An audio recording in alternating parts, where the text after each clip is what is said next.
The Sonoran Desert serves as the backdrop for our Cactus League game at High Corbett Field in Tucson, Arizona, home of the National League defending champs, the Colorado Rockies. Spring training is winding down as fans and players alike long for opening day. Lou Piniella hopes his Cubs are ready to return to the postseason, while the Rockies look to rekindle the magic from last season's pennant-winning run. It's spring training baseball coming up next.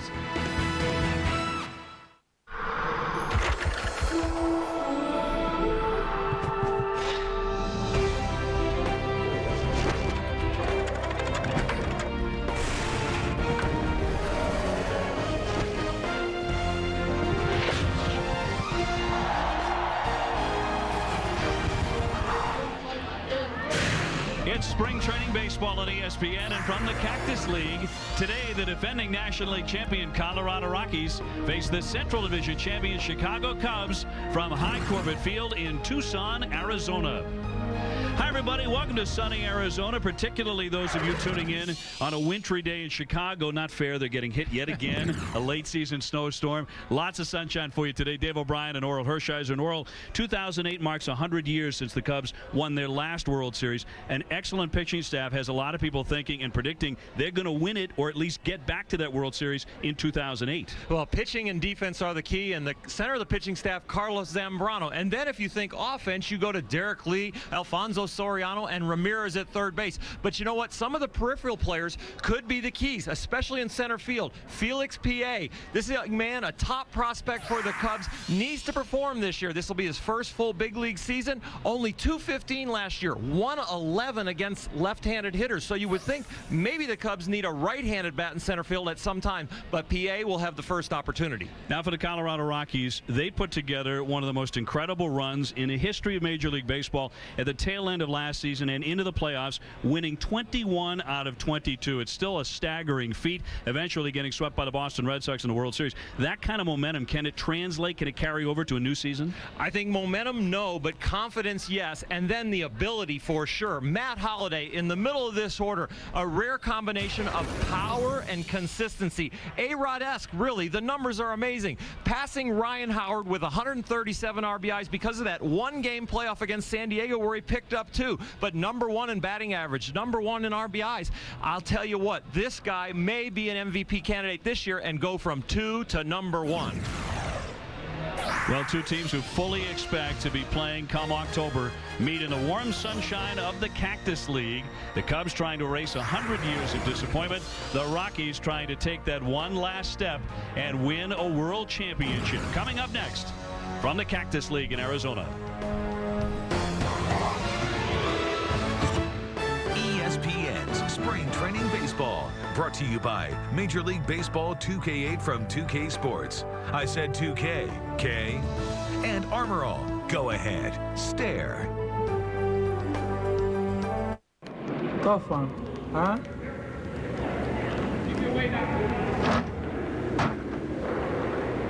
Want to play hardball? Major League Baseball 2K8. Rated everyone. I said 2K, K.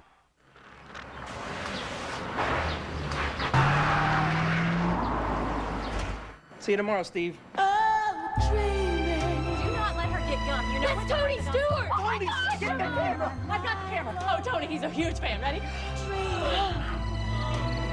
Tony, you okay? Armor All wash, wipes, and tire shines. Go ahead, stare. And for even better defense against UV rays, try new and improved Armor All Protectant. It takes two to text. So get to a Sprint store now for the Rumor by LG. For a limited time, if you buy one, you get one free. Built for texting, so everyone's just an instant away. Only $49.99 for a pair. Any pair. The Rumor by LG. Buy one, get one free in white, black, or a fierce new green. Only at Sprint stores or Sprint.com.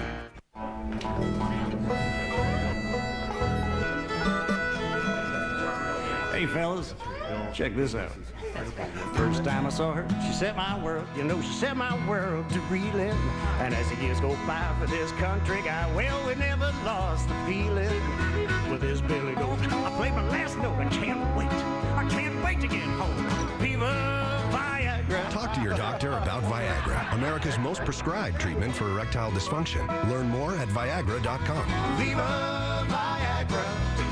Ask your doctor if your heart is healthy enough for sex. Don't take Viagra if you take nitrates for chest pain, as it may cause an unsafe drop in blood pressure. Side effects may include headache, flushing, upset stomach, and abnormal vision. To avoid long-term injury, seek immediate medical help for an erection lasting more than 4 hours. Stop taking Viagra and call your doctor right away if you experience a sudden decrease in vision or hearing. Viva Viagra.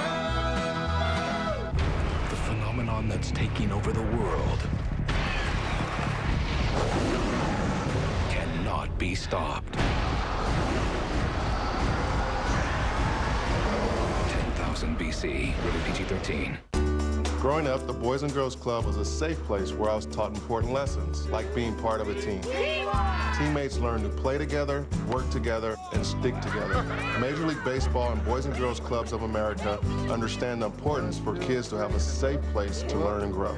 Teamwork is what made us World Series champions. And the White Sox have won the World Series. Major League Baseball is a proud sponsor of the Boys and Girls Clubs of America. Together, they create a positive place for kids. This game is being broadcast on ESPN2 HD, presented by Olivia. Crystal clear blue sky overhead here in Tucson. We welcome you back to High Corbett Field. Chicago Cubs taking on the Colorado Rockies in spring training baseball. Everybody basking in the sunshine. Meanwhile, they're getting hit by, what, about 9 inches of snow in Chicago. We can't get to opening day fast enough for these two. Well, it was Lou Piniella's magic touching the Cubs last summer. He led Chicago to the biggest improvement of any team in the majors last year. 19-game swing from 66 to 85 wins and the NL Central Division title. Of course, eventually swept by the Diamondbacks in the division series. It has been oh so long, and they're tired of the year. They hear it in their sleep. It's been 100 years since their last World Series title. Look at the starting lineup now for Chicago. They left behind Alfonso Soriano, Derek Lee, Aramis Ramirez, Kosuke Fukudome. That's their new big-ticket right fielder in Japan. Carlos Zambrano is going to make a start today. He's doing that back in Mesa. This is the lineup Lou Piniella did indeed bring. And Ryan Theriot, an interesting story. The popular shortstop at the top of the order, Alfonso Soriano, or it looks like he's going to be hitting somewhere lower in the order and not the leadoff spot come opening day against Milwaukee. Well, there could be a little controversy with where Soriano ends up hitting. Not here today, but Lou Piniella would love to get him down in the order, away from the top of the order, because that Chicago weather early in the year could play havoc on his legs.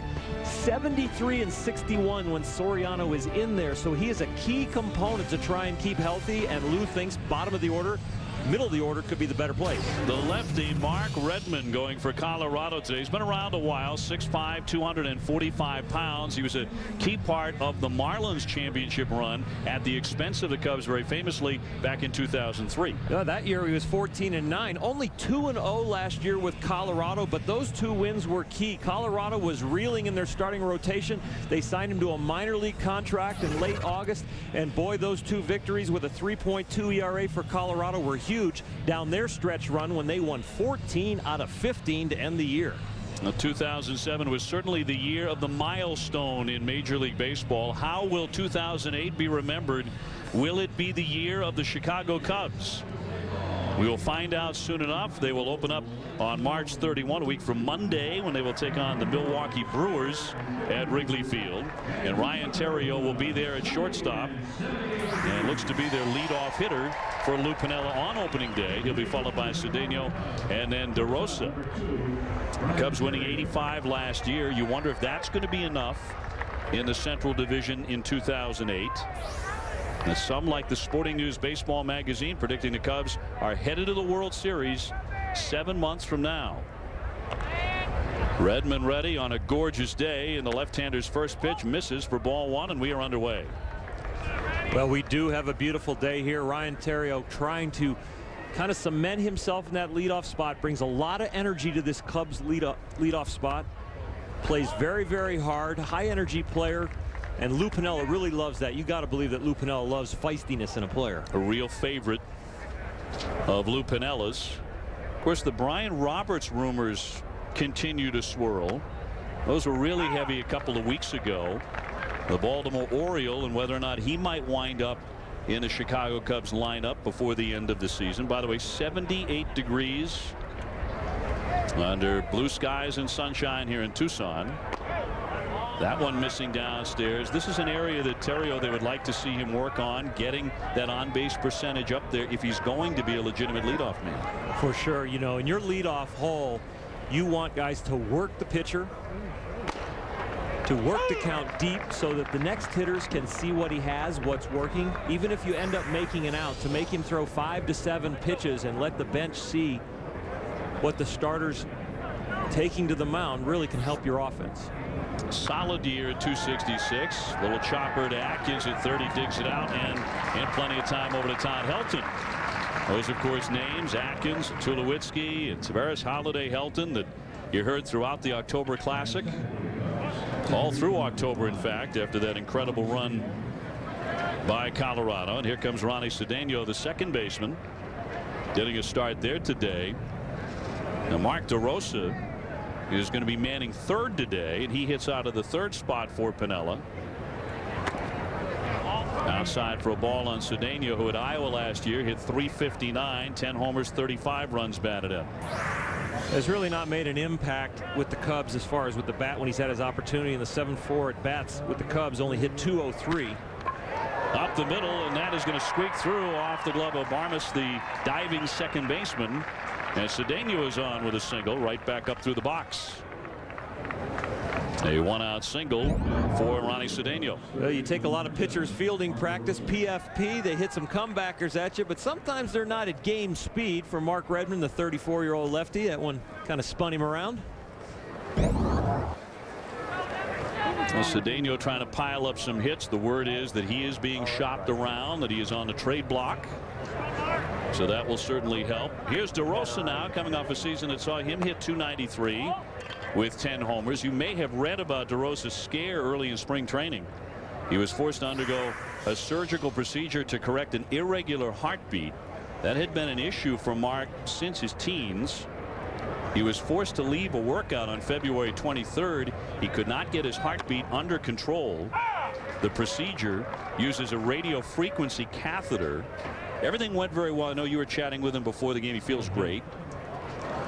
He feels great, and it's all behind him now. And he said, you know, the techniques that he used before, which was taking deep breaths and kind of tightening his chest and stomach muscles to kind of bring the heart back into rhythm, did not work. And it stayed out of rhythm so long that the doctor said it's time to do something about it, that he can't manipulate it back.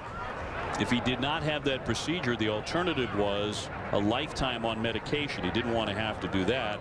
So the procedure worked perfectly. The only thing he had to do was lay off caffeine for about a month. So Starbucks trips, those were out. There was an adult beverage also that he was supposed to lay off of also, I think Harry Carey used to like it. That's what I heard.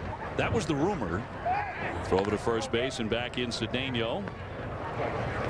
That's still one of the great thrills when you, at least for a broadcaster. I'm not sure about you, Oral, in your playing days, if you would have gotten the same thrill, but walking up to Wrigley and seeing the Harry Carey statue outside Wrigley Field.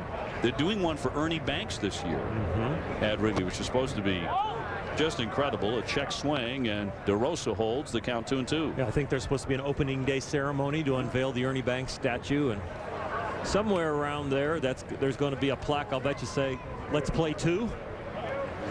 Ernie Banks always loved the game and wanted to play doubleheader every day. And then there was the afternoon, I think it was in St. Louis, where he passed out during the second end of the doubleheader, and he didn't say it so much after that. That one squibbed foul off DeRosa's foot. Only gets, as you know very well, about 120 on the field in St. Louis in August. That's back when they were taking salt pills, you know, until science said, no, you're losing salt, you need water. Was it Mark Twain who had the line about St. Louis? When they asked him about how he liked the city, he said, well, it holds the heat well. And then when they had the AstroTurf there, you know, they bounced right off of there. It used to melt the spikes made by Nike. They had the plastic bottoms to make them light. 2-2, another one fouled off the third baseline. And you'd actually take the field on the AstroTurf in St. Louis, and the players would have to come in and put their feet in buckets of ice to keep the spikes from melting. So it was interesting. Everything you could do to frozen cabbage leaves in the tops of your hat. Did you do that? I didn't, but I've heard of some guys that had salad after the game. I thought that went out in the Hack Wilson days. No, Bill Bueller was the trainer for the Dodgers at the time. He frees a frozen cabbage. Frozen cabbage in the hat. Edmonds 2-2 is down into the dirt. Good stop by Iannetta.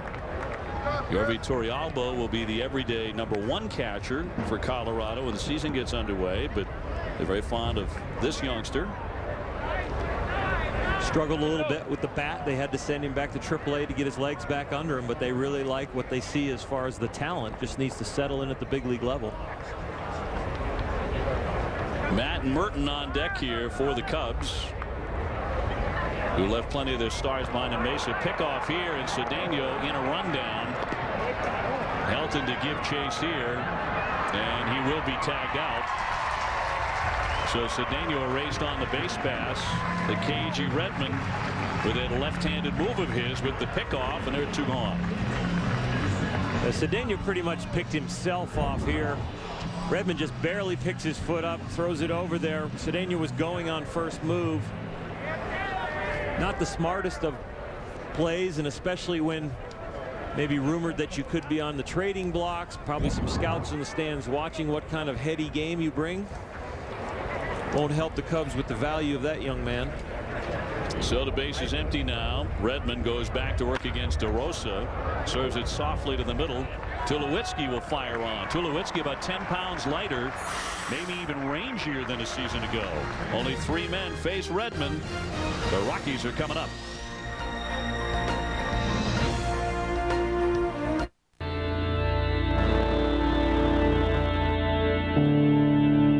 There's nothing like a clean sheet of ice.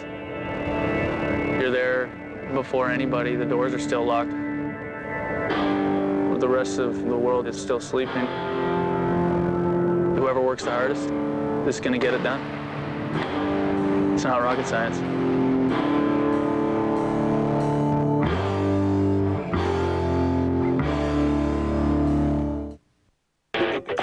What your engine feels, you feel. And when it's running clean, you feel it.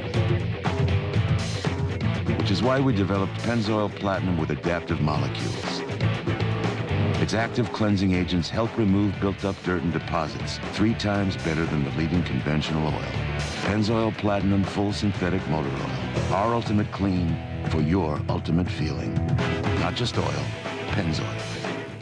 ESPN Fantasy Baseball brings you the hottest drama of the season with conflict. Let's take this outside. Well, how nice for you. Deception. Grant. My wife in a mock draft lobby with my best friend. Where emotions and team batting averages run high. You calling me stupid? Don't trade Prince Fielder. Don't miss it.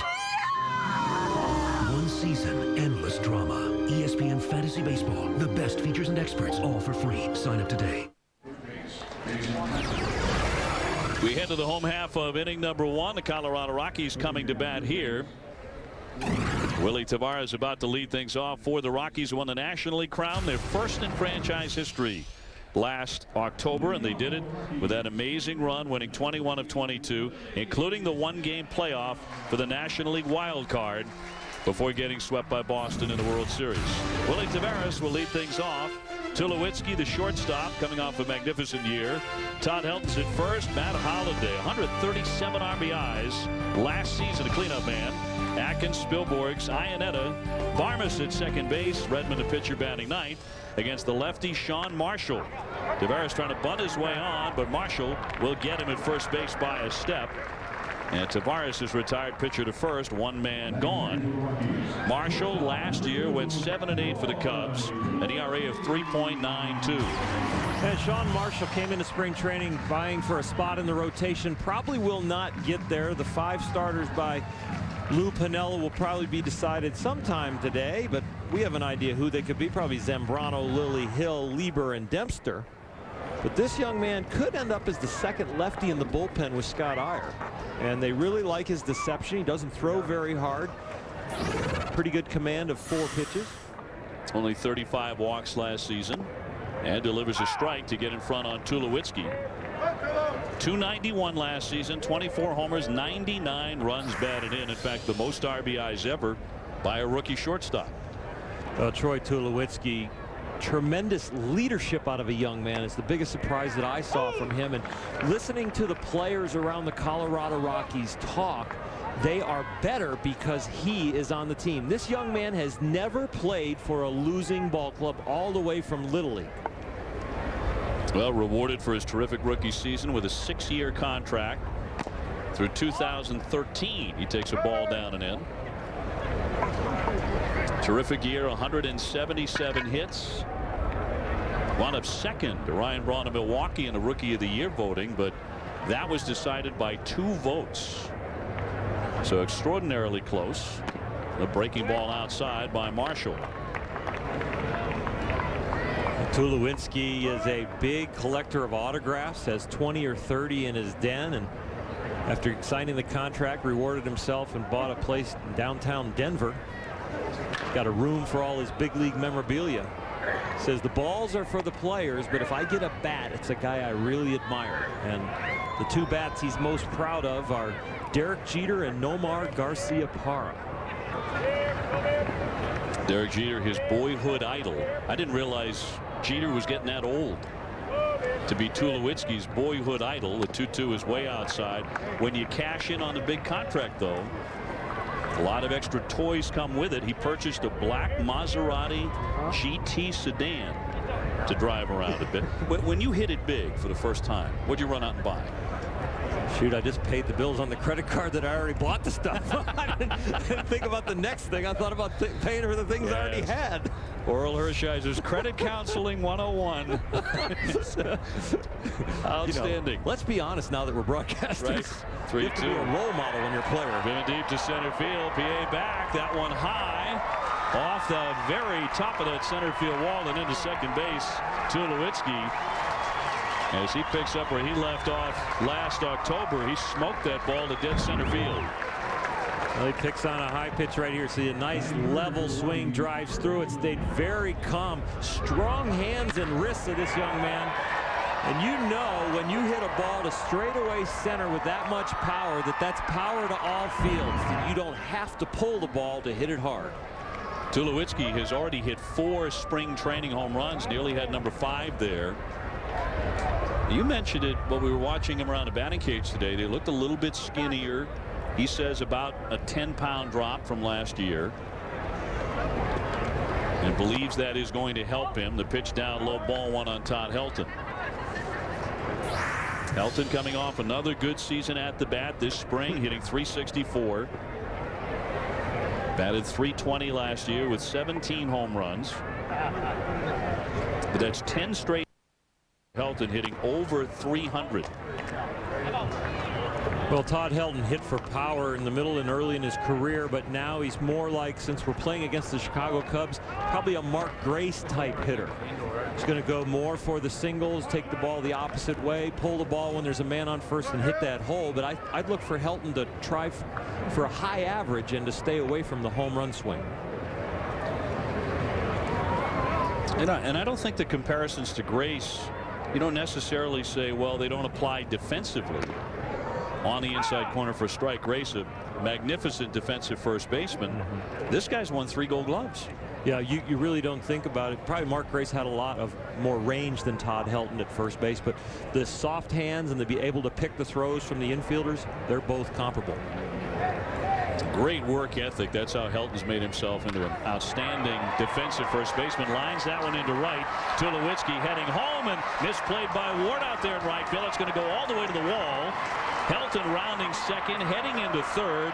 He will stop there. A run in for Colorado. They lead it 1-0. But the miscue by Darrell Ward in right field. Kosuke Fukudome will be the everyday right fielder for the Cubs. He did not come with Lou Piniella to make the 2-hour trip from Mesa today, and that one ate up Darrell Ward. Todd Helton puts another sweet swing on this. That's the kind of swing you're going to see. He takes a ball in the inner half of the plate from a lefty, not really trying to drive it, just get that single, and Darrell Ward just fooled on that ball right there, not staying down on it. It's a single and an RBI, charge the error to Ward to get Helton down to third, and here's Matt Holliday. who may yet be the MVP in the National League here in 2008. 340 last year, 36 homers, 137 runs batted in. And a runner-up to Jimmy Rollins in the MVP balloting last fall.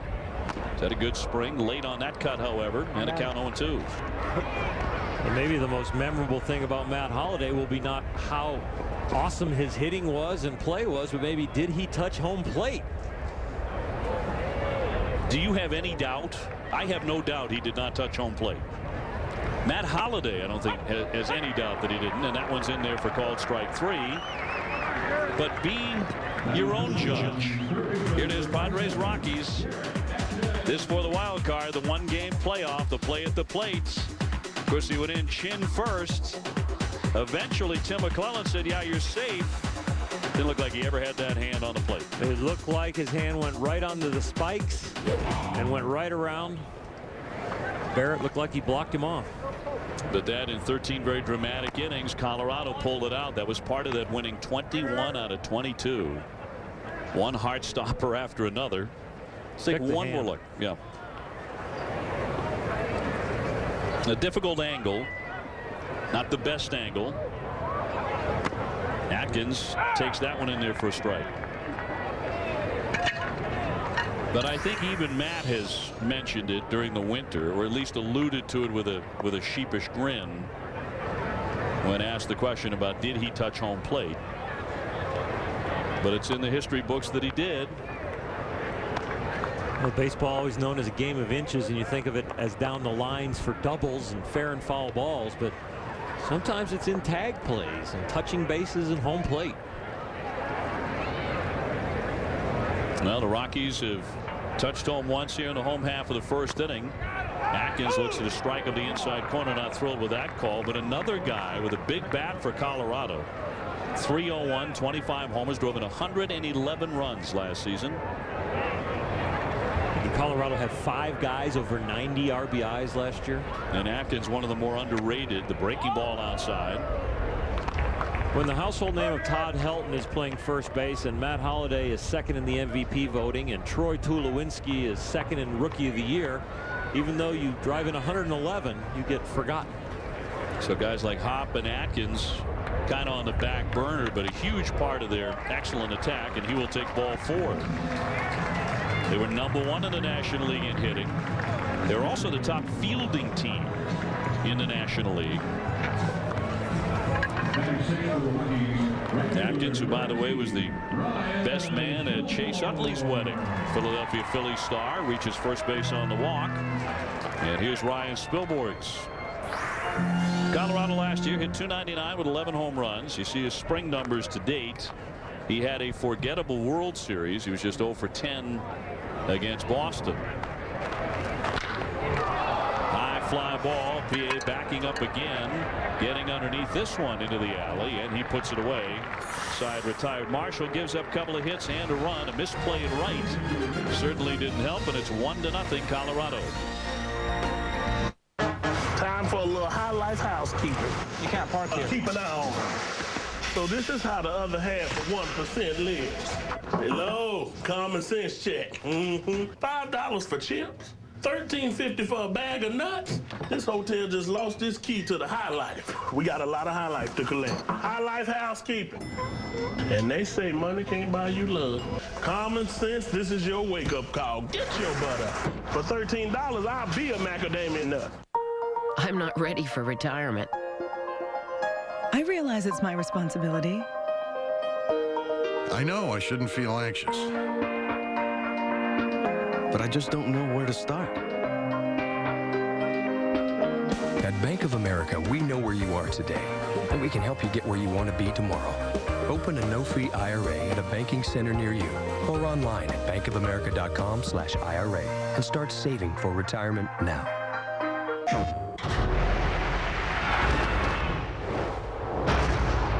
When I was a kid, I used to hit rocks over this creek in my backyard. I guess you could say I'm still hitting rocks. But now, it's out of other people's yards.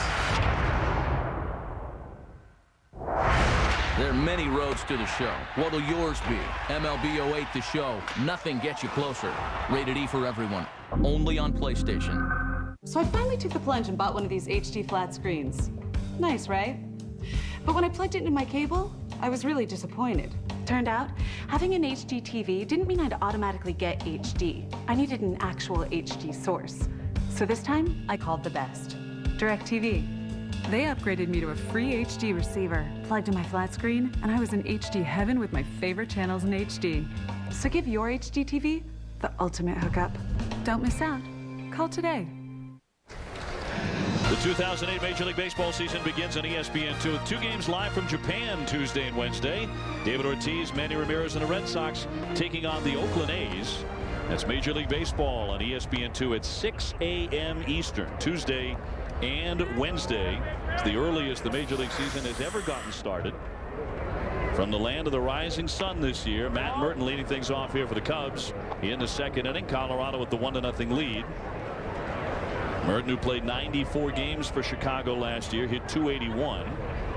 They'll be followed by Ward and then Giovanni Soto, the impressive young catcher, will be the #1 for Lou Piniella behind the plate this year. Well, Matt Merton's strength last year was hitting left-handed pitching. He hit .319 against left-handers. Had a stint down in Iowa because of slumping with the bat, but when he came back, he started to produce. He'll probably be one of the players on the bench for the Cubs. Give them some strength there. Had a couple pinch hit home runs. Got some power off the bench for Lou Piniella. Acquired from the Red Sox in that famous trade involving Nomar Garciaparra in 2004. And like Nomar, a former Georgia Tech star, the word on Nomar Garciaparra is a little fracture in his hand and going to cost him opening day. So not good news for Nomar. A high topper foul up the third base side. You know, we talked about Troy Tulowitzki collecting autographs, and one of them was a bat from Nomar Garciaparra. Well, the embarrassing thing for Nomar was when he first signed the bat, he said "to Tony" on it instead of "to Troy." So Troy had to go back to him when they played the Dodgers and say, "Yeah, my name's Troy. Can you change this?" Softly hit. Tulowitzki to charge. Atkins cuts it off, and the throw is going to be late, not in time. Merton is on with a base hit. The infield single from Matt Merton to start off the second inning for the Cubs. Their second hit off of Redmond. Little chopper even here in Arizona. Gets there too slow. A lot of hard dirt in front of home plate usually. Well, Helton did a nice job cheating there. I'm not sure he got him. A bang bang play ruled safe, and that'll bring up Ward trying to atone for his error. We talked about the Cubs winning their last World Series in 1908, so this is the 100-year anniversary of that. It's also the 50-year anniversary of baseball going to the West Coast. The Giants and the Dodgers moved in 1958. And it's the 20th anniversary of the 1988 baseball season. Oral Hershiser's record-setting scoreless inning streak that year, and Kirk Gibson's home run in the World Series against the Oakland A's. Now we know what Gibson did when he hit it. The unforgettable fist rake there. We know what Jack Buck said, as this one is rattled toward short. Tulowitzki backing up into second one. On to first, the double play. So Colorado, the top defensive team in the National League a year ago, turning 2-6-4-3. Jack Buck's line was, "I don't believe what I just saw." And when you see that replay on ESPN Classic or any other time that you see it, watch for the brake lights out in right field of all the people that are saying, "I can't believe I left the best game of my life." That's right. But all right, now we know all of that. What I want to know is, what did Oral Hershiser do at the moment that fly settled over the right field wall there at Dodger Stadium and majestically into the stands? Well, I jumped around like a little kid, probably almost hit my head on top of our dugout and ran onto the field. And I think if you see that clip also after you're checking out the brake lights, look for me jumping up and down the third baseline greeting Gibby. Like I looked like a 12-year-old that just got back from A&W root beer and loved it. What an incredible moment to to have witnessed live. That was amazing. The 1-2 pitch just off the outside corner. Redmond had started to walk away. He thought he had a strikeout there. 2-2 on Soto. Let's take a look at this pitch right here. See where the glove set up. Hit the glove. As a left-hander, a lot of times you'd like to have that be a strike. It's when the catcher can really get involved with the umpire. Am I setting up for a ball? You want me someplace else? Because we're hitting the glove, and that's we expect to get a call there. Just get a little rapport going. Is that all it takes is the catcher to not even looking at the umpire? You don't want to show him up, but you want me to set up someplace else? Right. Catchers have a little savvy. They get a little rapport back and forth with the umpire, and you love them when they can be a great politician. And not offend. You know, and a lot of times the umpires will, you know, say something back like, you know, hey, stay right there. I missed that one. You know, they'll say it under their breath because they're human, and the best umpires were the ones that you can have a relationship with and you can talk with, because they don't want you out there struggling. They want the game to move along, and they want a fair competition, strike to be a strike, ball to be a ball. And if a guy is trying to hit a spot and that spot is the wrong spot, the umpire's going to tell you to move. That one fouled away. Or did not get a piece of it. Actually dug out by Iannetta and throwing on to first base to get him. And Soto is retired on the strikeout. Again, only 3 men face Redmond. Still 1-0 Colorado going to the bottom of the second. We have only to look into each other's eyes to see the story of our planet. A few simple truths. The way hydrogen bonds with oxygen, the cadence and order of things, have lived there from the beginning. But if we change perspective and consider the notion of adding the human element to the periodic table of the elements, we learn the secret to a better life. The story of a planet where chemistry embraces humanity.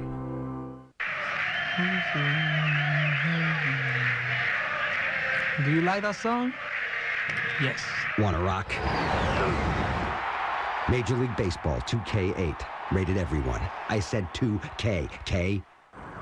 These dogs use their noses to find things that are hidden. I'm also trained to find things that hide, like the internet, using the AT&T Laptop Connect card. Boom, internet found, hiding like a tiny criminal. Customer needs a widget, access inventory at mobile broadband speed, widget ordered, widget delivered, customer happy. Hurrah! The internet can't hide anymore. Get the AT&T Laptop Connect card for free and work in more places worldwide than anyone else. AT&T, your world delivered.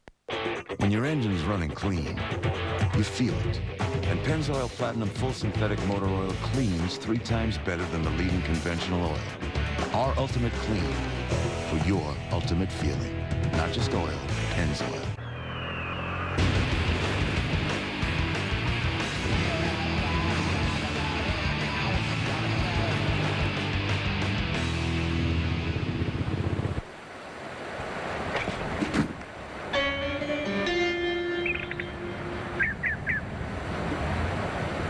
How did you fellers get way out here?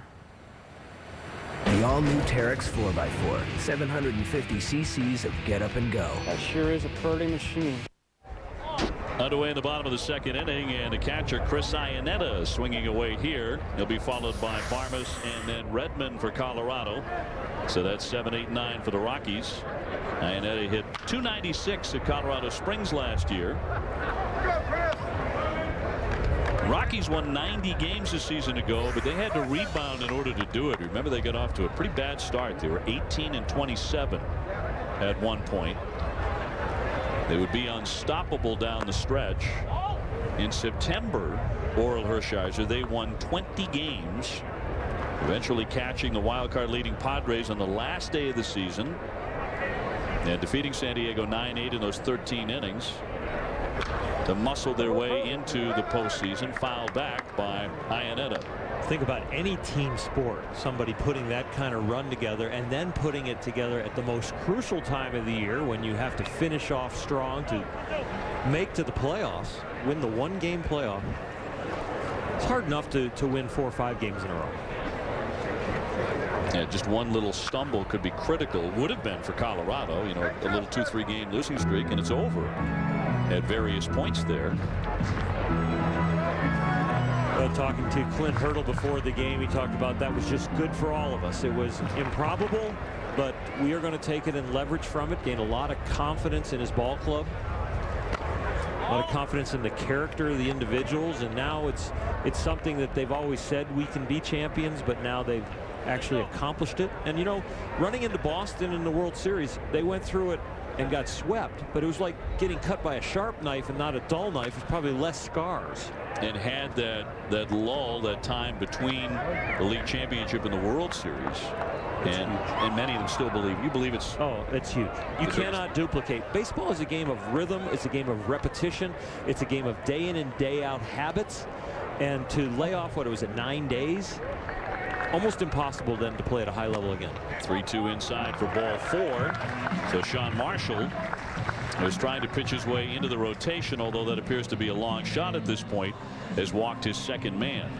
Now the Rockies are not saying, mind you, they're not standing around the batting cage today saying, well, if we didn't have so long a layoff, 9 days, we would have beaten the Red Sox. They just felt they would have been far more competitive. You cannot, duplicate a big league slider. You can't duplicate a 93-mile-an-hour fastball thrown inside. Yeah, they played tough.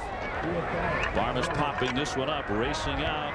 Terrio, and that one's going to drop into foul territory as Merton could not get there. And talking about that World Series and 4 quick games, the Red Sox, their second World Series win in 4 years. Mike Lowell, the MVP, had a terrific 4 games.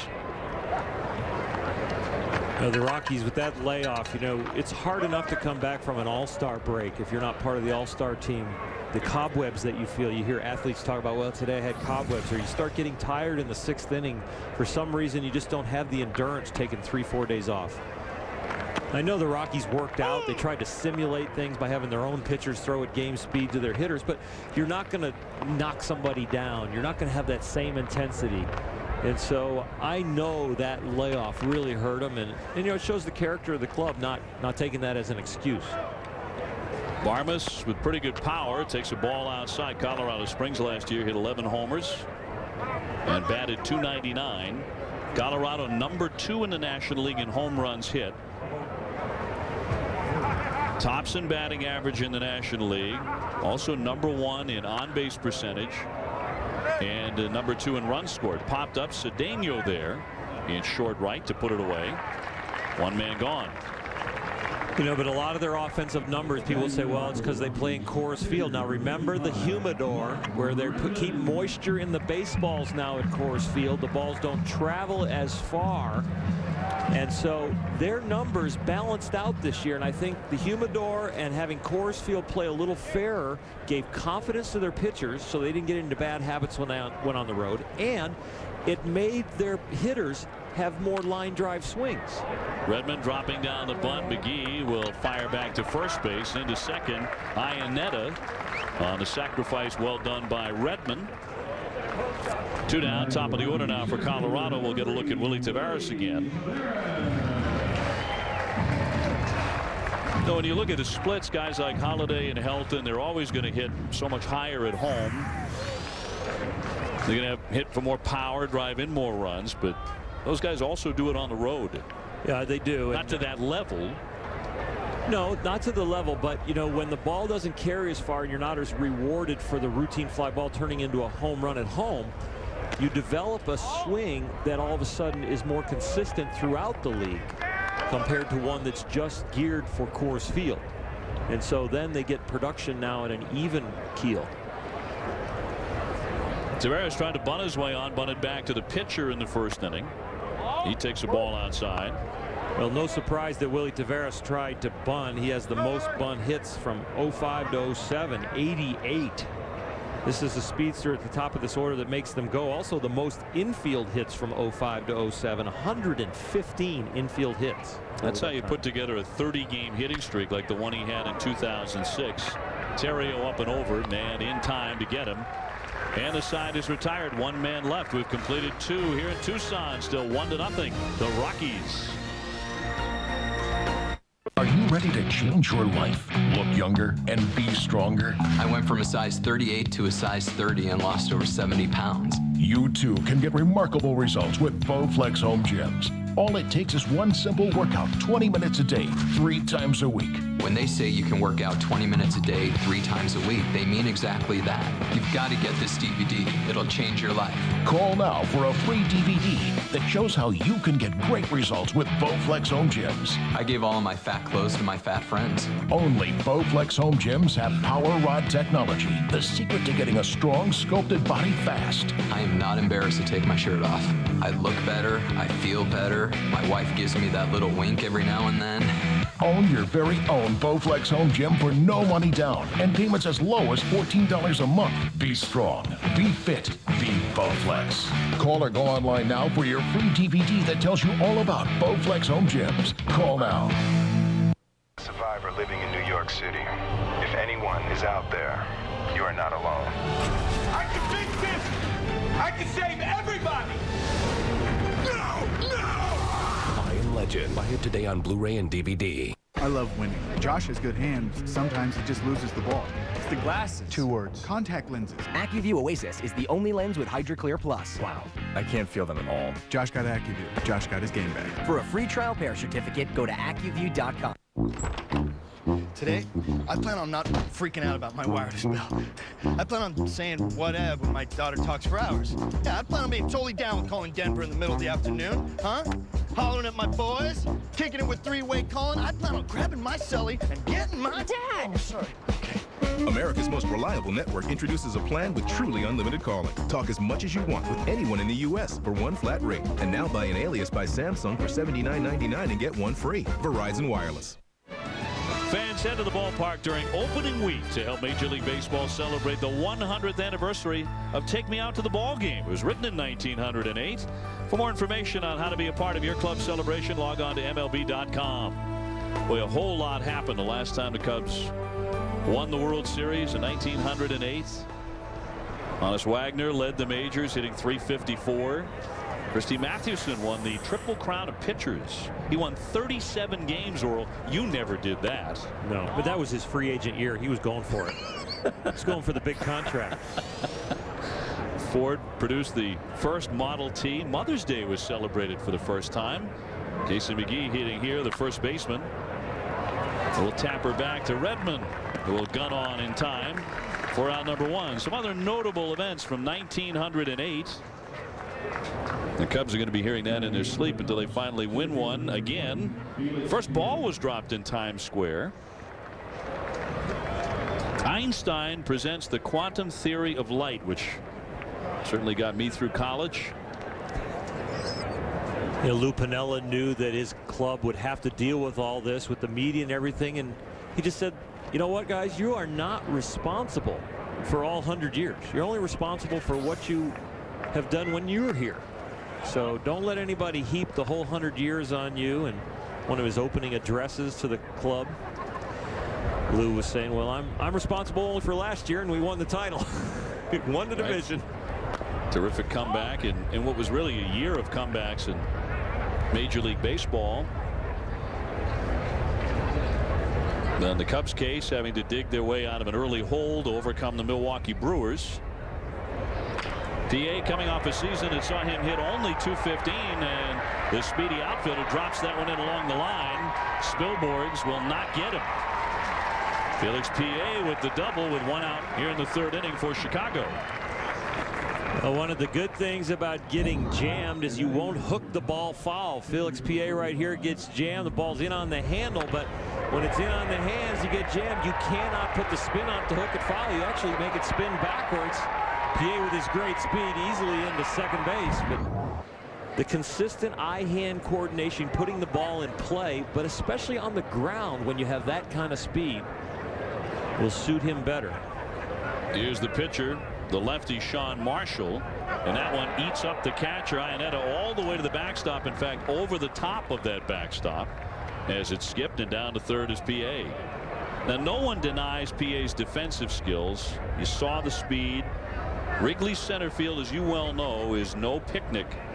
The gusty winds, the brick, the ivy. Is he going to hit enough, though, to justify playing every day there? Well, he might hit enough against the right-handed pitchers, but against lefty, he's hit 111. So there could be a right-handed bat in center field in Chicago's future.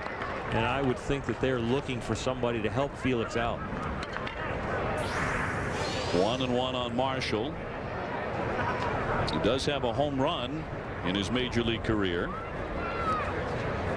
The infield in tight here, and that one just inside the third base line. It'll chase in PA. He scores from third. Some inside out hitting there by the pitcher, Sean Marshall. And that has tied the game at 1 here in the third. Just a little chop swing, just make contact. We talked about baseball being a game of inches here in spring training. Inches fair. Past Garrett Atkins. Felix PA with the little bloop double. Third base on a wild pitch. Driven in by Sean Marshall. Here's Terrio, 0 for 1. He pops this one up into short right. Barmas there inside the line to make the catch, and Marshall holds at first base out number 2. We talked about 2007 being the year of the comeback in Major League Baseball. Talk about comeback wins when teams are down 5 runs or more. That happened more often last season than any previous season. And then you talk about the Phillies. They rallied from 7 games down with 17 to play to win the NL East. That tied the largest September deficit ever overcome in Major League history, and the Mets still aren't over.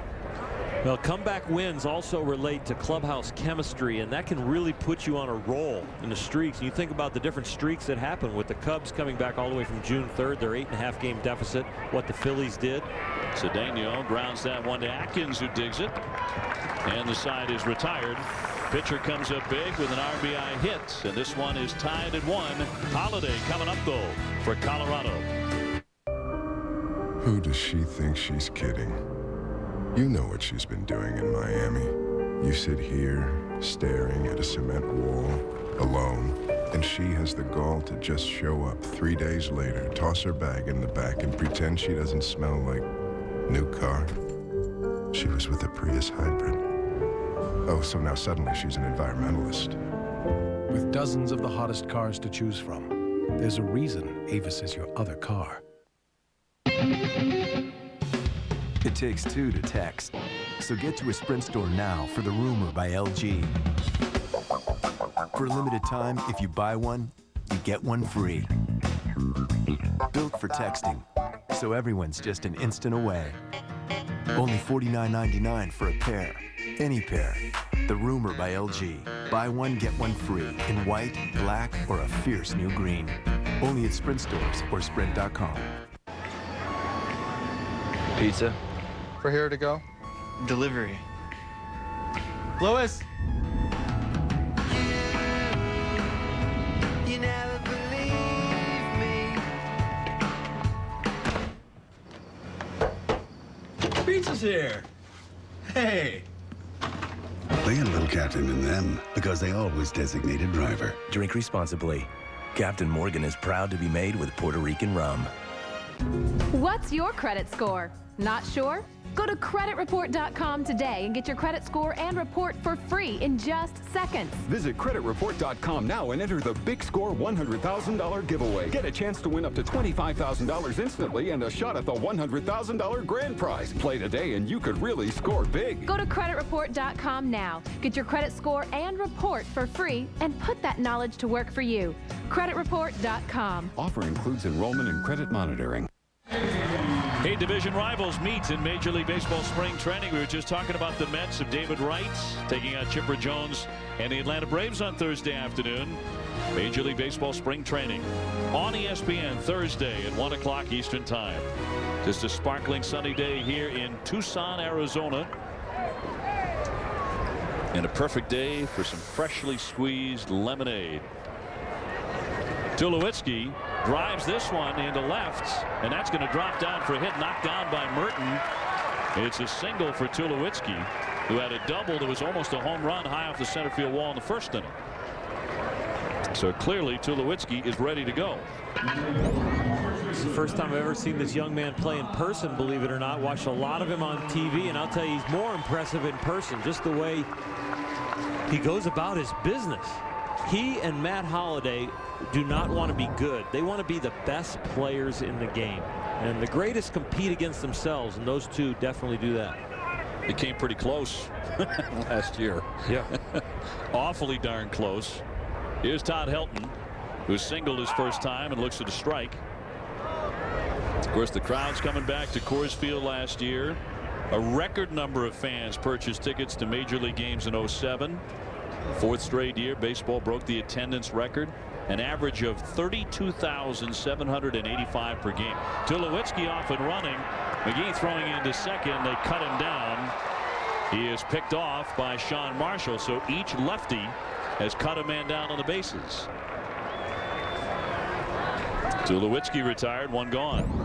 Well, Troy Tulowitzki lost 10 pounds over the winter. Thought it would make him a little quicker with range and on the base pass, but right there you've got to read the pitcher a little better. Some lefties are so slow to home and to first base that you feel like you can steal the bag either way when the ball goes home or the ball goes to the bag at first.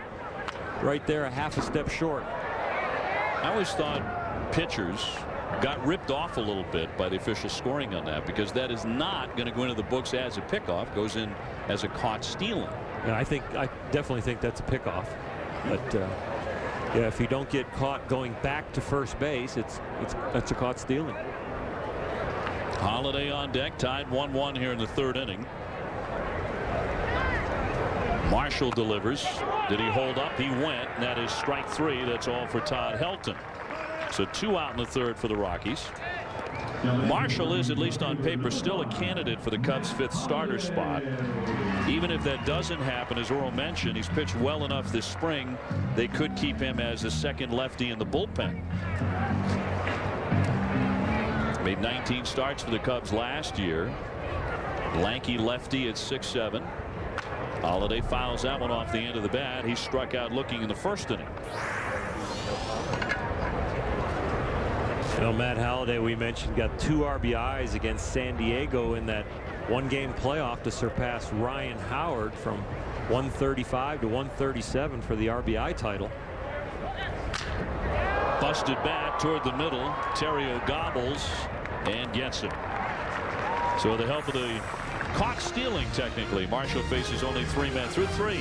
It's 1-1 here in Arizona.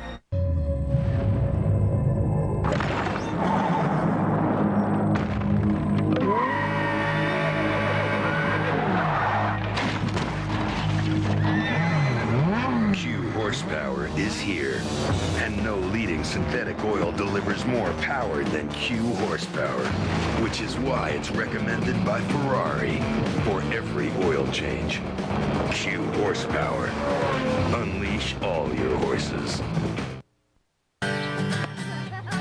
Through the years, many things pass from father to son, like Aqua Velva Aftershave. Smells great, cools, firms, and tones. Cool. Aqua Velva, men get it. Arthritis pain's awful, and it really hurt when I couldn't play with my grandkids. Then my doctor recommended capsaicin. Capsaicin works differently, blocking pain for fast, lasting relief. Capsaicin cream and new no-mess applicator. Takes the pain out of arthritis.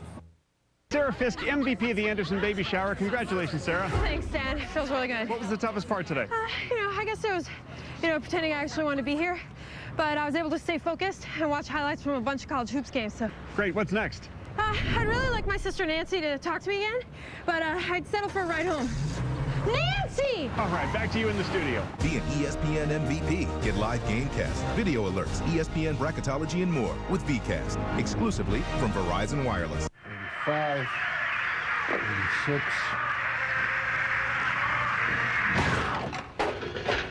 Want a hit? Major League Baseball 2K8. Rated everyone. I said 2K. K.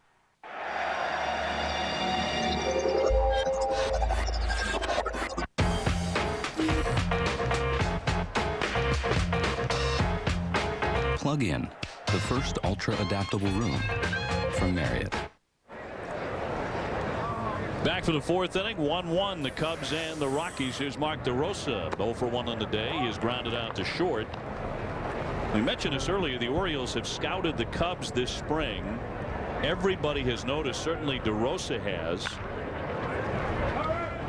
whose starting job at second base would go to Brian Roberts if that deal eventually happens. Just in the rumor stages and swirling about. But DeRosa's a guy who's been very productive. He's averaged 73 RBIs each of the last 2 years. He's quite dependable. Well, he's valuable as a starter, and he's also valuable on your bench. He can play third base, second base. He can play first base. He can play the corner outfield positions. Smokes this one, hooking deep down the line, but that's going to go foul. Plenty of distance off the bat of Mark DeRosa. Did hit 10 home runs last year. Mark was a very valuable commodity for Bobby Cox in Atlanta, and get great reviews from Bobby, and really kept him in the big leagues when he struggled with the bat for a long time because of his character. Great guy to have on a team, great sense of humor, and then the talent started to really come along, and with the Texas Rangers had an explosive year, and now the Cubs. Knocks that one foul as well. And yet when you look at the Cubs and vulnerabilities, you have to start with the offense. The pitching, #2 in terms of earned run average in the National League last year. They led the league in strikeouts, but 10 clubs hit more home runs than Chicago, and they were 8th in runs scored and 8th in on-base percentage. Pretty mediocre for a team that has dreams of playing in the World Series. If they were to repeat those numbers, and if they can improve with a guy like Roberts, if that move were to happen, they're going to pull the trigger on it. Yeah, internally I think the Cubs would love to have another bat, and it would really like to be a left-handed bat. 2-2 waved at and missed, and DeRosa strikes out. He went fishing. One man out in the 4th inning for Chicago. Some of the other burning topics now for the Chicago Cubs. Well, who's going to be the closer? This is a done deal right now as we sit here. It's going to be Kerry Wood, but they want to see him work on back-to-back days. He recently had some back spasms. Through yesterday, had a solid outing, at least health-wise yesterday. Gave up a run in his 1 inning. Hasn't walked a batter here in Arizona, and really looks very consistent. Has actually touched 98 miles an hour 4 or 5 times.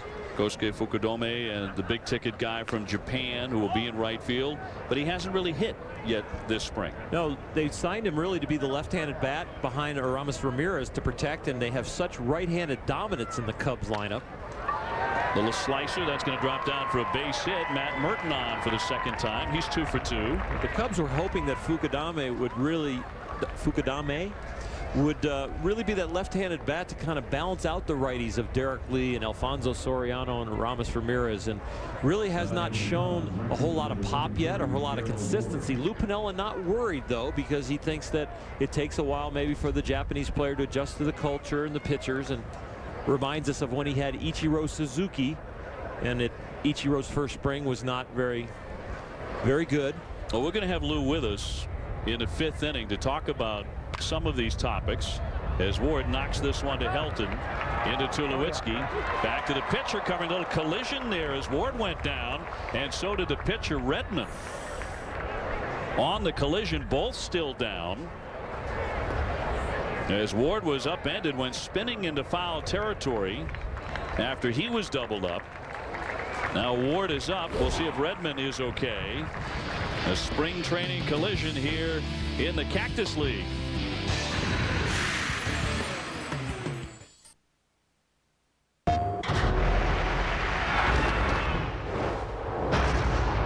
When I was a kid, I used to hit rocks over this creek in my backyard.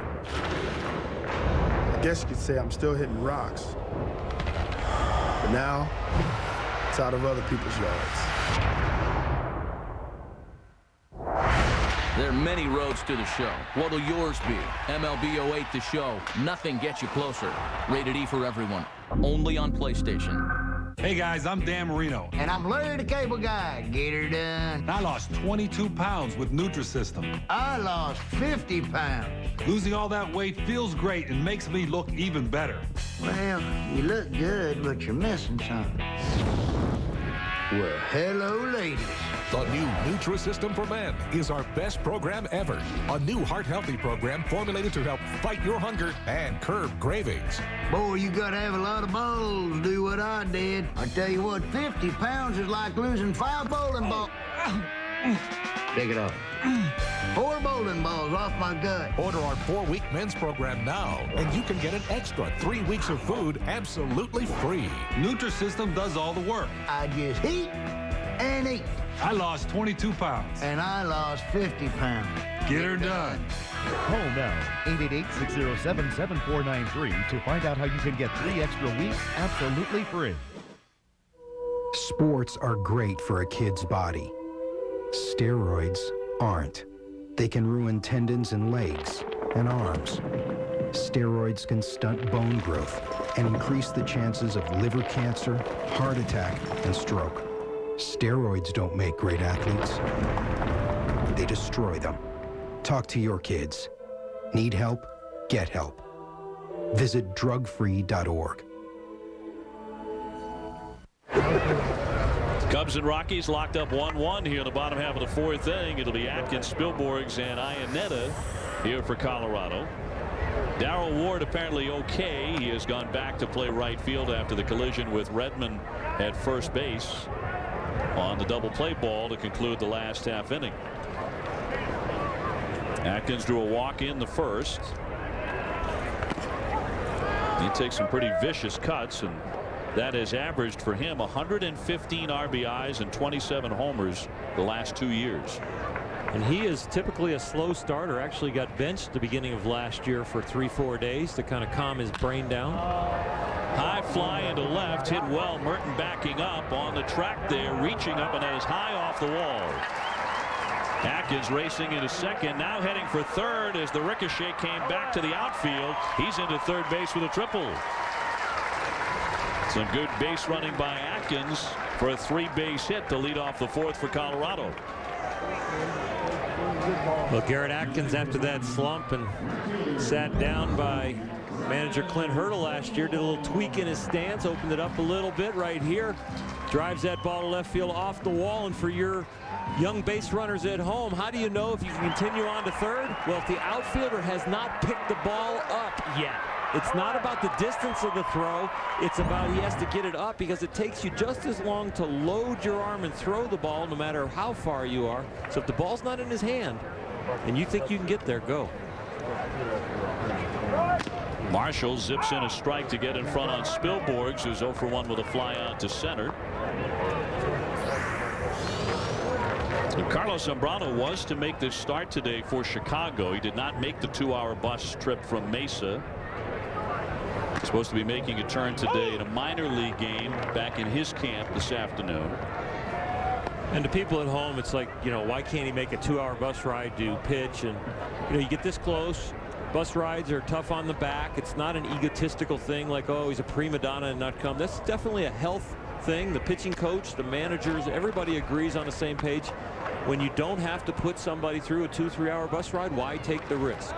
Now, it's interesting for Colorado today. Their ace, the left-hander Jeff Francis, was supposed to make the start, but he is not starting in this game. He won 17 last season for the National League champs, but he's working on another field as we speak in a minor league game. Yeah, and starting pitchers, their second to last start before they break for opening day. That's their heaviest work day of the spring. That's when they really want to stretch it out and work. And a lot of times they will pitch in camp games because then results don't matter. The paying ticket holder doesn't matter that he's out there just roasting it and going through it. He's going to have to get his 85, 90 pitches no matter what. So a guy like Zambrano, who stayed back, is going to throw his 85 to 100. Jeff Francis on a minor league field is going to get his 85 to 100. And if he ends up having a bad outing, you don't have to wade through that with the 7,000 people that actually paid to see a baseball game. DeRosa with a nice stop over there at third to get Spilborghs. Also some help from McGee, the first baseman. And the reason the starting pitcher does their heaviest workload now is because you don't want to do it your last start, and then if something kind of creeps up on you from pushing yourself, you still got to start to kind of get rid of it in the training room. You get your massage, you get your hot and cold treatment, you get rid of some of the swelling from actually finally pushing yourself to game level.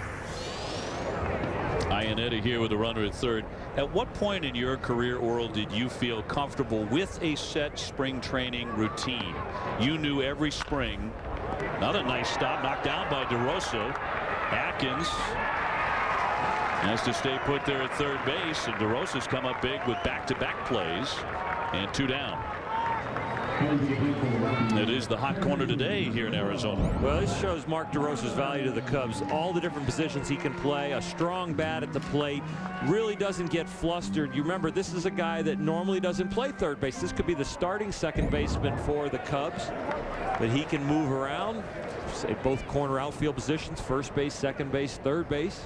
I think he's even strapped on the tools of ignorance if you need to be a third catcher. Popped up foul off third. DeRosa looking for some room near his own dugout, but will not be able to get to that one. Back to that question, and at what point, I guess that's when you know you're a veteran. You do, and you know, the thing about pushing your body, there was a lot of humor in my outings in spring training until the last 3, because I didn't want to get my game face on when my body couldn't take the game face. So I had to make sure that the arm and the body and the back were all ready to physically go hard before I actually put the competitive face on. So as I was a veteran and knew I was on the team, I really relaxed a lot during my spring training. I just got my work in, just kind of brought it along, kind of like pedaling the bicycle in 5th gear. I didn't really go to 10th and go for a sprint and really go hard. But at the last 3 starts, when I knew, okay, the body's ready, the arm's stretched out, the breaking ball's come along, now I put the game face on, and all of a sudden the nickname from Tommy Lasorda, Bulldog, came out, and then it was time to go. The 0-2 to Barmes, the breaking ball, he did not chase it. Was that intuitive for you to come up with that plan, or did you follow another model, another player? Well, you know, I've got a lot of advice from Sandy Koufax, a lot of advice from Dave Wallace, a great pitching coach that went through there. Ron Peronowski was my first pitching coach with the Dodgers, and you just gather the kind of information as you go. You know, they don't give that advice to a rookie or a second-year player that's still trying to make a team, but as you become a veteran, you know, that one gets Marshall and ricochets, and the run will come in to score. Atkins finally crossing home plate. That's because it wasn't hit at DeRosa. It was hit at Marshall's backside. And Barmes will come up with the RBI single. Colorado takes the 2-1 lead. Well, 3 hard hit balls in a row, 2 at Mark DeRosa, and this one Sean Marshall catches off the backside, and nobody's home at first, even if they can get the ball in time. I think that shows innate intelligence on your part too. When Sandy Koufax saddles up to it down at Vero and says, you know, kid, let's work on a couple things. Trust me on this. That you trusted him. Well done. I detect a grain of sarcasm. What is it called? Just a little. Maybe more than a grain. For those of you at home, we don't have the Snoop cam in the booth right now, so we can't see Dave's face. Redmond. But I'll tell you, getting advice from Sandy Koufax, you had to take a grain of salt with a little bit of his advice, because you had to remember the tools he was working with. Right. Yeah. Unhittable curveball, 98-mile-an-hour fastball. Okay, what did you throw to Hank Aaron? Well, you know, I just went up and in a couple times and I dropped the hammer on him, even though that's what was his nickname. The hammer from heaven. Yeah. In there for a strike on Redmond. A run in for Colorado. They've taken the 2-1 lead in the 4th inning. Sandy Koufax, I still think, is one of the more fascinating figures in baseball history, because at times he's been so reclusive, but in his private life, and a guy who really shunned the limelight for long stretches after his playing days, but you got a chance to know him personally and up close and everything, and just had to be a great throw. That was fantastic, and you're right, as quiet as he is with the media and the public, as open as he is in private, that he will open up his mind and his wisdom to you about any of the topics of life, even off the field. So there's a great wealth of knowledge for me throughout my career. 2 balls, 2 strikes on Redmond. And then we were so fortunate as the Dodgers to have Don Drysdale as an announcer also. So the combo of the 2 of them around was just fantastic. And Drysdale was such a man's man. I mean, you want to know what he thinks, just listen to him. He'll tell you. Just ask him. In there for strike 3. The run across for Colorado. They've taken a 2-1 lead as we go to the 5th in Tucson. ABC, your NBA Sunday destination.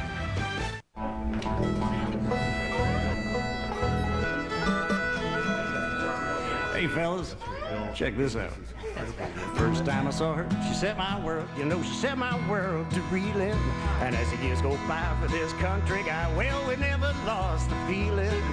With this Billy Goat, I played my last note, I can't wait to get home. Viva Viagra. Talk to your doctor about Viagra, America's most prescribed treatment for erectile dysfunction. Learn more at Viagra.com. Viva Viagra. Ask your doctor if your heart is healthy enough for sex. Don't take Viagra if you take nitrates for chest pain, as it may cause an unsafe drop in blood pressure. Side effects may include headache, flushing, upset stomach, and abnormal vision. To avoid long-term injury, seek immediate medical help for an erection lasting more than 4 hours. Stop taking Viagra and call your doctor right away if you experience a sudden decrease in vision or hearing.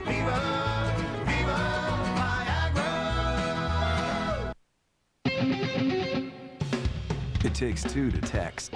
So get to a Sprint store now for the Rumor by LG. For a limited time, if you buy one, you get one free. Built for texting, so everyone's just an instant away. Only $49.99 for a pair. Any pair. The Rumor by LG. Buy one, get one free in white, black, or a fierce new green. Only at Sprint stores or Sprint.com. I'm a little nervous about retirement. I wish things were a little more stable, especially now. I want retirement to be easier. I wish I had more of a guarantee. At Bank of America, we can offer some certainty in an uncertain world. Open a CD IRA at a banking center near you or online at bankofamerica.com/IRA and start saving for retirement now. Rockies leading the Cubs here as we bring you the 5th inning from Tucson. 2-1 your score. Giovanni Soto, the rookie catcher, and a strong National League Rookie of the Year candidate, will lead things off here for Chicago. The 2007 Pacific Coast League MVP. Earl, your fantasy players to watch in the Cactus League. Well, Chris Young, you just think that this guy might steal 60 bases, might be under the radar. Giovanni Soto at the plate right here. Very impressed with him. Got to see him play the end of last year with the Cubs, the pop he brings, and really the discipline, really not for fantasy ball, but what he loves to do is to catch. Velez might be the fastest guy in baseball. I'll tell you, there's some speed out there right now from Young and Velez. Jojima, that great Seattle lineup, now a lot better. He might get a lot more RBIs, and Jack Cuss, because of what's going on in Oakland, is going to get a lot more at bats, and he does have a great bat. RBI potential there. Soto with a one hopper out to second base. Barmes tosses him out at first base, so 1 up and 1 down here in the 5th.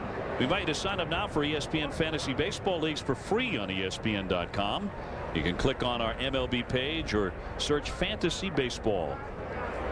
Acquire those players cheap, gather the good statistics and win, and then better than cheap, free.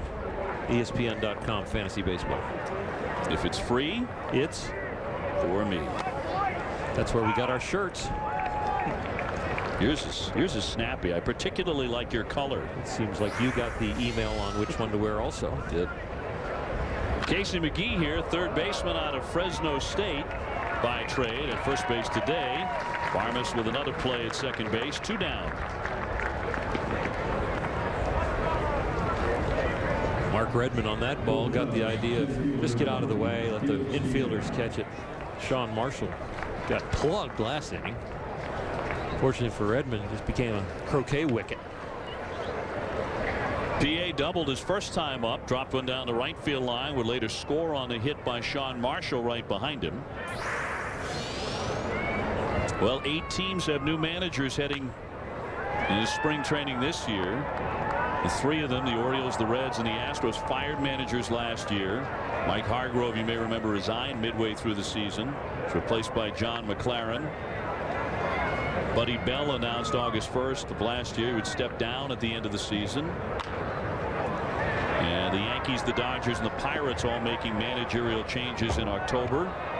The Cubs have the man they want, Lou Piniella, and Lou will be joining us in the next half inning.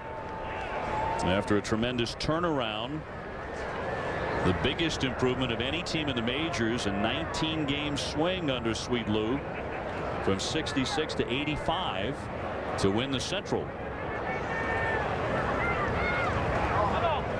Lou is like the turnaround CEO. Seattle, Cincinnati, now Chicago. Buck Showalter had that reputation also, somebody that could come in and turn an organization around. Popped up, that'll twist foul off third by PA. We'll forget about Tampa as far as for Lou. We'll give him a mulligan there. You do have to have some players and some kind of budget. Can't work that many miracles, Lou. 3 out of 4 is pretty good. Yeah, he does all right. Tell you what, he's very relaxed today and in the dugout dealing with the media. He was in a great mood. Not like the fiery episode on June 3rd when the Cubs then went on their turnaround. Where we had a little fight between Marty Barrett and Carlos Zambrano on June 2nd. I would love to find out from Lou. We'll ask him about this, how much his ejection on that day factored into triggering that run by the Cubs. BA whiffs. We will ask Sweet Lou when we come back to Tucson.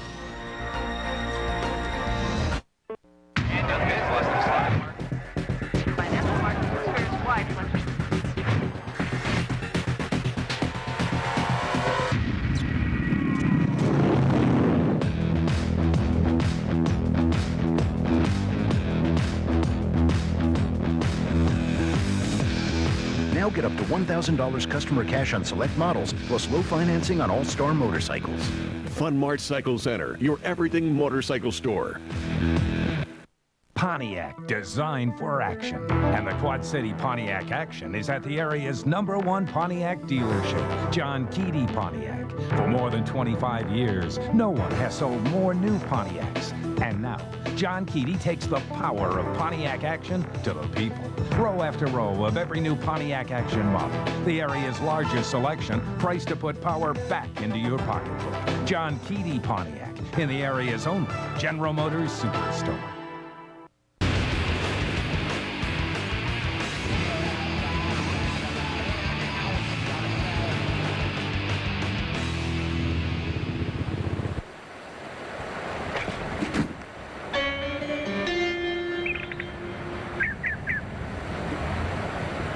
How did you fellers get way out here?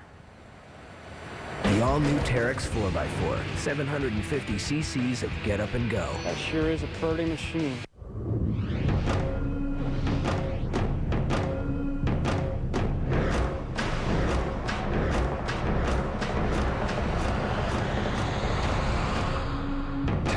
BC, rated PG-13. Go for huh?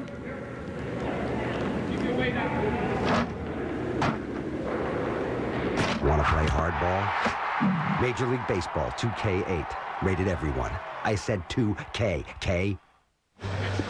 Back in Tucson, Colorado with the lead 2-1. Bottom half of the 5th inning as promised. Lou Piniella joining us from the dugout. Lou, thanks so much for being with us. It's always a pleasure. Fellas, it's nice talking to you. Hey, coincidence or not, after you were ejected from that game last June, your team went 63-46. You won the division. How much did that play into the run of the Cubs, and what other factors went into that as we look back to 07 a little bit? Well, the players obviously get it done on the field. It's the job of the manager to pick them up when they need a pickup. And at the time, we were having some problems, not only playing good baseball on the field, but at the same time, had some problems in the clubhouse. And that particular day, it was a close call at third base. And it was time for me to go out and raise a little cane. That's exactly what I did. Yeah. I got kicked out. The team picked it up and played well. But let me tell you this. I think the big reason for the way we played the second half is we made some nice moves here, brought in some young kids that gave us a spark. It gave us some energy. At the same time, we made some moves, putting Terrio at the shortstop position, moving Soriano over to left, moving Jock Jones over to center. I think bringing Marmol and putting him in the bullpen, bringing in the kid Marshall that started today's ball game, and he pitched well for us. I think those were the key things. You know, the club you're playing today, Lou, is a club known for the character and the intensity on the field and the leadership. Who are your clubhouse leaders? Well, I don't think we have what you would call a one-leader clubhouse, but we have people in that clubhouse that are very well respected. Derek Lee at first base. We got Soriano. I would say those two more than anything else. Usually your position players are the ones that offer most of the leadership, although in some teams it could be your pitching staff. But I would say Derek and Soriano more than anything else, and they lead more by example. We don't have a rah-rah clubhouse, but we have a fun clubhouse. The kids are nice and loose, and they believe in themselves, and they play hard.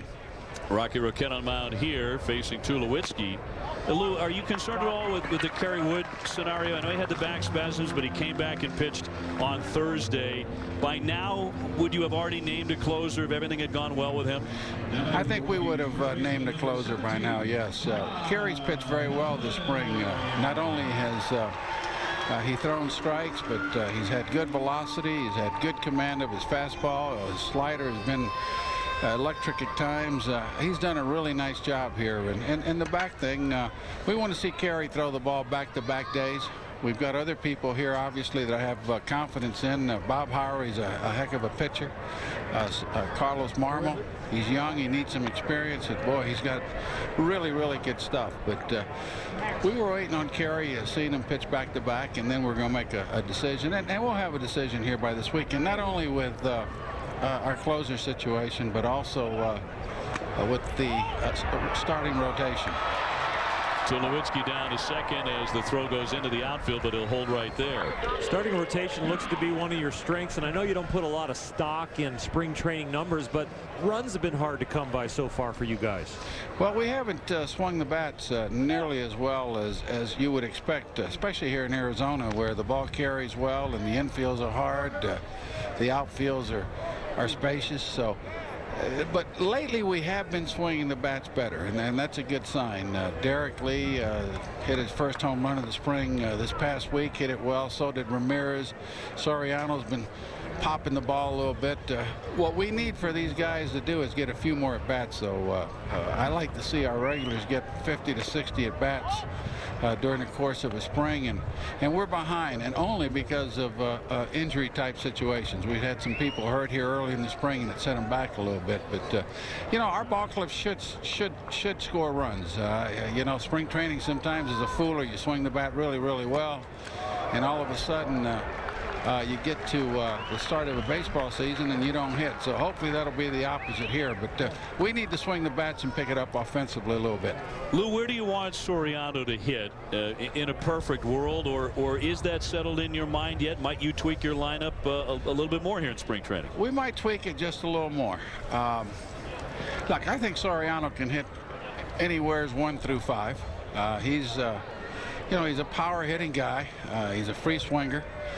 We took him out of the leadoff spot, not because I don't like him in the leadoff spot, but because his legs are about 85% right now. The weather's going to be cool in Chicago. The one hitter or the one hole hitter has got to be able to run, and we don't want to push that. You look at our record when he was in the lineup last year, and it was a heck of a lot better than when he wasn't. So we need to keep this young man healthy and in the lineup, and that was a reason for moving him to the 2-hole here at spring training. And we might even tinker with him at the 3-hole, move Fukudome to the 2-hole, keep Terrio number 1, and then move Lee and Ramirez 4 and 5. But any combination of this, I think, should work well.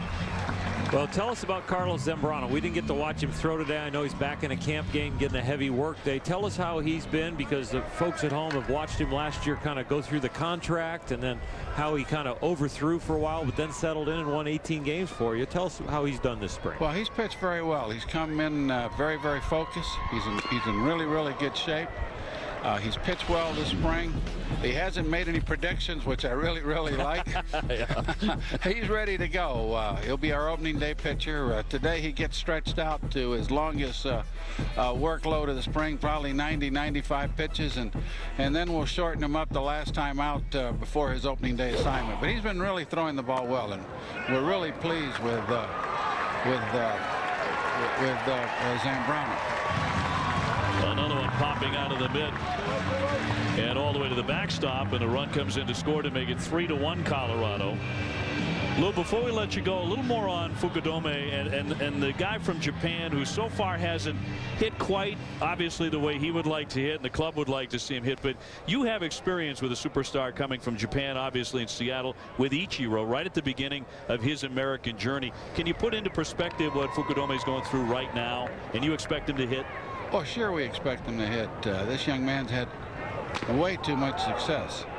in Japan, not to hit here in this country. It's an adjustment for him. It was the same for Ichiro the first spring. It took him a while to get going, but you can see the numbers that Ichiro's put up, all-star numbers that he's put up during the course of his career, and we expect this young man to be the same. You know, he's not as quick as Ichiro. He doesn't have as much power as Matsui, but he's got a combination of those two, and he's going to be a good hitter for us. You know, I've hit him second, I've hit him third here in the spring, I've hit him fifth to protect Ramirez. I think when it's all said and done, we'll have him back in the 2-hole, though. Lou, thanks so much. Always a treat to chat with you. Best of luck this season. We'll see you a lot this summer. We look forward to seeing you. That means that we'll be playing well, hopefully. Very good. Thank you, Lou. Thanks so much. Yes.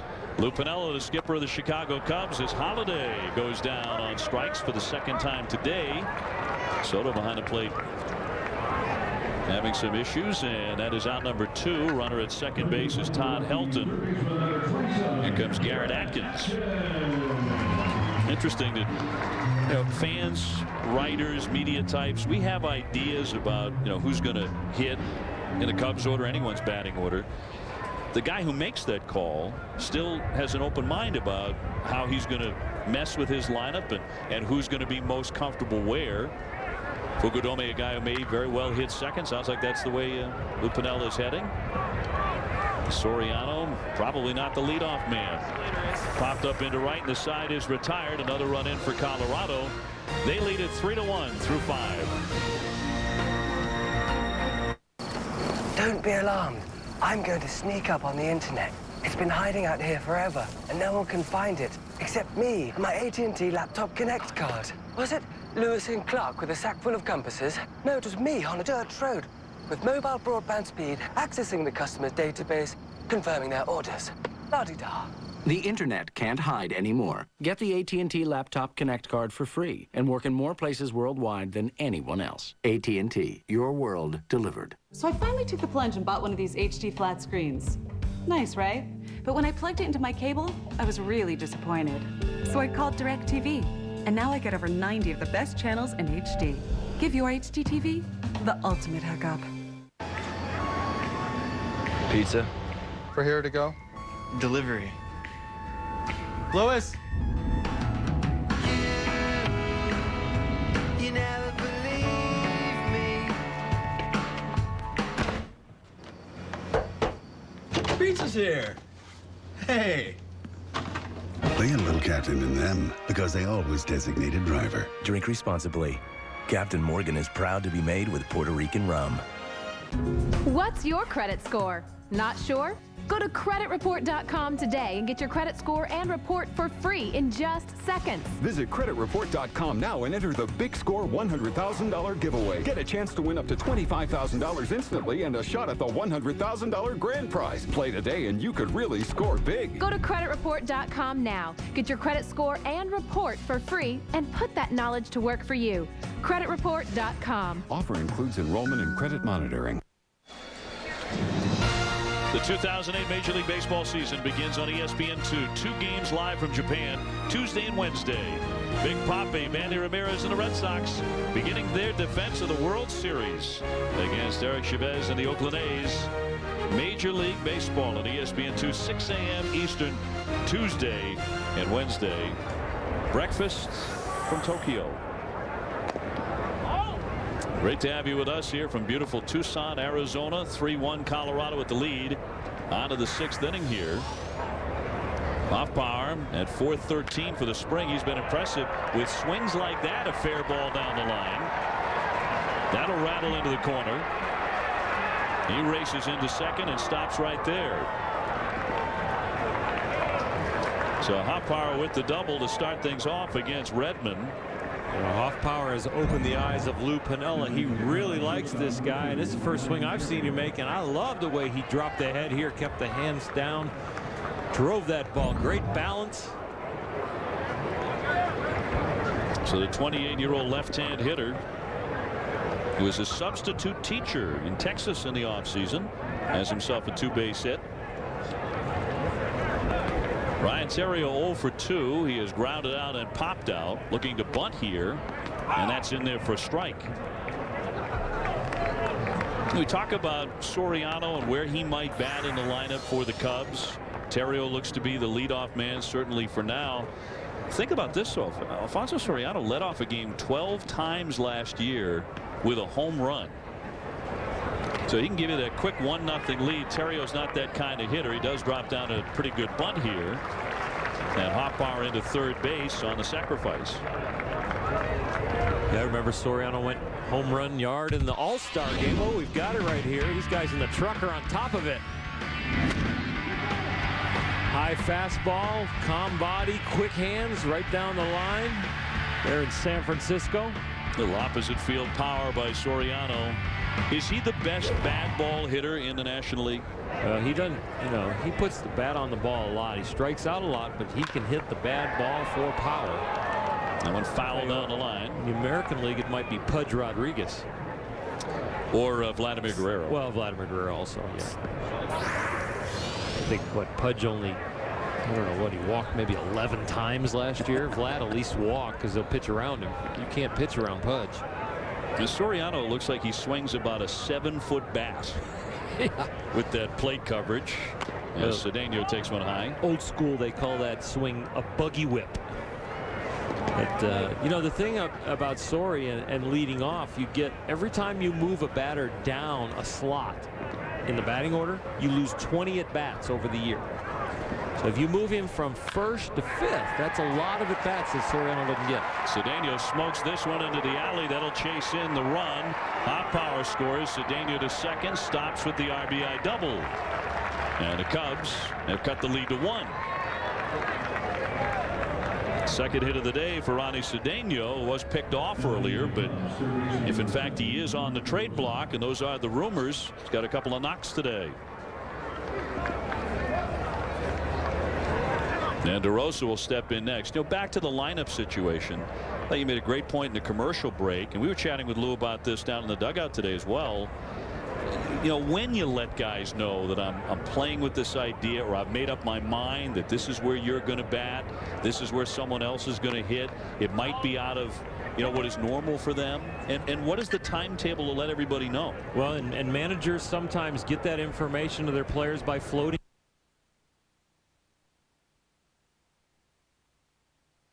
They kind of saddle up next to him at the batting cage and say, wouldn't be bad to have you second and have this guy fifth. What do you think? And see how it plays out. Throw to first base, and what a nice play. Quintanilla with a terrific stop deep into the shortstop hole, and going up high, Jeter-like to gun down DeRosa. A lot of different ways to make this play. You see some guys plant and gun it. Other guys have to jump. You have to know your tools, what kind of arm strength you have, what kind of speed. He didn't have enough time there to round that ball off. Did a great job. Backhand, plant, and jump and throw. So 2 down. Redmond still on the hill here for Colorado. He'll square off against Matt Merton here in a moment. I'll tell you what, chatting with Lou Piniella, he's always a delight to talk with, and very loose. Looks like he's dying to get the season going, but very comfortable right now with his ball club. And that one misses outside for ball 1 on Merton. Yeah, early on with the rumors about Brian Roberts maybe coming over to play second base, being their leadoff hitter, would free up Mark DeRosa to do some bench duty and really fill in a lot of different places to rest people, but be a quality player. Going to watch Felix PA very carefully, I'm sure, to see if the question mark of his bat will come around. If not, I'm sure the Cubs are going to be out there looking for a center fielder, if not right now. He's very comfortable with the starting rotation, but the way it's going to shake out in the bullpen, even though he doesn't have a bona fide established closer, he really thinks that Howry and Kerry Wood can do the job. And we really think it's going to be Kerry Wood. Kerry Wood had some back spasms on Wednesday. He was scratched from that outing, but was able to pitch an inning yesterday. He said, I guess I was the first guy in baseball history to ever have back spasms, given the reaction. He said, I'm fine. Well, 10 years in the big leagues and 11 stints on the DL will do that. That will raise eyebrows about what's going on. He's thrown 98. He's touched 98 several times on the gun so far this spring. 2 balls, 2 strikes on Merton. So the Cubs not with a whole lot of drama as far as open positions. We'll find out from Clint Hurdle about his defending National League champs after this half inning when we talk to Clint about the Colorado Rockies. What positions may be open. They've got a terrific lineup. Clint Hurdle on to first base in time for the out. Made a couple of nice plays in the inning. Side retired. We'll chat with Clint when we come back to Tucson. Help Genesis and your local Quad City pro sports teams turn a triple play to support the littlest Quad Cityans. For just $20, you can catch the season openers for the River Bandits and Steamwheelers and warm up from a cold winter with a Flames game. A portion of the proceeds benefits expansion of the Genesis Neonatal Intensive Care Unit. Purchase the Pro Sports Triple Play ticket package today at any Flames game, the Steamwheelers office, Modern Woodman Park, QCFlames.com, RiverBandits.com, or Steamwheelers.com. Get your package now. The action starts March 28th. Have you or a loved one been exposed to high levels of Paris Hilton, Dick Cheney, Oprah, or Tila Tequila? Has your life been ruined by American Idol, YouTube, Las Vegas, or other harmful pollutants? Hi, I'm Louis Black, and I have 0 legal experience. But that's not going to stop me from taking those to court. Louis Black's Root of All Evil, putting pop culture on trial. Wednesdays at 10:30, only on Comedy Central. Let the record show the balls are in my court.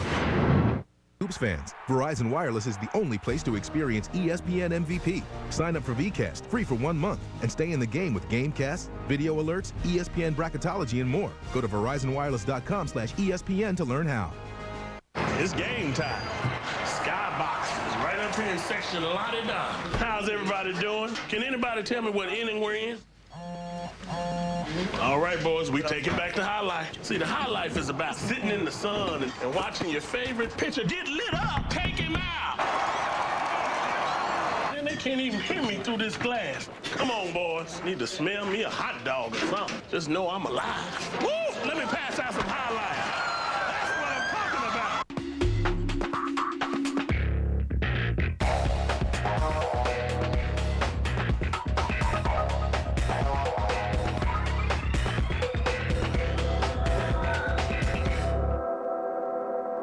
Going for real. Thanks so much for joining us.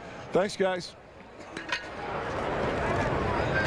Colorado with the 3-2 advantage here. Home half of the 6th inning. Oral Hershiser and Dave O'Brien with you. And new pitcher on the hill here for the Chicago Cubs. Carmen Pignatello, 8-year minor leaguer, made his major league debut last season. A left-hander who grew up just outside of Chicago, drafted by the Cubs in 2000 in the 20th round. Well, a little short with the fastball. Needs to have an outstanding changeup to really be successful at the big league level. You see the herky-jerky delivery is a little deceptive, but no matter how deceptive delivery is, you've got to hit your spots and change speeds. Spielborg's 0 for 2 on the day. Looks at a strike on the outside edge. He has fly down and grounded out. 3 runs on 5 hits for Colorado, 2 runs on 7 hits and an error for the Chicago Cubs. 78 degrees when we got started today here in Tucson, and Cubs fans are braving in another winter storm, a late winter storm in Chicago, threatening to dump many inches of snow on the Chicagoland area, and I feel a little guilty. How about you? I don't feel guilty at all. Not really, no. But I am doing the game for ESPN at Wrigley opening day, so. Terrio, the nifty stop, guns the throw in plenty of time to get Spielborgs. We talked to the Colorado Rockies manager, Clint Hurdle, in between innings. Clint, great to have you with us. First of all, I know you're about looking forward, but let's look back to that run of 21 out of 22 last season. Has it settled in? I mean, one of the most astounding things we've ever seen in Major League Baseball from your club. Well, I think it had its opportunity to settle in over the winter in a lot of different ways. But, we were able to revisit it as an organization. We've been able to watch some videotape. Everybody in their own way has gone back and revisited a lot of the fun times. And there's a lot you miss because, you know, you have a tendency to put your head down and go hard, and we were having fun along with that. But to take a breath, I think we needed to find a way to embrace what we have, and I think we'll be ready to move forward at the appropriate time, and that's getting close. Yeah. Tell me about the rotation, how you see that filling out right now. Well, right now with Francis, Cook, and Jimenez, we're set 1, 2, 3. We've got 4 guys that have been pitching since the start of spring training for the 4th and 5th spots. Hirsch fell out of contention just because of some arm soreness. We're going to get him back in play here soon, throwing and on the rehab assignment. But Towers and Redmond and Wells and Morales have been after it. And it has been a rough go for all. They've all shown some flashes of some good things and had some rough spots. Just basically, been inconsistent in some areas. So we've got some decisions to make here to tie things up to finish with 5 as we head out the start of the season. Clint, I know you're dying to get going for real. Thanks so much for joining us. Thanks, guys. And they do get going for real against St. Louis, their season opener on March 31. The defending National League champs. Chris Iannetta, the catcher today, has walked and grounded out to third, and he looks at a ball outside. You think about their lineup, Orel, and just not a whole lot of tinkering needs to be done when you're talking about Tulowitzki and Helton and Holiday and Atkins and Hop, and they come at you in waves. Yeah, the question mark for the Rockies will be the depth of their starting rotation. The bullpen is definitely a huge strength. Their offense should be there again. They're going to have great leadership. Tulowitzki is not going to have a sophomore jinx season. I would tell you that young man is going to be amazing. But you look at this rotation right here. Francis and Cook has to step up and give him a full year, stay healthy, but really has the ability to have a big year, maybe 12 to 14 to 15 victories. But Jimenez and Morales, Jimenez is polished. Morales has great tools, has really not shown the command that he needs to pitch at a big league level successfully. Those guys really caught fire for them down the stretch and filled the main holes. But it's one thing to do it in a short burst. It's another thing to be consistent over a career, and both those guys have to learn that. 2 down, bases empty here for the Rockies, and Clint Barmas, who is 1 for 2 with an RBI single that drove in Garrett Atkins back in the 4th inning. Now Redmond is done for the day. The Rockies have a right-hander loosening up down the right field line. This was a very big start for Mark Redmond. Well, battling for that 5th spot, and you would think that he's got very good MO or momentum going because of what he did the end of last year when he came over. They signed him in late August to a minor league deal, and he comes over and he throws a 3.2 up with a 2-0 down the stretch, really filled in well. So really his spring training stats, if he can leave a good taste in their mouth here at the end like today, I think he's got a real good shot of being the 5th guy. All right, so I think we've pretty much covered the storylines for the Cubs and the Rockies, 2 teams that fully expect to be playing in October and have dreams of winning a World Series. But there are many, many other topics to discuss with Peter Pasquarelli. And Peter will be on with us right after this inning concludes. And frankly, I hope it moves along very quickly from here on out, because I can't wait to talk with Peter. Oh, it was always a treat.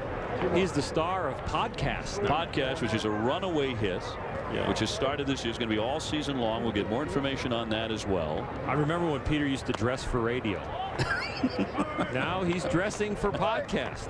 Dressing for, I don't know how you do that exactly, but it's better. It's a little upgrade. Is it better? Yeah, it's not all the way up to TV yet, but he's dressing for podcasts. Peter with his unique brand of humor. He better make us laugh. He always does. You don't want to get shy just because he's a podcast guy now. He's becoming a star. Yeah, he's over here biting his nails, or maybe he's chewing skin. A little more info than necessary. Colorado with a 3-2 lead here in the 6th inning. And the left-hander's pitch is sliced foul again by Barmas. Well, if you don't want to work too much, don't do it well. That's a good point.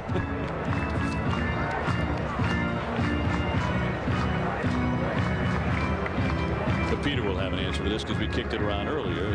If last year was the year of the milestone in Major League Baseball, it was, with Bonds breaking the home run record, Greg Biggio with 3,000 hits, Tommy Glavine with 300 wins, Trevor Hoffman 500 saves. What is 2008 going to be called? Cut on and miss. Barmas whiffs.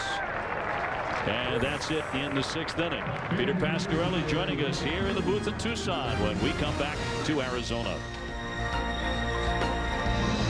Today I plan on working my phone without worrying about my bill. I plan on calling back Justin, Troy, Brad. Hey, Brad. Not Brad.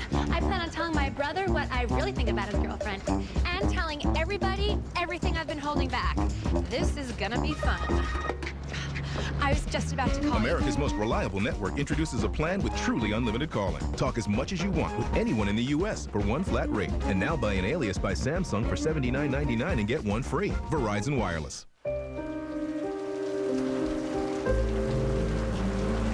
Look at them. You give them the best years of your life, shuttling them around. Then they go away on one vacation without you. And all they can talk about is that Hummer from Avis. I'd like to see that Hummer have to take them to the stupid mall 3 times a day. Actually, I take that back. With dozens of the hottest cars to choose from, there's a reason Avis is your other car. Do you like that song? Yes. Wanna rock? Major League Baseball 2K8. Rated everyone. I said 2K. K. For as long as there was memory, the world was seen as man against the elements. The carbon, hydrogen, and oxygen are the very same elements from which we are made. They are the bond between us all. And when our view of the world includes the human element, chemistry is suddenly found on the same page with humanity. And climate change relinquishes to change more fundamental. I love winning. Josh has good hands. Sometimes he just loses the ball. It's the glasses. 2 words. Contact lenses. AccuView Oasis is the only lens with HydroClear Plus. Wow. I can't feel them at all. Josh got AccuView. Josh got his game back. For a free trial pair certificate, go to AccuView.com. Moving along here in Tucson, Colorado with the 3-2 lead, and Manny Corpus coming out of the bullpen with his live arm inside for ball 1. Dave O'Brien, Oral Hershiser, delighted to be joined by the king of the podcast. He is, of course, Peter Pasquarelli. Pete, Monday through Friday. Monday through Friday. It started 2 weeks ago, and it goes right through the end of the World Series. ESPN.com, hit the baseball page, and you log on there, and it's just see your smiling visage. It's magical stuff. Magical. We're sponsored by Nextel this year. So, tremendous. Hey, this is a big deal. So I get free phone service, and we go from there. And fans can email you questions as well. Email me questions at baseballtoday@espnradio.com. We get to emails probably 2 out of 5 days. A lot of interviews, a lot of discussion with not only ESPN people. We've had, I interview as many people as I can. We've had everyone from A-Rod to Jim Leland, Joe Torre, Scott Rowland, the usual lineup of stars, which, is the only people I talk to. Of course, you move in those circles, as we're all very well aware. Speaking of moving in those circles, is this going to be a preview of the National League Championship Series, where we're looking at today with Colorado and Chicago? I don't think so. I think, the team I like right now in the National League, after, being around spring training the last several weeks, is really, I like Atlanta a lot. John Smoltz today was scratched from a start, though, so we'll see what happens with that. I guess his shoulder was a little sore, but they're saying it's not serious. We'll see what happens. But if everything's in place for Atlanta, I think they're really a team that's going to be tough to beat in the NL East. I know the Mets people are talking about how great that 1-2 in their rotation is going to be. We know Santana's great. I'm not sure about Pedro yet. And I think the NL West is going to be a tough fight for Colorado. I think that Arizona's a good ball club. San Diego always seems to be good. I think the Dodgers can have a chance to be outstanding pitching when they get this kid Clay Kershaw to the majors, and I would guess it would be after Memorial Day. He could be a big deal. So it's going to be an interesting National League. And in the Central, I think the Cubs in Milwaukee are going to be right there, but a sleeper is Dusty Baker's Cincinnati Reds. I'm on Dusty's bandwagon. Really? And he takes care of me, and I take care of Dusty. They have a kid, Johnny Cueto. It's going to be in the rotation. Could be Rookie of the Year, one of the big surprises in camp. And their pitching looks a lot deeper than it's been in the last few years. If Griffey stays healthy, has a normal year, offensively, that could be a pretty good. I love the closer signing, Francisco Cordero over there in Cincinnati. Well, and it lines up their whole bullpen so much better. It puts David Weathers back in a setup role, makes the whole thing that much deeper. So that was an interesting catch. Yeah. And, it's circus time here. And I think Cincinnati's going to be a sleeper. The thing about baseball right now is that even when you include the Red Sox and the Yankees in this talk, there's not one team in baseball I don't think you can say definitely going to be in the playoffs. Now, I don't know if you guys can come up with one, But I mean, you know, you look at the AL West, you got the Angels, but you got Seattle. AL Central, sure, Indians are outstanding, but the Tigers are outstanding, and I think Minnesota's going to be a sleeper there. AL East, sure, the Red Sox and Yankees, but Toronto is a team to watch out for, and you can go the same way in the National. Now what about the B.J. Ryan thing? That's got to be a flag here at this point in spring training. We'll talk more with Peter about the Toronto Blue Jays and others when we return to Tucson, Arizona. We're in the 7th inning.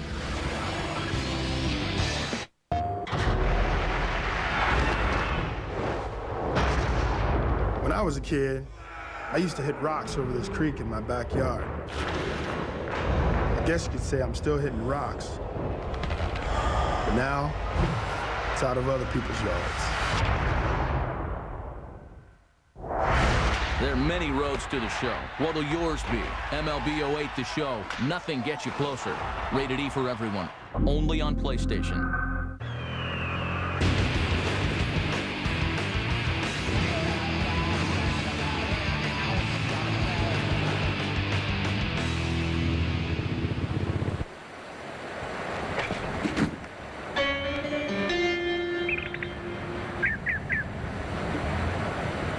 How did you fellers get way out here? The all-new Terex 4x4, 750 cc's of get up and go. That sure is a pretty machine. Why are energy drinks bad? 12 spoons of sugar? That's bad. 200 calories? Bad. Guarana? Tisk, tisk. Good for a short jittery burst, then a debilitating crash. So don't drink energy drinks. Drink 5-Hour Energy. It's not a drink, more like a sip. But with that sip, you'll feel alert and focused for hours, without the crash or jitters. It has 0 sugar, only 4 calories, and no guarana. 5-Hour Energy. Hours of energy now, no crash later. Steroids can really damage your body. They can cause tendons to tear and bones to stop growing, damage kidneys, destroy the liver, even cause heart attacks and strokes. Not to mention something else they can do to a guy's body. Find out more about the dangers of using steroids. Visit drugfree.org. A look at our pitching summary presented by Viagra. Pretty good efforts by both of the starters today. Redmond really needed one. Marshall sort of on the fringe of a fight for one of the spots in the, well, there's only one spot left for the Chicago Cubs up for grabs if in fact it is. And Mark Redmond went 6, scattering 7 hits and struck out 3 in a big outing for him. Dave O'Brien, Oral Hershiser, and our man Peter Pasquarelli joining us in the booth. And Les Walren is going to come on and pitch now for Chicago, 31-year-old and a former Kansas Jayhawk.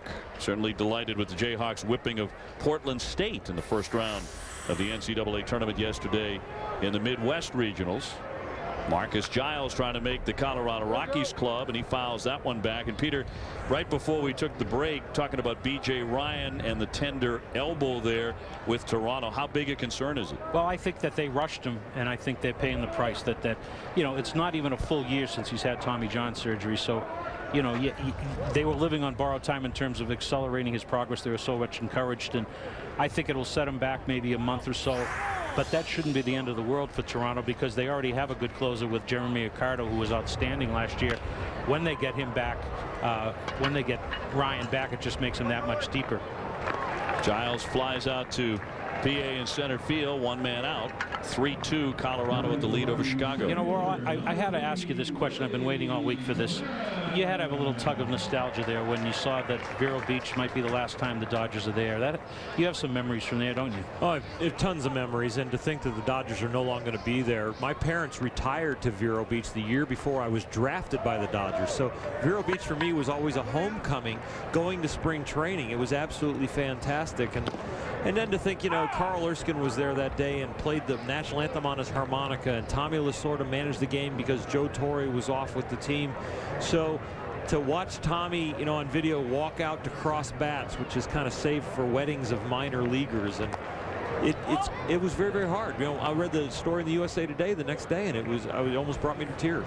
Yeah, you know, it was fitting too, though, that the team was in China with Tommy back in Viral, because I think in the Chinese calendar this is the year of the raviolis, and so you know, I think it was a pretty touching thing for everybody. I appreciate that, Peter, letting me go to the things that are just tugging on my heart. Yes. Dodger for 11 years, drafted Quite by an them. emotional My parents swing. lived there. To ravioli. And then, yes. Yeah, Peter, you're the ravioli. Well, these are the kind of things you can expect on podcasts. Yeah, This is why Baseball it's a Today runaway podcast. hit. It's a runaway hit. It's right up there with The Office. Is a great thing. It was the year of the mouse de choli or something, because Tommy's restaurant was banned for health concerns. Peter, you make an interesting point about it. I mean, right now, as we sit here in the third week of March, you can't look and say one team for sure is going to be involved in postseason play. You said not the Red Sox, not the Yankees. Yeah, they very well might, but you can't say definitively. And Oral's comeback to you was, as loaded as the Tigers are, you can't say the Detroit Tigers are a playoff team right now. Yeah, but you look at their bullpen, boy, and they've got an issue from top to bottom, and there goes a bomb. Oh, no, it isn't. Well, yes, it is. It's a high sky. I lost that one. Sorry, guys. I'll take the play-by-play. Okay, sorry with about the that. catch in left field for out number 2. But the thing about it is that the Detroit bullpen has so many questions. Rodney could be out a while. They don't know if they're going to get Zumaya back. Todd Jones has been lit up all spring. They have a bunch of 6th, 7th inning relievers on that club now. They don't have any lockdown people late innings. And, you know, the good news is their rotation should be able to eat more innings, because Nate Robinson's had an outstanding spring. Dontrelle Willis has thrown well. Bonderman and Verlander.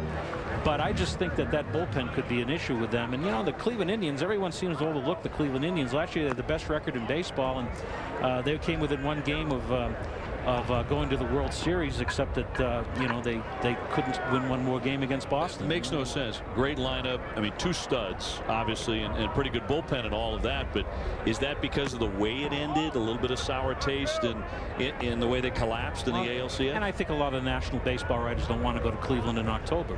And so, you know, I think it's a selfish thing on their point. And then, you know, that's typical media. You know, it's the same way with the presidential race. No one mentions the presidential implications of this game as a shot to right center. Describe it first, Dave. Quintanilla all the way to the wall there on 2 hops. He's digging into second, rounding second, heading for third, looking for the triple to throw. The tag, he's safe. What do you think? As a pitcher, I was better triple than the most Peter's play-by-play. Definitely better. But if you want a copy of Peter's play-by-play, you can go to his podcast. right. As a pitcher, wasn't a triple the most exciting play in the game? Yeah, when it was for your team and you were watching it. Well, you were backing up third, though. That was exciting. Well, for there's you. Quintanilla. He has got 2 good plays defensively, making nice plays in the hole, shortstop, and you see the stride's a little short there, Peter. It kind of looks like your stride. Well, I tend to hit for deep. I like to trot. I don't like to run real hard. But, you know, the political implications of this game, to get back, we're in the home state of one of the candidates, John McCain. That's right. We have the Chicago Cubs, the home of Barack Obama, and the childhood home of Hillary Clinton. I mean, the implications of this game are enormous. So depending on who wins the spring training game here in Tucson, as you look at these polls nowadays, who's president, it could be a very interesting race. PA on his horse, long way to go, will not get there. As the run comes in to score, Helton chugs to second, and he'll have the RBI double now, 4-2 Colorado. Peter, when a center fielder goes after a ball and he's on his horse and doesn't get to the ball, is it the horse's fault? It usually is. Well, see, but now on these drug testing days, you really have to worry about some of those horses, because you know what I'm saying. So, hey, let's talk about Barry Bonds, for example. You're a key member of that baseball union, weren't you? Yes. You were a player rep, weren't you? And Yes, a league sir. rep and all that. Yeah. And I have the greatest respect for what they've done for players over the years. Yes. But if they file a collusion charge over people not signing Barry Bonds, they should have their heads examined. If you owned a club, let's look at Barry Bonds, dude, objectively. You're a club looking for help. He's 43 years old. He's going to want at least $10 million. He cannot play defensively anymore. Well, now it's not collusion, it's price. Well, okay, but irregardless of price. Oh, there he is, Barry Bonds, the record-setting home run. I'll never forget, I was there. And so was Dave. Dave was right next to me. We both had chills. It was great. But here's what I'm saying. He's 43 years old, can't play in the field. He's under 2 indictments. Generally speaking, is not considered an asset in the clubhouse. probably would be a slight distraction to whatever club he goes to. And you're being very, very kind. Who would want that on their team? I mean, that's not collusion. That's common sense. I think it is. Yeah, but I think it's 30 owners and general managers deciding that this is not the right formula for our club. Right, but to bring up the possibility they're going to investigate his lack of signing as being collusion, to me, just clouds an issue that doesn't need to be clouded. It's pretty clear to everybody why Barry Bonds isn't in camp with him. I think the evidence, though, on the other side of it for Players Association would be that there's a lot of other guys that have been signed that had just as bad a background. Yeah, but nothing to the extent that Barry Bonds would take into a clubhouse. I mean, let's face it, it would be a circus wherever he'd go, and that's probably partly the media's fault, but nevertheless, it's a situation that I don't think many teams want to invite him. And all three of us know there aren't many clubhouses large enough for all the space that Barry needs, because he takes 3 or 4 lockers. And that big chair he had, and big chair, and the widescreen. Yeah. So I mean, he needs a big club. So he couldn't play in Boston, for example, small clubhouse. Not enough room there. You know, he could play. He could play in the new Yankee Stadium, but not the old one. Holiday off the end of the bat, BA driven all the way back to the wall there, and underneath will make the catch for out number 3. I'm dying to see you two just fight it out on podcast coming up next week. 4-2 Colorado. ABC, your NBA Sunday destination. It takes 2 to text, so get to a Sprint store now for the Rumor by LG. For a limited time, if you buy one, you get one free. Built for texting, so everyone's just an instant away. Only $49.99 for a pair. Any pair. The Rumor by LG. Buy one, get one free in white, black, or a fierce new green. Only at Sprint stores or Sprint.com. Pizza? For here to go? Delivery. Louis! You never believe me. Pizza's here. Hey. They had a little captain in them because they always designated driver. Drink responsibly. Captain Morgan is proud to be made with Puerto Rican rum. Let's go. Let's go, Sam!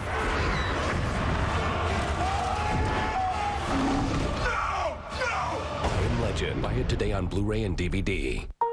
I'm not ready for retirement. I realize it's my responsibility. I know I shouldn't feel anxious. But I just don't know where to start. At Bank of America, we know where you are today, and we can help you get where you want to be tomorrow. Open a no-fee IRA at a banking center near you or online at bankofamerica.com/IRA and start saving for retirement now. This copyrighted telecast is presented by authority of the Office of the Commissioner of Baseball and may not be reproduced or retransmitted in any form, and the accounts and descriptions of this game may not be disseminated without express written consent. ESPN Spring Training Baseball, brought to you by MLB 08 The Show, the most realistic high-definition smell the pine tar baseball simulator ever created. Nothing gets you closer, only on PlayStation. Fuentes, the left-hander, coming out of the bullpen here for Colorado. Top half of the 8th inning. Dave O'Brien, Oral Hershiser, Peter Pasquarelli with you. Colorado with the 2-run advantage. Felix Pie has doubled and also struck out. In center field today for the Chicago Cubs. He'll be the opening day guy there. Fuentes, somebody that a lot of clubs are trying to get away from the Colorado Rockies. I mean, the Yankees and the Detroit Tigers, and among others. It's unlikely, I would think, the Rockies move him, since it disturbs one of the biggest strengths in their team, namely their late inning relief corps. Anthony up and over in time to get him. 1 up, 1 out in the 8th. He lost his closer role last year, June 22nd to July 3rd, blew 4 saves. And then Corpus took over, saved 19 out of 20. But Fuentes has been outstanding as far as his makeup coming into spring, saying whatever's best for the team. If I'm the setup man, I just have to be ready. It helps when you win like they won last year. You know, if they don't win last year, he probably comes up in the camp saying, I want to be a closer, and if I'm not, trade me. But when you win, it really changes a lot of mentalities, which is, you know, pretty understandable when you think about it. Boy, it changed everything in Denver, didn't it? And talking with Clint Hurdle and some of the Rockies today, the whole focus of that organization just flipped.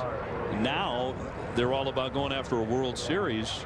Well, last year they were scuffling just to get respectable again. Well, and I think one of the things, too, that made it particularly important for them is that it's such a homegrown type of club in most ways, and it sort of validated not only the players but the entire organization, the people that have been there for several years and really had their judgment questioned for a long time. It sort of validated all their work.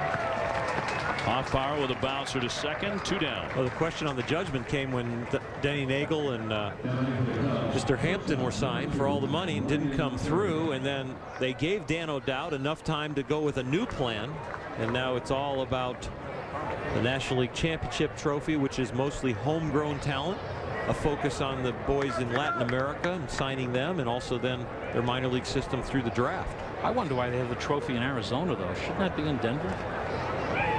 There's got to be a #1 there. Oh, that must be the backup. Yeah, this is the #2. Yeah, I don't know if there's 2. Maybe I think they bring the one and they'll take it with them. Oh, there are a lot of them. There's a lot of them? I think they've made dozens of these things. Really? Yeah.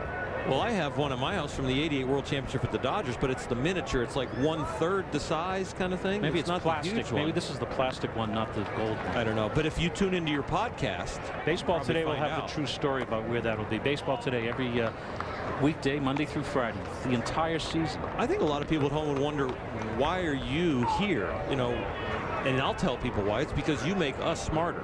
You are the guy that has contacts all around the league. You've been in the game for how long?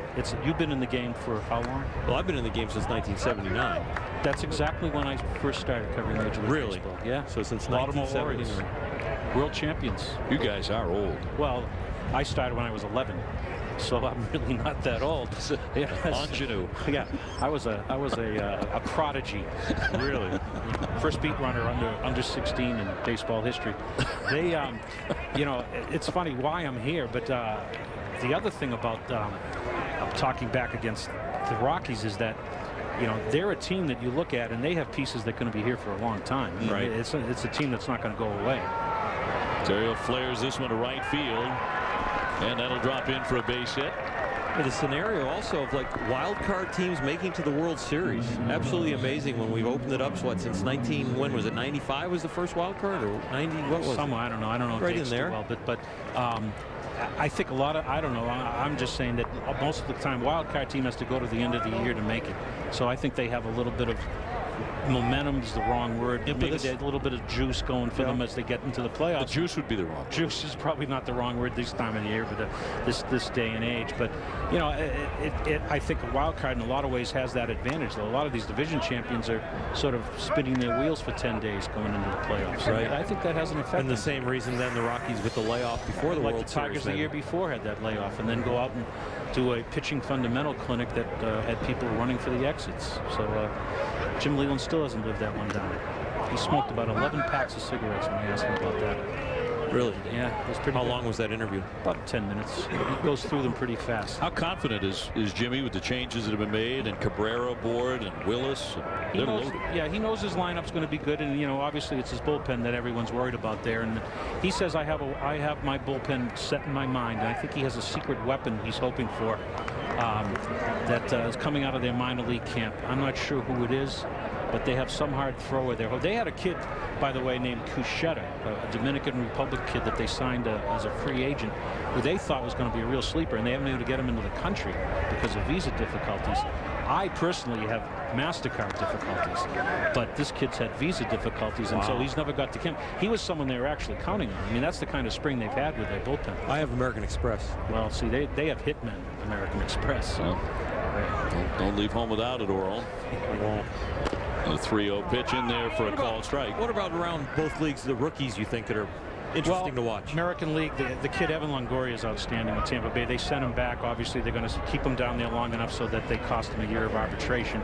That's the way low market teams do it. They're willing to lose some games so that they don't have to pay a guy for another year. I love the way they run businesses, some of these teams. But he's the real deal in the American League.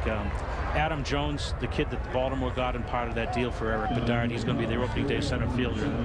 You know, he's had an outstanding spring. He's still a baby, but he is going to be outstanding, and he's going to help lift that mood in Baltimore a little bit. I think he can be a real special player, and you know, in the American League, those are two I think to look at real quick. And a third sleeper is a kid named Nick Aidenhart. who's a pitcher for the Angels, and who, while they keep on saying he won't be in the rotation early, despite the injuries to Escobar and Lackey, they expect Lackey back sometime in April. They keep saying Adenhart's a long shot. We'd like to see him. Every time he's gone out in spring training, he's been lights out. And he's making himself as a sort of a mini version of what Verlander did with the Tigers a couple of years ago as a rookie. When Jim Leyland finally said, look, I want to go with talent. It doesn't matter that he's 19 or 20 years old. I'm going with the talent. And this kid could end up doing the same thing for the Angels. DeRosa fouls that one back. He's 0 for 3 on the day. A threat here for the Cubs, 1st and 2nd and 2 down. The Cubs, you know, the catcher Soto, I think, is going to be a rookie to watch in the National League. The kid with Cincinnati, the pitcher Johnny Cueto, I think that Dusty has convinced the organization that he wants to keep him, and they're going to keep him in the rotation to start the year. He could be somebody pretty special, too. And wait till you see Clay Kershaw when the Dodgers bring him up. I mean, he's something. I saw him pitch. He struck out the 3 batters he faced against the Yankees, I saw. And they were real hitters. I mean, it was Cabrera and Shelley Duncan and Wilson Betterment. Those are 3 major league hitters, and they blew them away. Really? Yeah, and I mean, you know, that's only 1 inning, obviously. Was it high velocity? For me, it came right out of his hand real well. Yeah. I love talking like a scout. I love when the scouts say, came out of his hand real well for me. Yeah, for me, Nolan Ryan had better than average major league stuff. Runner at second, breaking fly to right, well struck, driving to right fielder all the way to the track for out number 3. It's going to get Peter a radar gun during the commercial break and a visor. Colorado with a 4-2 lead. A Toyota. Get in.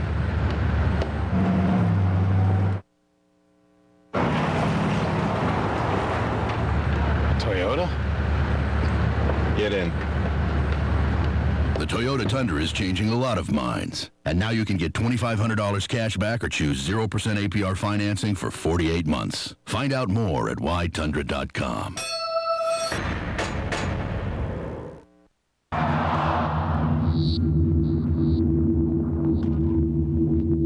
Time stands still. You're just, you want to get to your feet and keep moving no matter what direction. Just don't lay there. If there's nowhere to go, you know where to run, just wad up in the ball and just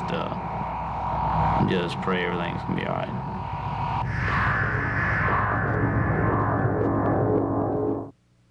Do you have what it takes? We are here. We're on a mission. Fear nothing. That starts the first day of practice. It's ingrained in you. The whole thing is you got to look like you're going to win. And you got to be convinced in your mind that, you know what, I'm going to knock you out. March is a time of champions. You've got to have a strong mind. You've got to have a great will. There are a lot of good teams, but there are not a lot of great teams.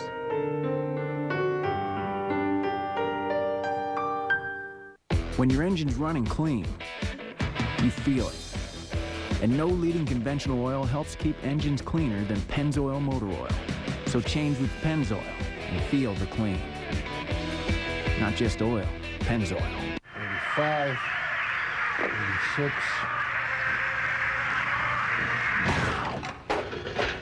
Want a hit? Major League Baseball 2K8. Rated everyone. I said 2K. K. This game is being broadcast on ESPN2 HD and presented by Olivia.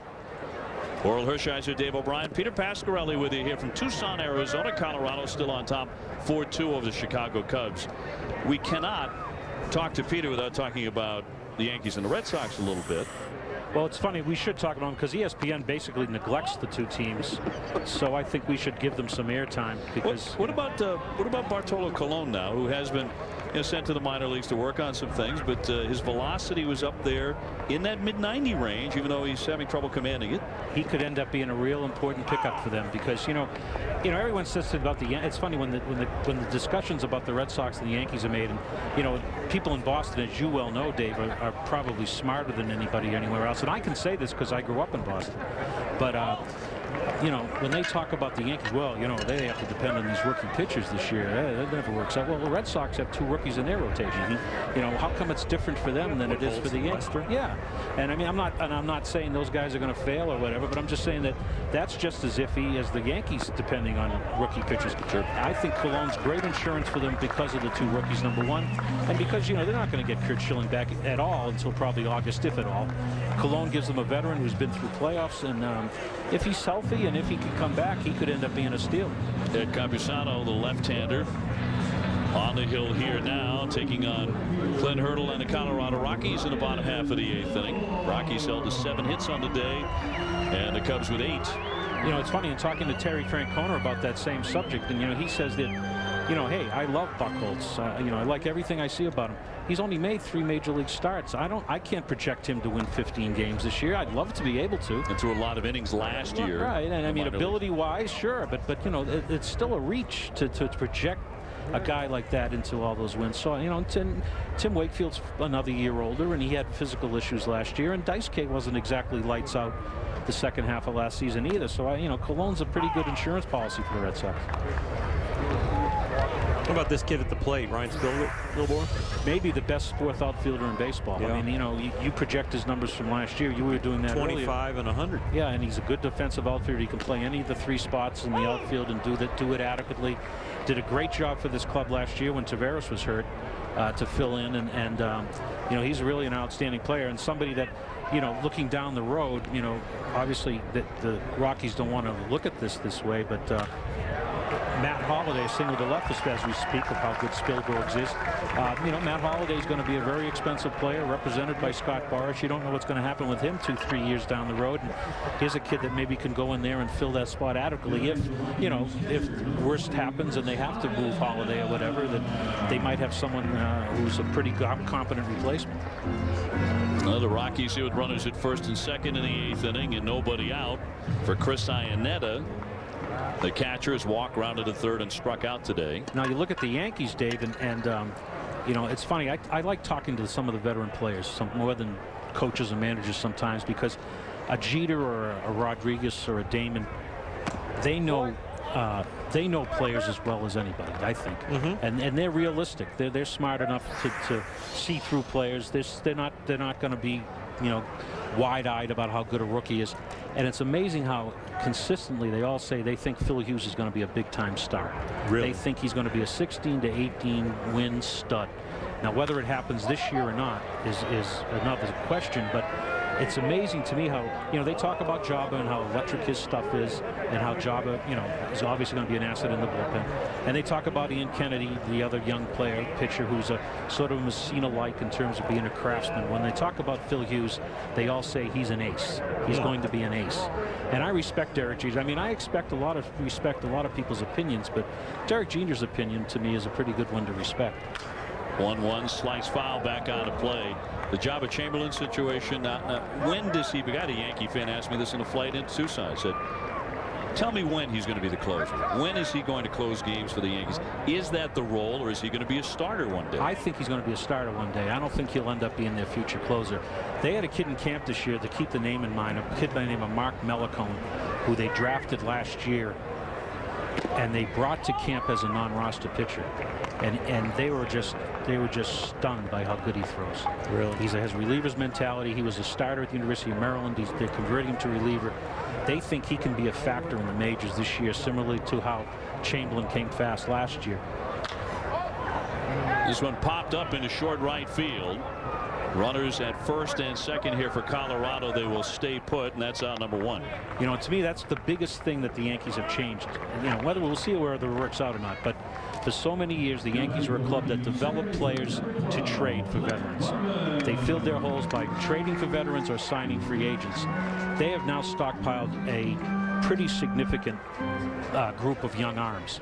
You know, this kid Mark Melicone, you know, Alan Horn, you know, the Kennedy and Chamberlain and Phil Hughes.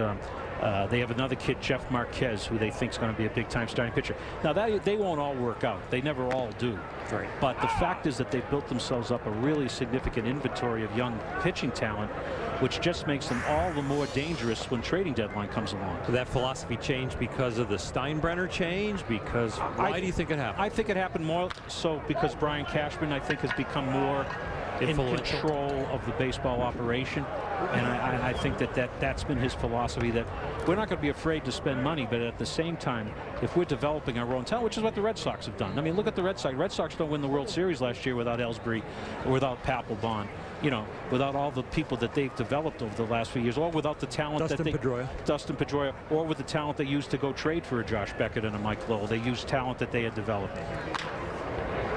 Ground ball to third. That's going to squeak through between third and short. Atkins rounding third. He'll come on in. Another run on the board for Colorado as Barmes comes up with his second RBI hit of the day to make it 5-2 Colorado. Now, obviously, these Rockies were one of the major surprises of 2007. Milwaukee certainly was too. We love to play this game this time of the year, March Madness time. Who's the George Mason of the tournament? Now, who's it going to be in 08 Major League Baseball? I think one team to keep an eye on is Cincinnati. I know that I'm biased because I love to see Dusty win. But we put our biases out front. That's what makes us great journalists, you know. But did you call Dusty right before the broadcast so he'd listen to these 10 minutes? Yeah, I want to get on his payroll. I want him to write his biography, so I got on the Peter. I mean, really. You know, you look at their lineup; it's a good, solid lineup. Now, you know, their shortstop Alex Gonzalez is going to be out still for a while because he has a knee problem. I think they can fill that hole. They have a kid, Jay Bruce, who's going to come up during the year and be a big factor in their outfield. Griffey's been very healthy all spring. Who'd they get for Hamilton? They got this kid, Edinson Volquez, who you know very well from Texas, a great arm, who started to mature. He finally got himself shaken away from the things you tried to teach him. Now he's back to throwing the ball. Now he's throwing the ball the way he's capable of, instead of thinking about all those checkpoints that you talked to him. No, I'm just kidding. I know you are. But anyway. Are you really? Yeah, I'm kidding. But Volquez has had a very nice spring, and by getting Cordero as a closer, it's made their whole staff deeper. I just think they have a chance to contend. You know, Milwaukee's very good, and so aren't the Cubs. I just think Cincinnati has that possibility of being a sleeper kind of team. And Dusty is an intangible. No. I mean, Dusty's had that magic touch over the years. This one's smoked into center field by Ian Stewart. Spilborg's rounding third. He's trying to score. Play at the plate. The tag is going to be late, and a run is in for Colorado, opening up a 6-2 advantage here in the 8th inning. Good thing there wasn't a collision there, or we might have had another Bucks-Yankees tip. How about that stuff, Laura? What do you think of that? What's happened? What? The fight, the Yankees and the Bucks. Did you think that was a good play by the guy caught? You know, there are different levels of intensity in spring training. If you have a young player and you have then a veteran player, you're going to get a mixture of cultures. And you got people trying to make teams. You got other people trying to make an impact. This throw right here is the reason why you want to miss up the line and not to the first base side. See the tailing of the ball, you end up on the first base side. If that ball is on the other side, the mistake, or Aaron throws on the other side, get him out. Lou Piniella makes the pitching change. A quick outing for Campusano. 6-2 Colorado. Back with more in a moment.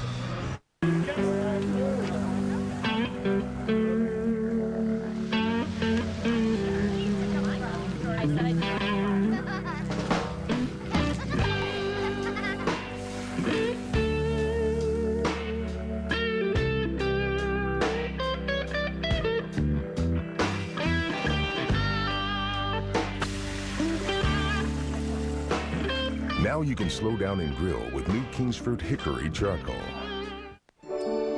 ThermoSpas custom designs hot tubs for therapy, along with entertainment, and today has engineered a revolutionary swim spa called the Spa Trainer, large enough to accommodate 12 adults. A powerful current allows you to swim endlessly, while the other side provides the ultimate hot tub experience. In the Spa Trainer, you control the intensity, and best of all, it's self-contained, so it's ready to use the day we deliver it. Call to receive a free DVD and a 48-page brochure to learn all about ThermoSpa's luxurious hot tubs and swim spas. Call now and we'll include free delivery, a $450 value, free chemicals, a $150 value, and a $400 cash coupon. This $1,000 offer is free, with no obligation, and is valid for 1 year. call 800-548-0100. Thermospas, luxurious hot tubs made affordable. Jesse Estrada, the right-hander, coming out of the pen for Lou Piniella and the Cubs against Willie Taveras, looking for his first hit of the day. He is 0 for 4. What do you know about Estrada here, Peter? Big right-hander, needs to keep the ball down. Sinker slider guy? Yeah, sinker slider. Strike one's a real important pitch. You know any of his relatives? I think Eric Estrada is a distant cousin. Stop. He has a riding fastball. Motorcycle riding? Yeah. By the way, just a point of accuracy. Chips in his elbow? Stop now. I think everybody realizes we were kidding, or just about everybody, but that is the actual National League trophy. Colorado playing here in spring training, just like they concluded last year when they won the National League title. Taveras with a ripper up the middle for an RBI single to make it 7-2. They're beating up the Iowa City staff here with their regular lineup. That's what makes spring training games so much fun, to try to assess people. You know, I mean, you look at numbers at the end of spring training. Boy, he had a terrible spring. Well, you know, you wonder about it sometimes. But that's, you know, they're getting their work in, is what everyone says, and I guess that's true. I'm trying to look up something on Estrada just to make myself look smart. But if there was somebody in the booth that actually played on the field, maybe you could ask him about spring training numbers and if they are legit. But I don't know if you guys could find anyone. You found such an individual. Let me ask you a question. This is serious. As a coach more than as a player, what did you do about spring training numbers? I didn't really worry about it. All I wanted to see was the execution of the pitches. I wanted to see the makeup of the individual when the pressure was on. I wanted to see how he dealt with good times and bad times. And you can evaluate a guy almost better during his side work sometimes than in the games. Kid Estrada's in his fourth professional season, just to sum it up, and he's you know, he's a starting pitcher throughout his minor league career. So imagine that that's how he's being projected by the Cubs. He's just a baby, so 24 years old. He's had 232 strikeouts and 380 professional innings, so that's not a bad ratio for a young pitcher. Not great. And Todd Helton with a couple of hits today, a single and a double. He's also taken ball 4, so he looks like he is ready for the season to begin, as is our Peter Pasquarelli. And Peter, it's always a joy and a treat and a privilege to be in your presence. I feel that from you guys. Rattled towards second base, up and over, and that will do it. Baseball Today. ESPN.com, Major League Baseball page, and you can email us anytime. ESPN Baseball Today at ESPNRadio.com. Thanks, Pete. So I finally took the plunge and bought one of these HD flat screens. Nice, right? But when I plugged it into my cable, I was really disappointed. Turned out, having an HD TV didn't mean I'd automatically get HD. I needed an actual HD source. So this time, I called the best, DirecTV. They upgraded me to a free HD receiver, plugged in my flat screen, and I was in HD heaven with my favorite channels in HD. So give your HD TV the ultimate hookup. Don't miss out. Call today.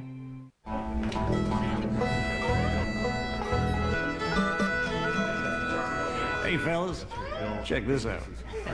First time I saw her, she set my world, you know, she set my world to reeling. And as the years go by for this country guy, well, we never lost the feeling. With this Billy Goat, I played my last note, I can't wait to get home. Viva Viagra. Talk to your doctor about Viagra, America's most prescribed treatment for erectile dysfunction. Learn more at Viagra.com. Viva Viagra.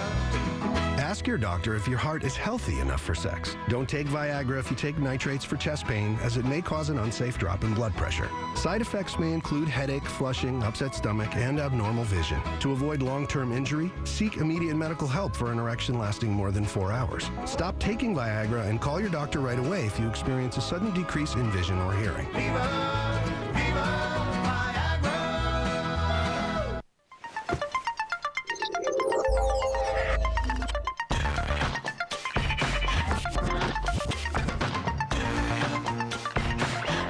Plug-in, the first ultra-adaptable room from Marriott.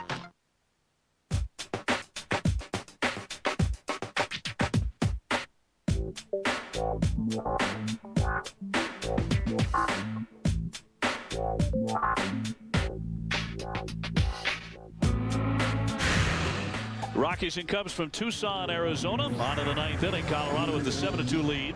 They have out-hit Chicago 11-8. And thanks again to Peter Pasquarelli.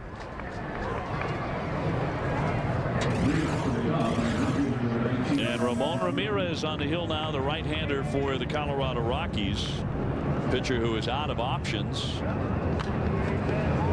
So this would appear to be one of those showcase situations right now for the scouts making their way to Tucson. You get a young man, 25 years old, in 2006 had the most strikeouts for a rookie reliever for Colorado, and those scouts are going to pay a lot of attention right here, especially the guys that are out of options and the veterans that have to move on because they can't go to the minor leagues or won't. A lot of decisions made here in the last week to 10 days of spring training for that opening day roster is set all around baseball. Good spring trainings might not get you a job with the team in the uniform you're in. Might have a job somewhere else. Matt Merton with a couple of hits today takes the fastball inside. He has singled in the 2nd and the 4th and grounded out to short in the 6th inning. Cubs did not bring Alfonso Soriano or Derek Lee or Ramirez or a number of other star players today. Fukudome. We did not get a chance to see him. Kosuke Fukudome, their big dollar signee from Japan, from the Chunichi Dragons. He's had a bit of an up and down spring, but as we heard from Lou Piniella about the 5th inning of our broadcast, he fully expects him to hit, swing the bat well. He won 2 batting titles over there in Japan in his 9-year stint. Won an MVP. Had an elbow problem last year that cut his season short. They say there's no ill effects of that right now. Throw on to first base in time to get Merton. Third base has been the hot corner today. 1 man gone in the 9th. They head to the ballpark during opening week to help Major League Baseball celebrate the 100th anniversary of Take Me Out to the Ball Game. For more information on how to be a part of your club celebration, just log on to MLB.com. That song written in 1908, the last time the Cubs won the World Series. How old were you in 1908? Just a wee little lad. Yeah. In 1908, the city of Chicago was celebrating a world title, and they hope to do it again this coming October.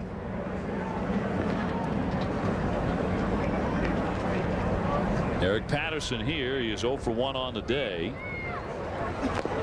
And that's outside and low for a ball. I know we talked to Peter Pasquarelli. He talked about he didn't really think you could pencil anybody into the playoffs, but there's high hopes for both these organizations, and the 100-year drought in Chicago could be over. There is World Series hopes for these guys. Well, the defending Central Division champs, that one wrapped into the alley. And Patterson is on with a single with 1 down in the 9th inning, hoping to start something here for the Cubs, who are trailing by 5.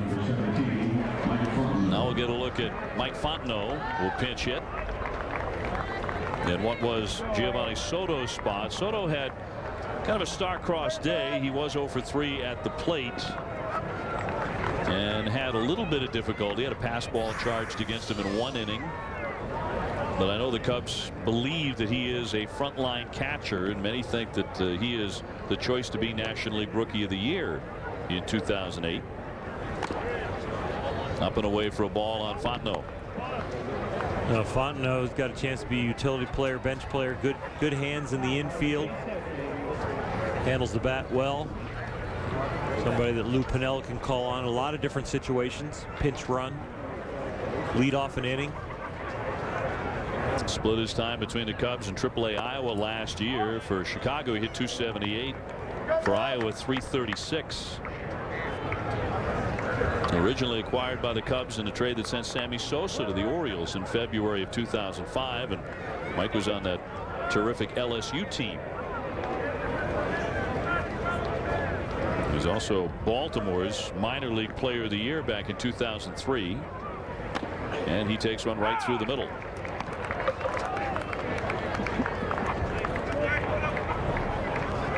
You're always looking for those guys on your bench in the National League, especially, that can do a lot of different things for you. Can even fill in and start when you have that tweaky injury that doesn't put somebody on the DL, but just out for 2 or 3 days. Now 3 balls and 1 strike on Fontenot. Remember last year, Ryan Terrio, the starting shortstop now for the Cubs, had a little weak back at the end of the year. He played 148 games, most games he'd played in his career. Fly to the left center field. That one may get into the alley. In fact, it will on 1 bounce up against the wall. Patterson rounding third. He is in to score. The throw into third base, the tag, and he is safe. Fontenot got in. A 3-base hit and an RBI. That makes it 7-3.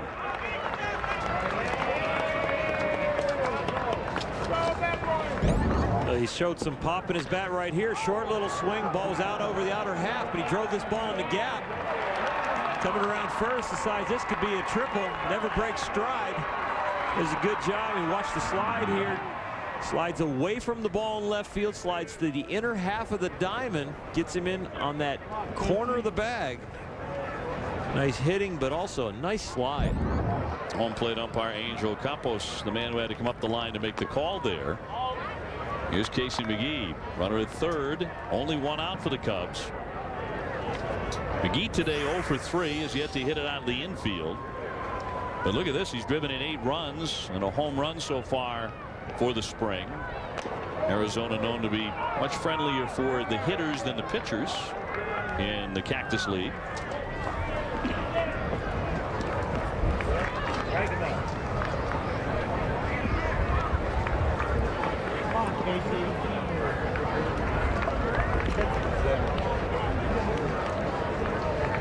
McGee has also done some catching. He's gone all the way at first base today for Chicago. In for a strike, 2-1. Now both teams now whirl into double figures in hits. That's 10 now for the Cubs, 11 for Colorado.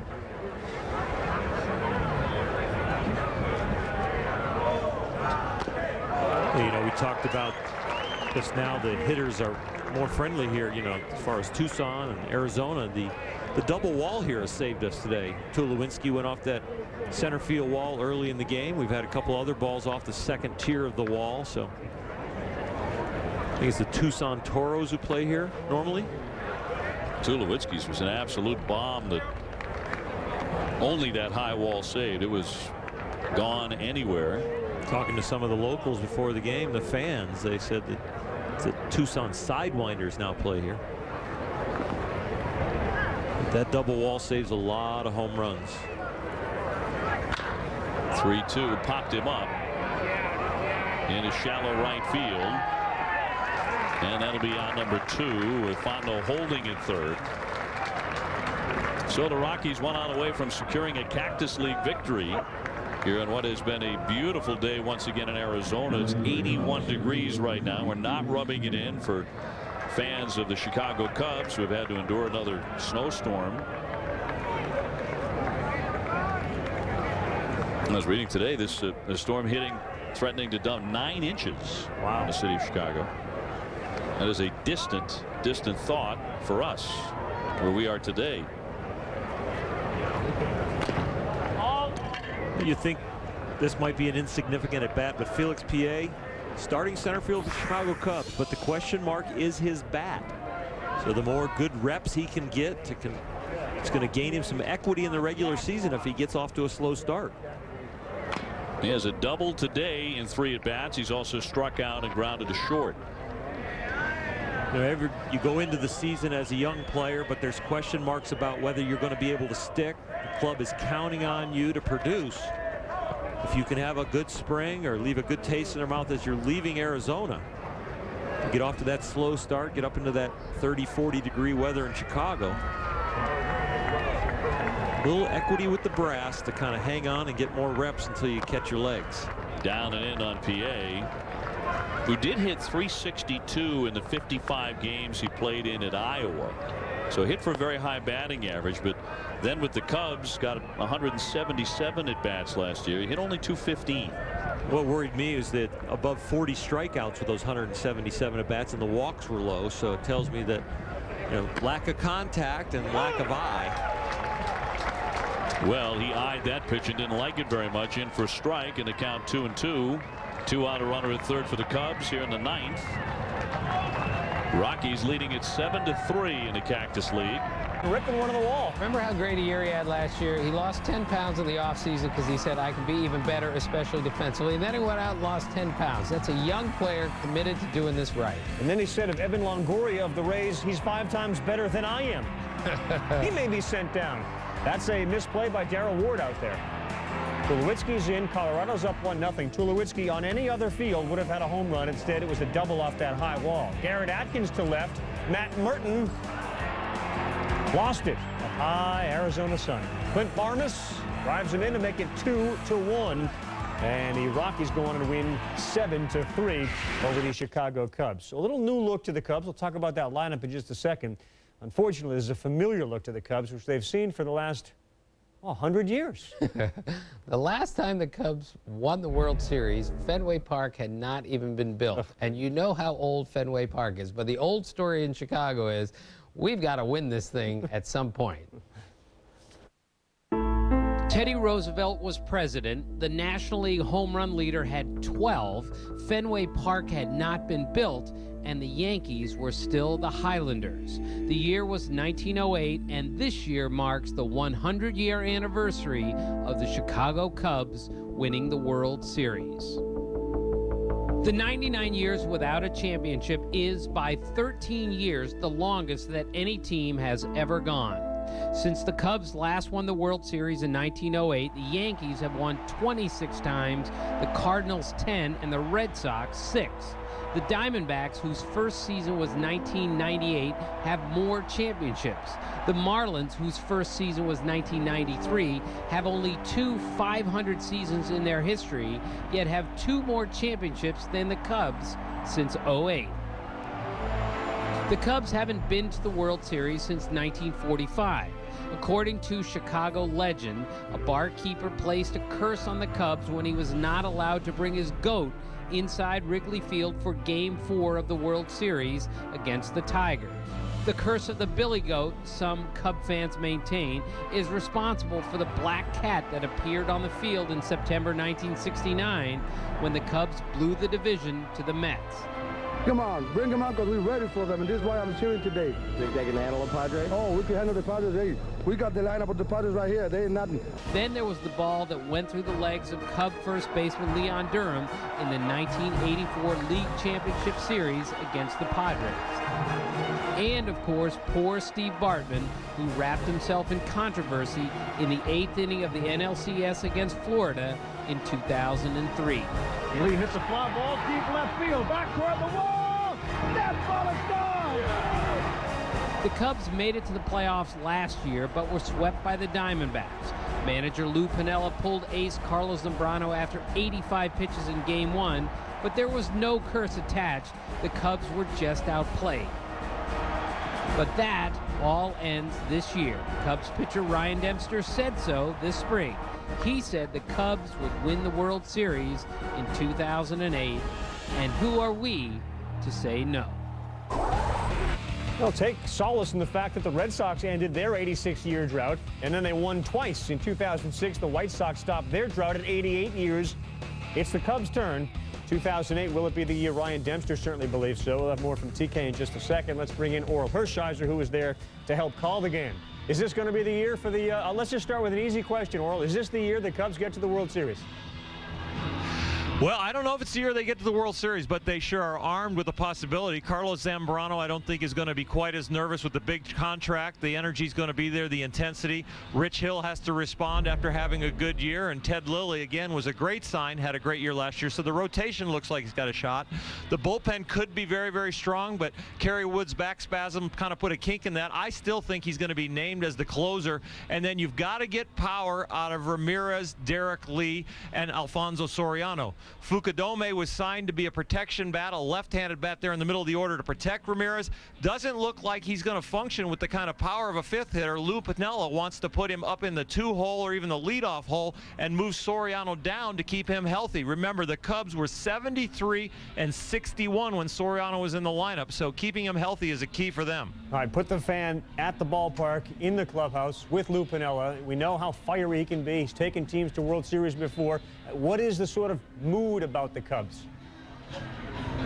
I didn't hear you there, Carl. What is the what about the Cubs? What is the mood surrounding the Cubs right now? How optimistic are they? Did they look at the rest of the division? Yeah, I think they're very optimistic. Lou's very optimistic. It was the most relaxed I've seen him in a long time. I know it's spring training, but sitting on the bench, he was very optimistic about his team. A little question mark maybe about Felix PA and his bat out in center field. He'd like to see that be a little bit more consistent for contact. I think he wants his power guys to get some more reps. He talked about the reps of Derek Lee and Aramis Ramirez need to be more. You need to get them up about 50, 60 at bats. So I see those guys working hard over the last week, getting more at bats. Both got their first home runs of the spring. And I think Lou's the perfect turnaround CEO. He did a great job in Cincinnati, did a great job in Seattle, and now in Chicago last year with a title, he wants to take it one step further. People do look at the Brewers and think they're a team that's on the come, but they have question marks with Ben Sheets.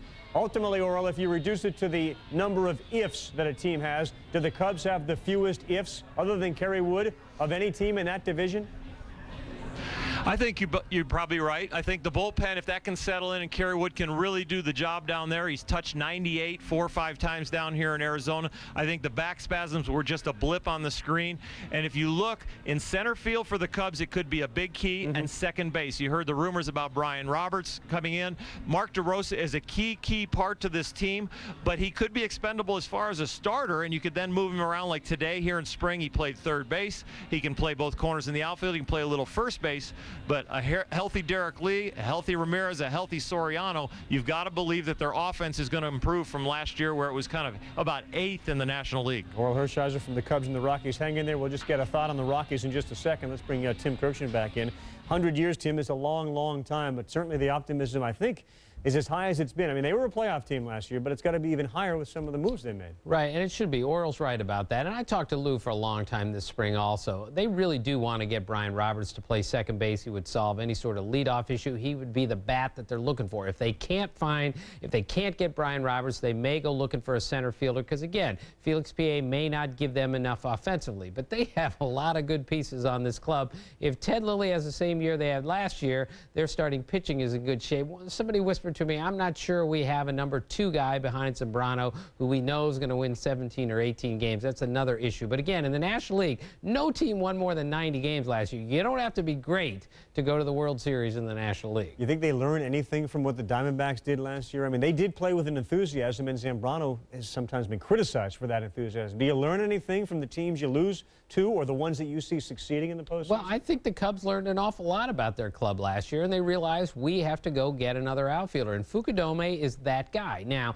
I was told he doesn't run like Ichiro, he doesn't throw like Ichiro. Not many guys do, right. But he's a well above average major league player right now. Now, he hasn't had a good spring, and I know some of the Cubs, probably Lou, is a little frustrated about that, but keep in mind, in Ichiro's first spring, Lou was his manager, and Lou told me that Ichiro just hit a bunch of soft singles to left field for like the first 3 weeks of spring training, and Lou looked at him and said, can you do anything other than that? And Ichiro basically said, I can hit it really hard over there too. So Lou said, yeah, why don't you hit it really hard over there? And Ichiro started turning on some balls, and of course had one of the great rookie seasons of all time. Continues to make history with his 200-plus hit seasons. Will Fukudome do that? Not sure. Lou's trying to juggle this lineup. With regards to what he put on the field today, how will this change things? What is he trying to do? Well, ideally, again, he would like to have Brian Roberts hitting first, and he would like to hit Soriano second to take the pressure off of Soriano's legs, which are only about 85% right now. Now, he told me he wants to hit Fukudome 5th because he wants that left-handed presence behind Ramirez, who's hitting 4th. But Fukudome has not looked like a 5th hitter yet, so he's going to hit him second and move Soriano down in the order. Now you got 3 right-handed hitters, 3, 4, and 5, which was what they were trying to avoid. I think he's going to play with this lineup for a long time, and I think this is a fluid situation. Yeah, but it's a pretty good problem to have, especially the 3, 4, 5 guys. All right, we'll get Orel Hershiser back in just a second. Now on ESPN.com, read more about the Cubs. Orel believes they're going to name a closer in the next couple of days. They'd like to have that guy. Pete Becker on ESPN.com, though, one of his 30 questions. What do the Cubs do about their closer situation now that Kerry has seen the grip loosen a wee bit? Ready to rock again? Perhaps. They rolled all the way to the World Series last year and then were thumped. Colorado's set to repeat. Wild, Wild West. excluding the Giants, every team's got the possibility of 90 wins in them. We'll break down by team. And the spring sequel, Pedro back on the hill today. What he threw next. Baseball Tonight, brought to you by Century 21. Now more than ever, visit century21.com to find your path home. April is open house month. Now more than ever, your local Century 21 agent is ready to help you find your path home. Start the journey now by visiting your local Century 21 office or century21.com. Century 21. Go fun, huh?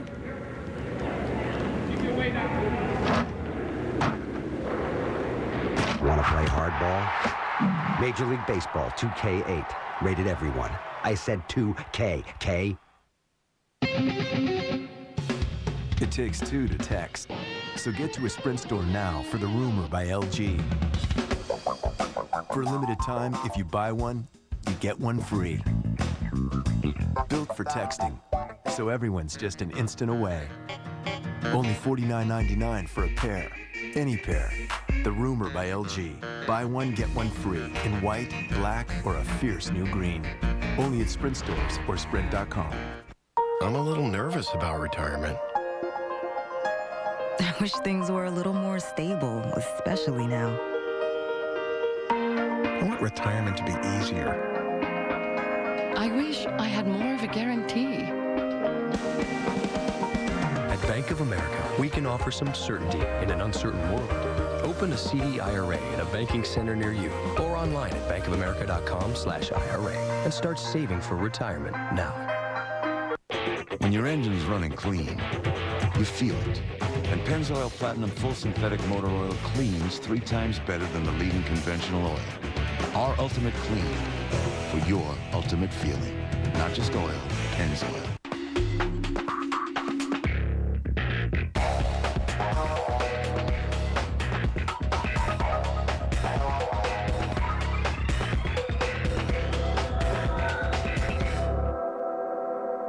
Are you afraid to lose, or are you determined to win?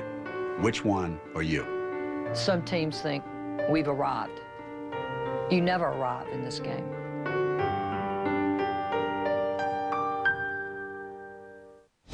Baseball Tonight takes a Saturday off. We'll return Sunday, Easter Sunday, 12:30 Eastern Time on ESPN2. A look ahead to the games on Tuesday between the A's and the Red Sox. That's Sunday, 12:30 Eastern Time, ESPN2.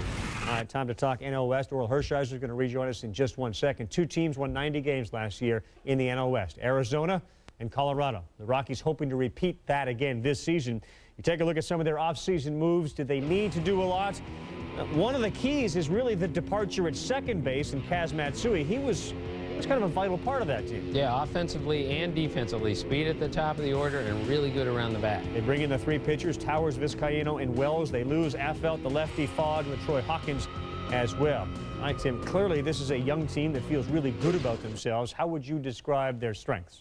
Well, last year they won because they had the best defense in the major leagues, and there wasn't a close second. It was a record-setting defense, and I got a really good look at that defense this spring. I was there about a week ago where they ran a defensive drill that was so cool and so spirited, and they were so into it. I said, this is why they're so good. There is a defensive, there's a de-emphasis on defense in the major leagues today. It drives me crazy. It's a really important part of the game, and the Rockies are one team that does it right, led by the shortstop, Troy Tulowitzki, who was clearly the best defensive shortstop in the National League last year, and they're going to be even better this year when they play Jason Nix at second. Talk about good hands, my goodness. All right, for little James that's out there watching, or anyone else that plays Little League, what's the drill? What are they doing? Well, they're just running infield, but instead of just a regular fungo hitter, they're throwing it up, and the fungo guy's hitting it like it's a real play, and then they're really just competing with each other to see who can be better around the bag. They're seeing which first baseman can make a better throw, Helton or whomever. I mean, it was just beautiful to watch, to see how interested they were in this end of the game, which they should be, and all teams should, but they're more interested than anyone else. Well, they certainly succeeded last year. Let's find out from the manager who talked during the game today about what he thinks might be a question mark. Well, right now with Francis, Cook, and Jimenez, we're set 1, 2, 3. We've got 4 guys that have been pitching since the start of spring training for the 4th and 5th spots. Hirsch fell out of contention just because of some arm soreness. We're going to get him back in play here soon, throwing and on a rehab assignment. But Towers and Redmond and Wells and Morales have been after him. And it has been a rough go for all. They've all shown some flashes of some good things and had some rough spots. Just basically, been inconsistent in some areas. So we've got some decisions to make here to tie things up, to finish with 5 as we head out the start of the season. So Clint Hurdle's thoughts on what might be a problem. They do have at least 1 and 2 really well, and 3 is a pretty good one, too. Right. Number 3 is Ubaldo Jimenez. And the day I saw him throw this spring, he was throwing 99 miles an hour, which is good. Franklin Morales is the key for me, though. When he throws 96, 97, he has a little trouble controlling it. They're trying to get him down to 93 and throw a few more strikes. He's the key guy here. When he came up last year, a National League player told me the 2 hardest young pitchers in baseball that we saw this year were Jimenez and Morales. And if those 2 guys can harness it, boy, they've got a 3-4. But again, like Clint Hurdle said, 4 and 5 are pretty far up in the air right now. All right, let's bring Orel Hershiser back in as we cross 7 o'clock in the East. And those of you just joining us here on Baseball Tonight, he was there to call the Cubs-Rockies game. Cubs ended up getting beat by Colorado. We're talking pitching. You, of course, was a great pitcher. You were a pitching coach. When you have guys that throw it near 100 miles an hour, how do you get them to develop as pitchers instead of just throwers? Well, you get guys to try and throw strikes, and sometimes that's too big of a target. And then if you try and make him throw low and away, that's too small of a target. So you try and find that mental barrier for what is the focus you need. If I had a guy trouble throwing strikes, I'd start him on just trying to keep the ball down. And it's amazing that once you do one thing like keep it down, how then you can move it in and out. And I hear Tim talking about how they want to move him Morales down to about 93 miles an hour. Sometimes that can be hard. I'd look at how he throws the ball. Is it a weak back leg? Is it a base that all of a sudden he has to jerk the ball at the very end that jerks him offline? So in looking at a guy's mechanics, you look for places to smooth him out and look for ways to get him on line and down the hill. From what you've seen from those 2 guys, if you had them, how excited would you be? How encouraged would you be? What would you tell them? Well, I'd be real excited to have both those kind of arms, and then I would really check on their mechanics and look at their makeup and really study them as people, because everybody talks to a different part of their body as they're coming through this. I could coach a hand or coach a lower leg or coach a front shoulder, and if the guy doesn't talk to that part of his body during his delivery, then you're in the wrong place. So you almost have to interview them as you see their abilities and as you see them as people, and find out what do they talk to, how do they coach themselves, and then kind of join them in that track as they coach themselves. You become part of their wisdom and take them there. And the ace of this staff is not like Zambrano. It's not like Beckett, who throws the ball 98 miles an hour. Francis is the guy, and yet he even questions whether he's really the ace of a particular staff. Are you one of those that believe you need to have a horse like a Josh Beckett that overpowers you as your ace, or can somebody like Francis succeed? I think that Jeff Francis can be the ace. He's there mentally for them. He knows how to execute his pitches. He's going to be very, very consistent. And then the key to their rotation for me is Aaron Cook behind him. Aaron Cook needs to have a healthy year, really make that step, not from a double-digit winner, but to a 15, 16-game winner. And then you make up your staff, and you hope that everybody doesn't have the mentality that Francis is the ace, is that everybody is an ace in their own mind when they take the mound, because you need 5 bona fide starters. A guy like Mark Redmond, who was on the mound today for Colorado, come in there and give me 5-6 quality innings. We've got a great defense behind them. Let them play. And then we've got a deep bullpen. They have 2 closers down there in this bullpen with Corpus and Fuentes, and that's an outstanding asset that Colorado will need to rely on. Orel, thanks very much for hanging with us. We appreciate you helping us on Baseball Tonight. All right. That home field advantage for Colorado was fine last year. They were 51-31 at home. How about the rest of the National League West? We'll talk Arizona, San Diego, LA, and San Fran next. So I finally took the plunge and bought one of these HD flat screens. Nice, right? But when I plugged it into my cable, I was really disappointed. Turned out, having an HD TV didn't mean I'd automatically get HD. I needed an actual HD source. So this time, I called the best, DirecTV. They upgraded me to a free HD receiver, plugged in my flat screen, and I was in HD heaven with my favorite channels in HD. So give your HD TV the ultimate hookup. Don't miss out. Call today.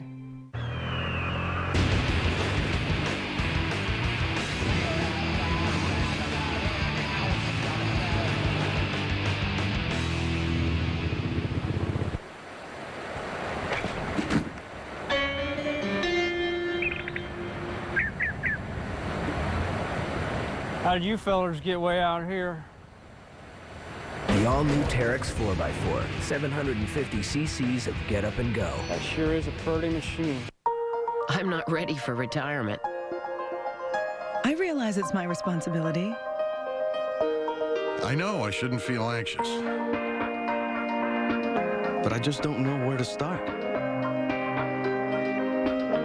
At Bank of America, we know where you are today, and we can help you get where you want to be tomorrow. Open a no-fee IRA at a banking center near you or online at bankofamerica.com/IRA and start saving for retirement now. Hi, baseball tonight continues. The National League West we're talking about, and we've already discussed the Colorado Rockies. They, of course, finished with 90 wins last year, Tim Kirkland, just like the Arizona Diamondbacks. The Arizona Diamondbacks changed a little bit. Here was a team that had very good pitching, and it got better. You're talking about a guy that conceivably was a Cy Young caliber guy in the American League. So much is made of Johan Santana leaving. Dan Herron was with the A's. He's with the Diamondbacks. That's a huge arrival. Circle Tony Clark. He played a big role for that team last year, and Jose Valverde was as good a closer, seemingly, as there was in baseball. Right. And he's departed as well. Right. They moved Valverde in part because they were worried about money, whether he might gain weight and everything else. But the strength of this club is clearly their starting pitching. With Brandon Webb and now Dan Herron, I think they have the best 1-2 punch in the National League. And that is really saying something given how many good pitchers we have in the National League. I mean, Dan Herron started the All-Star game last year. He's got electric stuff. So does Webb, of course, who came real close to, well, was second in the Cy Young voting last year in the National League. Now, if you can get Randy Johnson as a solid 3, which is a pretty big if right now, but you got 5 Major League starting pitchers in that rotation. Johnson has not taken BP, at least he hadn't as of a week ago, hadn't done any fielding drills, all in hopes of keeping that back healthy enough so all he has to do is pitch. And believe me, he really wants to win 16 games this year and get to 300, but that's going to be quite a task. Arizona's offense, it came in kind of unique ways. I mean, their center fielder was kind of a unique player. Eric Burns earned himself a whole lot of money. The infield, when you look at the guys that are playing compared to a team like the Rockies or the Cubs, they don't have that huge power. Are they ever going to have that? Well, I'm not sure they have. They won 90 games last year and made the playoffs despite being outscored. I think they're the 4th team in history ever to do that. And that is the key, of course, for the Diamondbacks this year. Are these young guys who came up last year going to make another step forward? Is Justin Upton ready to play right field on an everyday basis? I mean, his talent level is pretty darn high. He's also 20 years old. And my goodness, this is, and Connor Jackson's a good player at first base, but he had Tony Clark spelling him against tough pitchers last year and playing defense in the 8th and 9th innings almost every night. Stephen Drew is a sensational talent, and he had 8th in a spring training game this year because he just hasn't swung the bat. Chris Young might be the most qualified to take the next step. He's a really smart kid. He's got a real clear thinking way about him, but you know, there are a bunch of young kids on this team who have to take another step forward, and it's rare that all of them do it at the same time. Calm manager, though. Melvin does a good job with him. All right, that's the National League West, the Diamondback story. Meantime, you mentioned the 1-2 punch. If you were looking for a #1 punch, he probably pitches for the Padres, and that, of course, is Jake Peavy, a perennial Cy Young candidate and oftentimes a winner. You take a look at the offseason moves that the Padres have made. They got a little older. I mean, they got Edmonds out there. They lost Milton Bradley. Mike Cameron is gone as well. It's a huge outfield. So they need to track balls. That might be an issue. Right, and you see Mark Pryor on this list also. Probably don't expect him to do anything until June. Randy Wolf's been healthy this spring, really helps him. Iguchi will be a solid second baseman.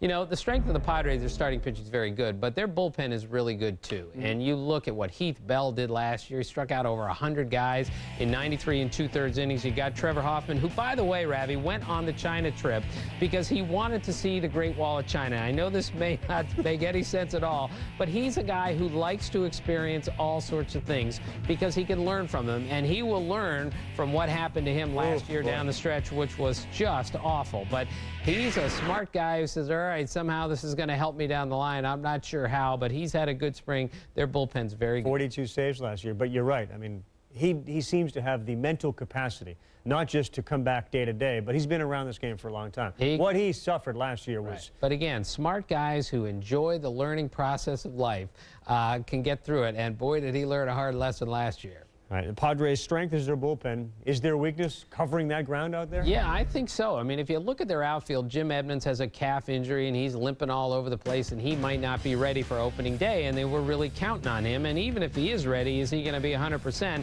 in that big outfield? And then there's Brian Giles in right field, who is healthy this spring for the most part, but he really had a difficult time last year to the point where his knees bothered him so much that he couldn't even get down in a stance. Plus, Chase Headley may end up being their left fielder. He's a converted third baseman. So you can make a case that their outfield with the injuries and everything just isn't quite set yet. Stevie's last start was against the Brewers. Not necessarily great. Don't put too much stock in it. His ball's been moving all over the place this spring. All right, we move from the Padres to the Dodgers. Obviously, their biggest change, of course, is their manager. But the other offseason moves that Los Angeles has made is to try to kind of get these guys to mature a little bit. They bring in the catcher, Gary Bennett. Andrew Jones is huge up the middle, and they're pretty strong up the middle. Kuroda, they hope, he's their Japanese guy. They hope he can do some good things for them. You see the guys they have lost. Obviously, the Joe Torre deal is the biggest one. Some suggest that it's not necessarily a strength. Do you buy that? I do buy that it's a strength, and this has nothing to do with Grady Little. It has to do with Joe Torre. He's got 4 World Series rings, and as I've said, I was there the day he walked in for the first full workout with the pitchers and the catchers, and I'm telling you, heads turn, instant credibility. And it's a completely different situation when he walks in. Now, maybe, you know, they also have a lot of young talent on that team, and Kuroda, he looks like he belonged the minute he walked in there. So I'm going to say Joe Torre is going to have an effect on this team, and I talked to Ned Colletti, and he said everything changes when he walks in. Who's got the bigger adjustment, though? The young players who've been around Grady Little, or Torre, who's been around veterans? Well, I think Joe is really going to like having a bunch of young kids around, especially when these kids are as talented as Matt Kemp and Andre Ethier and Chad Billingsley and others. Andrew Jones in center field. He had a down year, and still Scott Boras was able to get him a huge contract. Ethier and Kemp can hit balls 1,000 feet. Do they have enough offense? They have guys get on? Can they move them around? Well, they didn't have enough offense last year. Didn't have anyone with more than 20 homers. They didn't have anyone with 90 RBIs. That's why they brought Andrew Jones in, and he's going to have to be a lot better than he was last year if they're going to do anything in that division. You cannot win in the major leagues, not even in the National League these days, without having a pretty good offensive club. And the Dodgers are 8th in runs scored. Now, we'll see how Andrew Jones comes back, and we'll see if Matt Kemp takes another step forward. I'm just not sure they have enough offense, but I think their pitching is good enough to get them to the playoffs. The Rockies, the Padres, each beat up in their own division. 13 games over 500 with the Rockies. The Dodgers had a hard time in the West. They finished 4 games below at 34 and 38. And speaking of weak, then there were the Giants. And obviously last year, so much was about Barry Bonds, but they had very good young pitching. You were waiting for the Tim Lincecums of the world to sort of carry the load. You were waiting for the Matt Cains of the world. Take a look at the Giants and the moves that they made. Brian Sabean is still there. Aaron Rowan got a huge deal. It's a much bigger place than he's used to hitting the ball in. He's going to track balls. He'll probably earn a lot of fans because of his effort. But it just seems like it's an interesting fit for Rowan. Bonds and Pedro Feliz are gone. Okay, come up with the strength for this game. Well, they do have 2 really good young starting pitchers in Matt Cain and Tim Lincecum. Go look at Matt Cain's numbers from last year and throw in the non-support. He had numbers to win 20 games last year, and he was way under 500. These guys are worth, you know, the price of admission just coming to watch these 2 guys pitch. I love the way Tim Lincecum throws, and their rotation should be fine. But, you know, they have a new closer. They have questions in the bullpen. But their starting pitching should be pretty good this year, but that unfortunately will be the only thing that's pretty good. All right, and I'm sure there are people out there, if Lincecum is that good and has got that much potential, why was his name being bandied about during the winter meetings? Well, because the Giants need so much help in position players that everyone, of course, says, yeah, you want a third baseman from us, you want a corner outfielder who can hit, you want a second baseman who can really play, give us Cain or give us Lincecum. And the Giants naturally said, we're not doing that. And, of course, that is the weakness of the Giants right now. They don't have enough position players. Richard really is a major league player who should be backing up at 3 different positions, and instead, he's the everyday third baseman. Omar Vizquel is hurt, and they're trying to really figure out what they're going to do at shortstop right now until he comes back, which thankfully for them won't be too late. Again, Rich really can still hit in the big leagues, but Scout told me he just can't play third base on an everyday basis, not with the range that he has. They're not sure about second base. They're not sure about first base. That's the 4 infield positions. That's a problem. Those are 4 problems. They're not sure about. They have to go make a trade for either Joe Creedy of the White Sox or Brandon Inge of the Tigers because they got to get some players. They do. And it's been a tough spring. You don't put too much stock in the spring record. This is one of those you might be able to put stock into. always put stock into Tim Kirkshin's predictions. Who's going to win the West? I'm going to take the Dodgers, but as you can tell, I'm not saying that with a whole lot of confidence just because 4 teams can win that division. But given Joe Torre, given the young talent on that team, given that their pitching is better than people think, Chad Billingsley is really going to be good. Kuroda is absolutely he's not going to be awed by this experience at all. They have a really good bullpen. They underachieved at the end last year, but the beauty of this division, I'm picking them to finish first.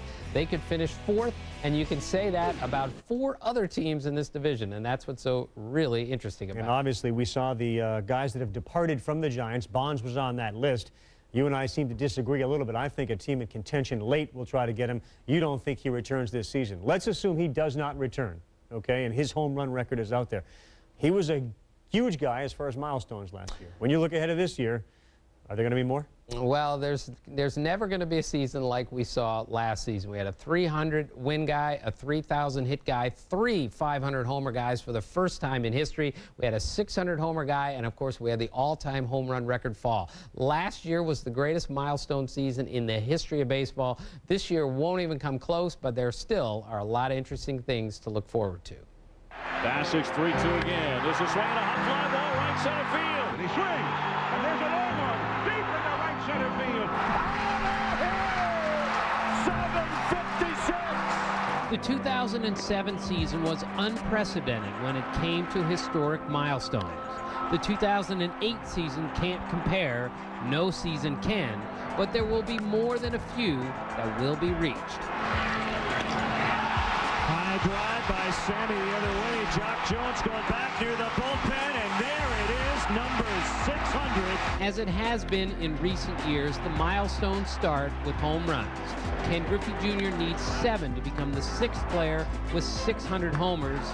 If it weren't for injuries, he'd be going for 700, if not 750. Ball hit deep. Way back. He looks up. You can put it on the board. Yes. Number 500 for Jim Thome.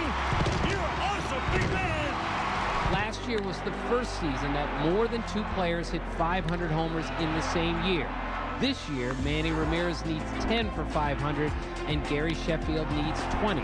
That will run the list of 500 homer men to 25, which means that more players would have gotten to 500 the last 25 years than in the first 120 years of baseball. This should do it. Go tie. And that's 300 wins for Tom Glavine. The night is his. Tom Glavine won his 300th game last year. This year, Randy Johnson, age 44, shoots for 300. He'll need 16 wins. The record for most wins in a season by a pitcher who began a season at age 44 is 18 by Jack Quinn in 1928. Johnson is coming off back surgery and said this spring that if he has another major injury, he will retire rather than rehab again, 300 wins or not.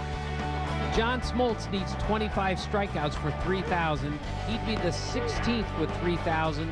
All those with that many who are eligible for the Hall of Fame are in, except Bert Blyleven with 3,701.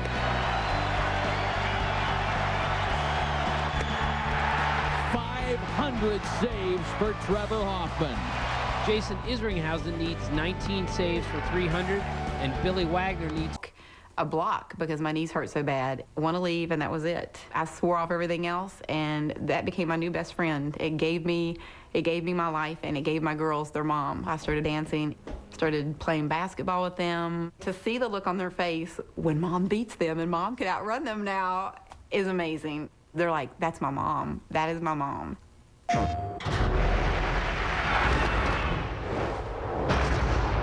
When I was a kid, I used to hit rocks over this creek in my backyard. I guess you could say I'm still hitting rocks. But now, it's out of other people's yards. There are many roads to the show. What'll yours be? MLB 08 The Show. Nothing gets you closer. Rated E for everyone. Only on PlayStation. Hey, there's an easier way to prove you're a Cold Hard fan. Just log on to ESPN.com, search Coors Light, and enter for a chance to win a trip to compete in the Cold Hard Fan Awards, hosted by me, Stuart Scott, in Las Vegas. So grab a cold, refreshing Coors Light and check out SportsCenter. The endless drama of ESPN Fantasy Baseball, featuring free live scoring in real time. Get immediate updates on standings, box score, and scoreboard pages, all for free. Sign up today at ESPN.com.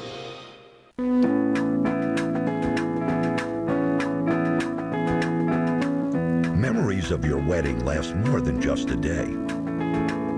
So rent your formal wear from our new MW Tux stores or any men's warehouse and make a lasting impression. Now with over 1,000 locations, you can order your tuxedo in one city, pick it up and drop it off in another. You're gonna like the way you look. I guarantee it. Ready. Ready. Ready. Ready. Ready. It can be a little awkward when your friend tells you he's been diagnosed with a mental illness. But what's even more awkward is, if you're not there for him, he's less likely to recover. I'm here to help, man, whatever it takes.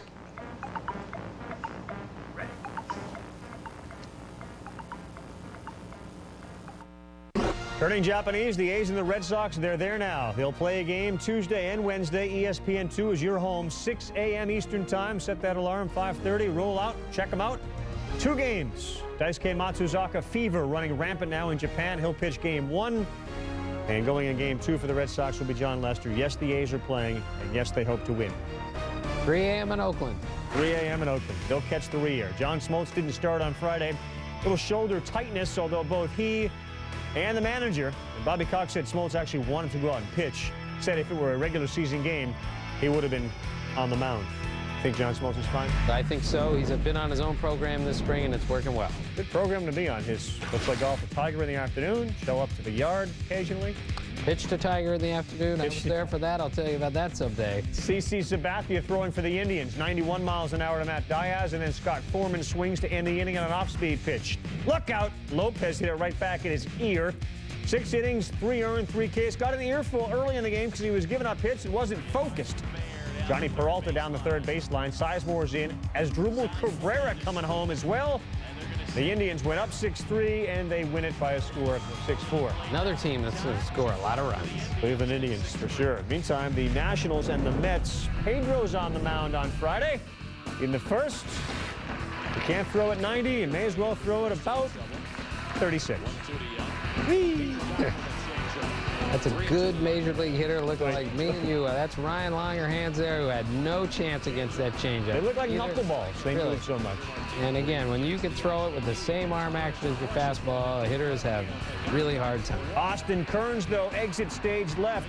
Yes, it's the Nats. Pedro 4 Ks, 2 earned in 5 innings. David Wright, who had a couple of singles in his first at-bats, goes yard. Tied at 2. The Mets go on and win by a final score of 8-2. Jose Reyes had a couple of hits, including 2 doubles and 2 RBIs. Here's Pedro's numbers.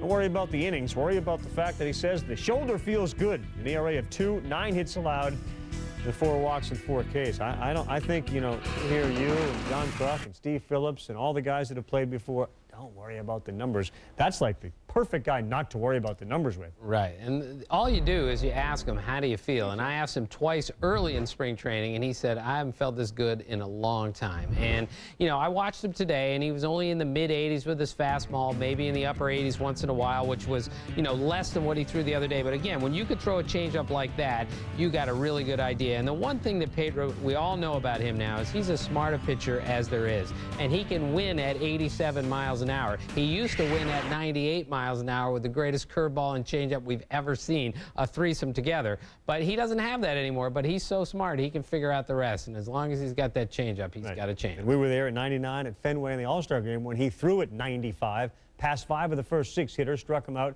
He was never the same since. I'd worry if he started throwing 92 again. Trying too hard. Right, well, I don't think we're going to see that. Stick with what's getting you there. Pedro Martinez, an impressive outing for the Mets. We'll come back on this edition of Baseball Tonight. To the bottom of the hour, we will go. Derailed? Is this bad news all of a sudden for the Detroit Tigers, or are they back on track? trying to get to the World Series. We'll talk Detroit against the Blue Jays next.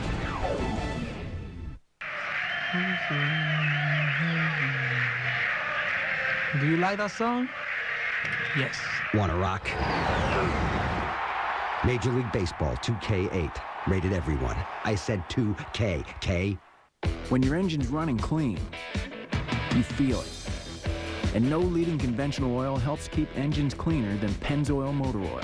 So change with Pennzoil and feel the clean. Not just oil, Pennzoil. April is open house month.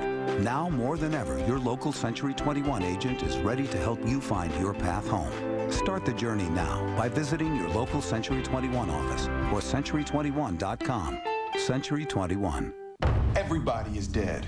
Bring home the 2-disc special edition of I Am Legend, and you'll not only get the theatrical version, but also includes the version not seen in theaters. Buy it today on Blu-ray and DVD. Who does she think she's kidding? You know what she's been doing in Miami. You sit here, staring at a cement wall, alone, and she has the gall to just show up 3 days later, toss her bag in the back, and pretend she doesn't smell like new car. She was with a Prius hybrid. Oh, so now suddenly she's an environmentalist. With dozens of the hottest cars to choose from, there's a reason Avis is your other car. An important lesson I learned is to never give up. Major League Baseball and the Boys and Girls Clubs of America teach kids the importance of never giving up. Big kid, big effort, big smile. I guess that's why they call me Big Papi. Major League Baseball is a proud sponsor of the Boys and Girls Clubs of America. Together, they create a positive place for kids.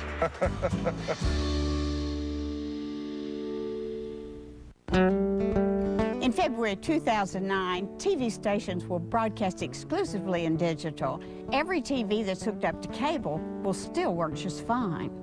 But if you get TV through an antenna on an analog set, it won't work after February 2009.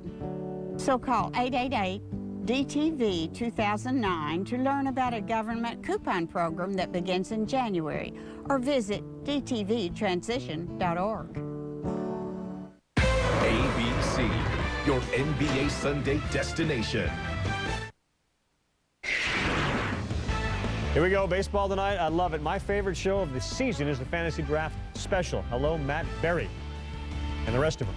Tuesday and Wednesday, 5 Eastern, ESPN2. Are you doing the fantasy show? No, I'm not. I'll be traveling up here that day. Buster Only will be on that. Always good for the fantasy folks. Saturday, 8 Eastern on ESPN. That's baseball tonight's next week's schedule. That Tuesday, Wednesday, 5 Eastern will follow the A's-Red Sox game, which will be replayed. So for those of you who don't want to wake up early, you'll be able to see it again in the afternoon. The New York Yankees are going to charge $9 million for tickets next year when this new stadium opens. Chin-Ming Wong's going to start the home opener this year. Price of tickets at Yankee Stadium is next year is going to be unbelievable. $2,500 for seats behind home plate. $2,500 for a ticket. Tuesday night against the Rays, $2,500 for a ticket. I don't know. And they're getting it. God bless America. Gary Sheffield off Jesse Litch. Ding-dong, pitch dead. 2-run home run. Tigers out to a 2-0 lead early. That was the good news. The bad news was Dontrell on the mound for Detroit. His ERA has skyrocketed this spring. He had command issues. In fact, after the game, said he was terrible. Ravi, he's had command issues for 2 years now. Go look at his walk rate as a young pitcher and now as a middler has been around, and it's terrible now compared to what it used to be. He went to the bullpen through 4-seam fastballs with Mr. Hernandez, the pitching coach, after the game. He maintains he's going to be okay, but there's probably a little concern surrounding them. Pudge Rodriguez hit his 7th home run of the spring. 7! White Sox and the G-men in Scottsdale, Arizona. Barry Zito, he wasn't very good in his... Well, he wasn't very good last year. He wasn't very good in his start last time. Yeah, Scout told me they got him in the low 80s the other day, and his curveball just isn't crackling like it did, and his curveball isn't going to be as effective if he's throwing 82. He's living up there. He's going to get hammered. But 5 2/3, he didn't give up a run. That's a good sign. Gavin Floyd, Aaron Rowan. The Giant acquisition was 0 for 3. He did have an RBI in the game. Gavin Floyd's had a good spring. He and John Danks have to have good springs for their 4 or 5 starters. Uh-oh, trouble here. Jerry Owens, yes, with a web gem. And to second, inning over. Owens. Former wide receiver at UCLA. Makes a name for himself as the Giants sweep the White Sox 4-3. All we've done is hammer the Giants, and here they go, getting a victory. Tim, excellent week. Thanks very much. See you again on next Tuesday. week. The games count. They do. Earliest ever, Red Sox and A's, 6 a.m., March 25th. Thanks for watching Baseball Tonight.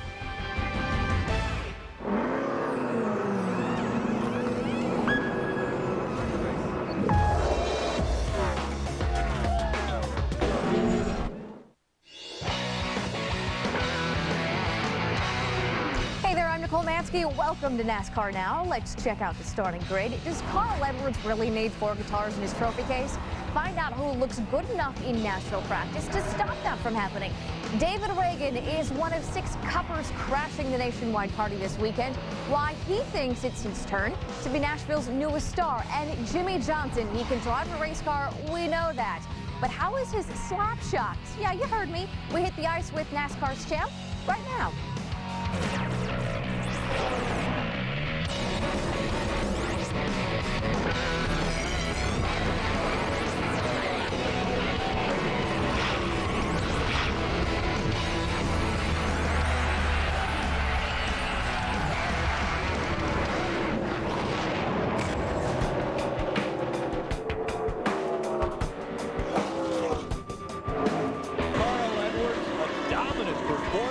It feels so good to get a win. Here at Nashville, it's so special. Checkered flag flies for the 11th time in his career. Carl Edwards. It means the world to me. It means a lot. I don't know what kind of airplane he's got, but he better get a faster one because he almost missed qualifying. Carl Edwards will go back to back to back. This is just a great racetrack. Practice for Saturday's Nationwide Series Pepsi 300 at Nashville. Carl Edwards and the 60 crew a little bit concerned. They are looking for his 4th straight win at Nashville. Edwards, though, not the quickest guy in the field. 14th quick. Cup regular Kyle Busch, no surprise here, but he was quick. Quickest of the pack. Number 1 at the end of the session on Friday. Last week's winner at Bristol, that would be Clint Hurdle. He put the number 2 car at the 3rd spot on the speed charts. As for the other Cup guy in the top 10, the driver of the number 32, Denny Hamlin, 6th quick. Nationwide regulars, they got into the mix. How about this guy in the 88 car for Junior Motorsports? Brad Keselowski, he was 4th.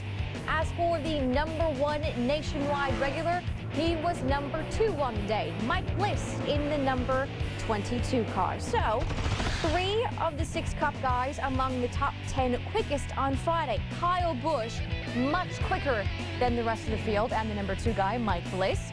Clint Boyer, last week's winner. And Denny Hamlin, also in the top 10. Mike Bliss, quickest among the nationwide regulars. Alan Bestwick and the gang from Music City. Nicole, it was a beautiful Friday here at Nashville Superspeedway as the NASCAR Nationwide Series teams went through a couple of practice sessions on this 1 1/3 racetrack. They go racing tomorrow afternoon. Our coverage begins on ESPN at 2 Eastern Time. And inside the ESPN Dish Tech Center, Alan Bestwick, Rusty Wallace, and Tim Brewer. Word of the weekend, sir, is... opportunity. There's only 6 Cup regulars running this weekend, so gives these other guys a shot to get out there and shine, win their first race, get on television. I tell you what, there can't be any better opportunity than coming to Nashville with a young guy that has the opportunity to set in good class equipment, come out here and showcase his talents this weekend because he ain't got to run against all those other gunslingers. I mean, you know, it's got to be a showcase weekend for all the young guys. See the guys 6th through 9th in points, the top running of the Nationwide Series only drivers. Good chance for them to shine this weekend, but things are likely to be about the guys 2nd and 3rd in the standings. Mike Massaro has more on that for us from the garage. Michael? That's right, Alan. There certainly are some heavy hitters here this weekend, and on paper, you've got to make them your favorites. In particular, of course, we're talking about Clint Boyer, a guy fresh off a win in Bristol, and in 7 races here in Nashville, he's never finished outside the top 5. But few people recently have been better than the 60 car, and of course, the driver, Carl Edwards. He's won 3 consecutive races here at the Nashville Superspeedway, trying to become the first driver since Jamie McMurray between 2002 and 2004 to win 4 consecutive races at the same track. Of course, McMurray did it at Rockingham. These guys are trying to dominate and hold off Cinderella. Let's go to Shannon Spade. Well, Mike, one thing you'll notice at this week's nationwide race is the fact that there are a lot of drivers' names who you might not recognize, but they're in cars that are very familiar to you. A great example of that is the number 5 car. So far this season, Dale Earnhardt Jr., Martin Truex Jr., Mark Martin, they've all driven this car. But this weekend, 18-year-old Landon Castle will climb behind the wheel. He's making his debut of the 2008 season and his first start here in Nashville. Certainly big seat to fill for Landon Castle, but it's all about opportunity. And it's a great opportunity for both Castle and all the younger drivers to step up and shine. Alan? Yeah, Shannon, continuing to run with that theme of names you might not be familiar with and cars you are familiar with. Talked about Castle in the 5. Chase Miller drives the Evernham Gillette 9. Colin Braun in the Roush Fenway 16. Cale Gale and Kevin Harvick's 33. And Brian Clausen in the 40 car for Ganassi Racing that has been wheeled by Dario Franchitti for the season so far. Now, there is something different about this racetrack than most, and something different about this racetrack this weekend than they've experienced here in the past. Let's start with the latter, Tim. I tell you what, when NASCAR implemented this tapered spacer, it literally knocked 80 horsepower out of the engine. So what you have to go back and do is adjust the chassis. You know, Carl Edwards said today every time he goes out, he thinks we need to change a spring, we need to change a sway bar. It's all about acclimating the car to compensate for the 80 horsepower and loss. And these guys are running that corner, and what they're going to do is change and change and keep changing until they get this thing just like they want it, because this racetrack's going to go through a couple of different changes throughout the event. Tim, you're exactly right. 80 horsepower out of the engine now really changes the handling of the car. The corners here at this particular racetrack are so wide that if you get down in there and hit the throttle, the car's just going to lunge. Yeah. With more horsepower, you can hit the throttle and actually turn the back of the car. It would actually alter the handle of the car a lot. So it's going to make it harder for the driver to do his job. Oh, it really will, yeah, because he doesn't have all that power to help turn that rear end and get that car handling better. This racetrack, concrete surfaced. It will change as the race goes on. The drivers have changing conditions to deal with. And, of course, there's that opportunity theme that we'll run with throughout the weekend, too. Good weather forecast for Saturday, again, 2 Eastern time on ESPN. Our coverage of the NASCAR Nationwide Series from Nashville. Nicole, you'll be watching, won't you? Absolutely, I will be. And here's how the rest of the weekend breaks down. You can catch final practice ESPN2 at 11 a.m. Eastern. That is Saturday. Then 2 p.m. on ESPN. NASCAR Countdown gets you geared up for 300 miles at Nashville. Flag-to-flag coverage when the Nationwide Series makes its first appearance of the year on ESPN. Let's go under the hood right here on NASCAR Now. The other side of David Rudiman, the quality time he spends away from the track with his daughter. Then David Reagan's best nationwide finish to date. That would be a third at Memphis last season. Will Nashville be the place he breaks through to victory lane? And Jimmy Johnson spent part of his week off in Dallas playing hockey. Is he any good? See for yourself next on NASCAR Now. Guys paying booking fees on this flight? I'm on it. Let's go, no fee. So, I see you're paying booking fees on that flight. Yeah, it's no big deal. What are you doing? It's no big deal, right? Nofi doesn't like it when people pay booking fees. Makes him angry. Hey, okay, I'm gonna go to Priceline. Hey, no booking fees. Don't you love to negotiate? Introducing no booking fees on flights at Priceline. It's the 5-minute challenge. Trigger spray versus new Roundup Pump and Go sprayer. Whose hand will hold up? 1 minute in, trigger spray starting to cramp. But look at Pump and Go with up to 5 minutes of continuous spray. There's no hand fatigue, no stopping. Weeds don't stand a chance. Wait! Trigger spray's on the ropes. Oh, he throws in the towel. New Roundup Pump and Go. Hard on weeds, easy on you.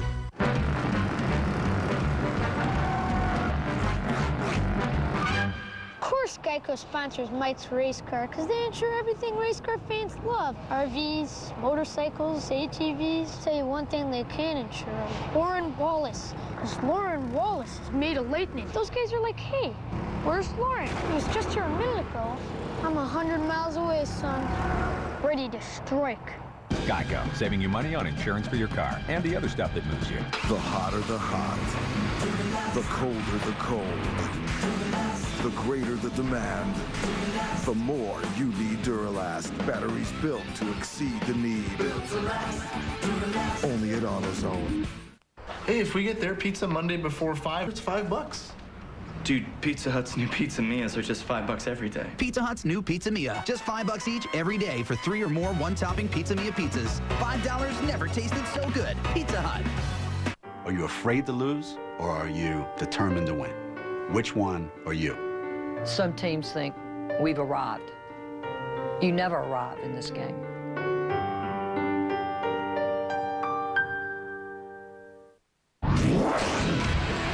NASCAR Now, brought to you by Priceline.com. Introducing no booking fees on published flights at Priceline. David Rudiman is starting over next week in Martinsville when he steps out of the Michael Waltrip 00 and steps into the car most people associate with Dale Jarrett, the 44 UPS car. This week, though, same old thing for the driver, 5th in nationwide series points. I am David Rudiman. Well, my daughter Amelia rides horses now. It's a new hobby she's gotten, and I'm not exactly thrilled with it. It just seems more dangerous than what I do. Yeah, Shotzi, the pony. Hey, Shots. He's cool, but I mean, you know, he's a guy. You know, he's got to wear the pink saddle and all the pink stuff, so I think he's got a little attitude. But he looks good in it. He pulls it off well. Oh, we're going fast, going fast. Golly. All right. He's up there in years, you know, he's an experienced pony. I think he's got the party now of the system early on. I like his attitude. You know, we talk a lot. He likes that. He doesn't really care who's paying for what. He just wants somebody to feed him. I am David Rudiman. David Rudiman is one of 4 Sprint Cup drivers competing full-time in the Nationwide Series as well. He's got 1 series win to his name last year at the caution-filled race at Memphis. Add one in the Truck Series too. That was 2005 in Nashville. Another Cup regular crashing the nationwide party this weekend is David Reagan. He had his best finish last weekend in Bristol, 8th. You are currently 4th in nationwide points, 80 back from the leader, and fewer than 200 points separate the entire top 10. So why do you think this year's competition is much tighter compared to last year? Well, I think you've got more guys that are, you know, with quality teams that can go out and get the job done. You've got guys, you know, like myself, Marcus Ambrose, Brad Keselowski coming back for, you know, 2nd or 3rd season, and, you know, they're with better teams, and all these teams over the offseason had a lot of time to get ready for the new engine package this year. They've built new race cars. They've got better crew chiefs, better pit crews, and so that's just a good recipe for more competition. With Sprint Cup running the new car this year, what do you take out of running a full nationwide schedule, especially with Sprint Cup being your long-term focus? Well, I think it just helps me get more used to different racing situations. Certainly the cars, no longer you can compare notes from Saturday to Sunday, but I think we're racing on the same tire. You know, the tracks are constantly changing, and so the more laps I can make, whether it's in a nationwide car or a Sprint Cup car, they both help each other. Getting on and off the pit road, just working with the crew chief, getting on, you know, in my pit box, and just small things like that that over years you take for granted. They just come secondhand, and so for now, you know, coming back to these tracks for a 2nd and 3rd time, I can see where it helps me just making laps, racing around the guys that I'm going to race with on Sunday, you know, having a good time on Saturday. We head to Martinsville next weekend. That holds a little bit of significance for you. It was after a 2006 race where Tony Stewart called you a dart without feathers. 2007 was rough a number of times. How have you changed as a driver now that you have a full season under your belt? Well, I'm just a smarter driver. A couple of years ago, you know, all I was worried about was just going fast, and that's not even half of what you need to be concerned with on race day. There's so much other things that factor in, and so I'm just a smarter driver. I know when to go hard, when not to go hard, and I know what kind of feel that I need to have in my race car in order to be comfortable for 500 laps. And so Martinsville is one of my favorite racetracks. I love going there, and I'm definitely looking forward to going back there here next week. It's kind of been a Roush Fenway week here on NASCAR Now. Greg Biffle, Carl Edwards, they both stopped by earlier this week. How have their early season successes impacted you so far this year? Well, it just helps to have good teammates like that. We can all talk about our race cars after practice. Our crew chiefs, our engineers, they talk about our setups after and before practice, qualifying, and the race. And so I think as a team, the Roush Fenway team is very, very strong. We've had some great race cars this year. We've had some good runs across the board. So we've got to continue to work together and be a team, and that's what's going to get us to that next level. I think Greg's had an awesome season. Carl's had some really good runs, and you know, Matt, Jamie, we've all worked hard together over the off season and the first few races of this year to try to put our 2 cents into everything and try to make you know, our race team stronger, our race cars drive better, and I think that's shown. And it's just a matter of time before we all find victory lane. And I think that you know, like I said, as a team, we're definitely a lot stronger now than we were this time a year ago. Back to Nashville quickly before we let you go. You qualify fairly well there, and last time around you finished 7th. So how does this particular track suit you as a driver? Well, I like coming to Nashville. It's a concrete surface. You know, the track's constantly changing throughout the day, and so it really makes us work hard to make sure our race car is driving good at the start of the race and at the end. It's always a lot of fun. We've got coats on the hood. We've got Discount Tire, our same guys back that were here last year, and so you know, it's always fun to come to a racetrack where you just have one race. You don't have to worry about going from garage to garage throughout the day on Friday and Saturday. We just kind of focus. We have a good time, and that's what the recipe is for a good run. David Reagan, thanks for stopping by. Good luck on Saturday. I appreciate it. Thank you. Coming up next on NASCAR Now, 4 drivers have piloted the number 5 Nationwide Series car this season. Next, meet the youngest of the bunch, and it's a home game for Bobby Hamilton Jr. this weekend. He joins us next right here on NASCAR Now.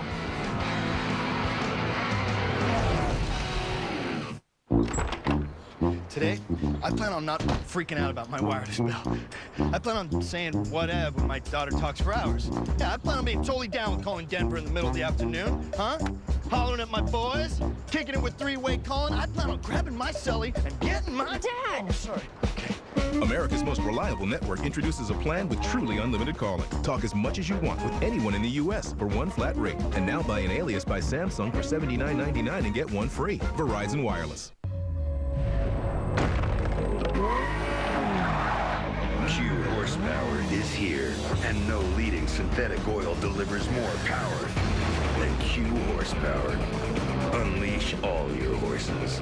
Introducing Pizza Hut's new Pizza Mia Pizza, made with whole milk mozzarella and sauce made from fine ripened tomatoes. Get 3 or more medium one-topping Pizza Mia pizzas for just $5 each every day. $5? $5 never tasted so good. Pizza Hut. Gentlemen, start your engines. Let's go get them. Good luck. Tighten your belts up. Ready? All right, man, here we go. Tight cars on. 2, 1, green flag. The NASCAR Nationwide Series at Nashville on ESPN. Coverage begins Saturday at 2 Eastern. Telecast presented by Tractor Supply Company. What your engine feels, you feel. And when it's running clean, you feel it. That's why Pennzoil Motor Oil is specially formulated with active cleansing agents to continuously help prevent dirt and deposits from forming. No leading conventional oil helps keep engines cleaner. So change with Pennzoil and feel the clean. Not just oil, Pennzoil.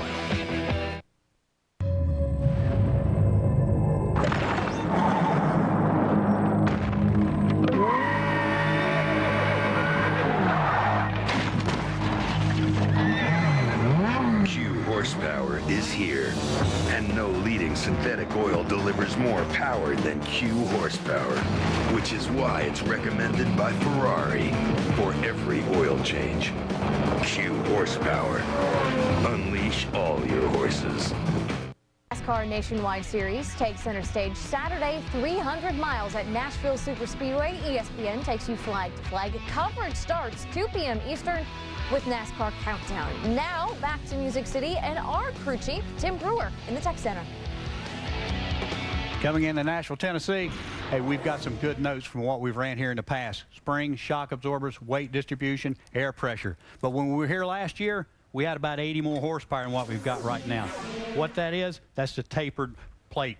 What we've done here is implemented this thing, and it knocked 80 horsepower out of the motor. What we've done to combat that Every time the driver goes on the racetrack, what we're doing, we're changing the combinations around, trying to enable the guy to run through the corners, carry more speed because he's got less horsepower. Every time a guy goes out, even Carl Edwards, he's always calling back in, hey, we need to change this, we need to change that. It's a learning process. As long as you run on the racetrack as many times as you can, the guy that learns the most, he's going to adapt it quicker than the other guys, and he's going to be a lot better here on race day in Nashville, Tennessee. As Shannon Spake mentioned earlier, it has been a round robin of drivers behind the wheel of the 5-car this season in the Nationwide Series. Dale Earnhardt Jr. kicked it off at Daytona, finished 3rd, followed up the following week at Fontana. He brought it home 7th in California. Vegas was probably the high point and maybe the low point. The 5-car driven by Mark Martin took out the team car, Brad Keselowski, in the winning laps, but ended up in victory lane. Then it was back to Junior in Atlanta for a middle-of-the-pack run. 15th, the other Junior, Martin Truex Jr. He took over the reins at Bristol. Not too great of a day. He finished 41st. Time now to meet the new driver of the 5-car. I am Landon Castle. I don't even know if I realized how real it was being a NASCAR driver, especially after I got signed with Hendrick Motorsports. I was still in school, so, you know, it was kind of a big thing in Cedar Rapids. It's a different lifestyle for me. I've gotten to do a lot of cool things with my sponsor. If I die doing this, tell my mom and sister that I love them. The people that are in boot camp, they're like my age, you know, they're just like me. I am Landon Castle.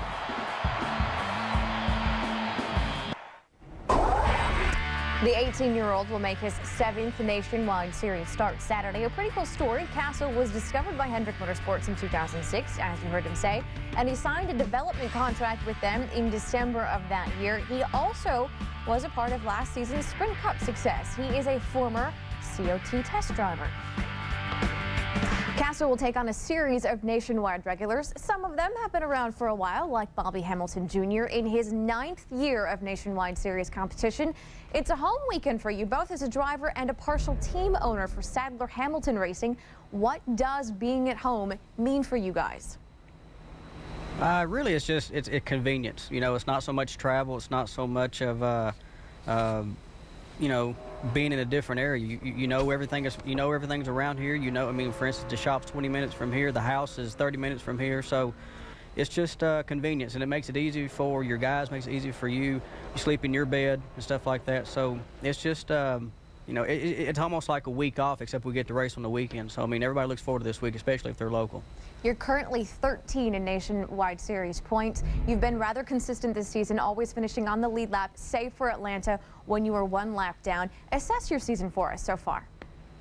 We're probably about a C+ right now. We need to be a whole lot better as far as, you know, just being more competitive on the racetrack. I mean, we're on the tip of the iceberg of being the best nationwide team on any given weekend, but we need to be the best every weekend and not just right there with those guys. So, but we're in the midst of trying some stuff, still learning about the whole spring coil binding and all that kind of stuff. Just getting the cars driving good.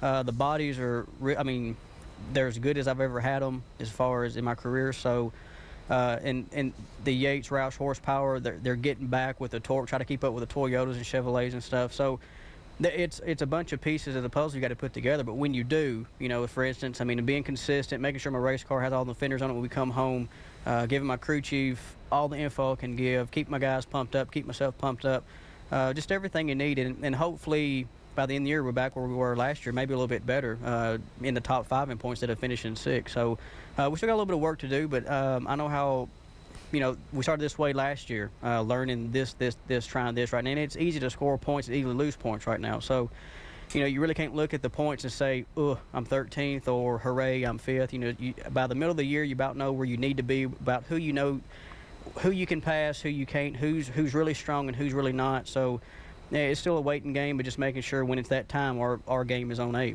Being a standalone event, there are only 6 Cup guys in this race. Do you feel like it helps your chances of breaking through and into victory lane? I don't think that really matters because, you know, just going off of the practice sheets that we've already had this morning, those guys are still super fast. Kyle Busch is probably one of the best cars here.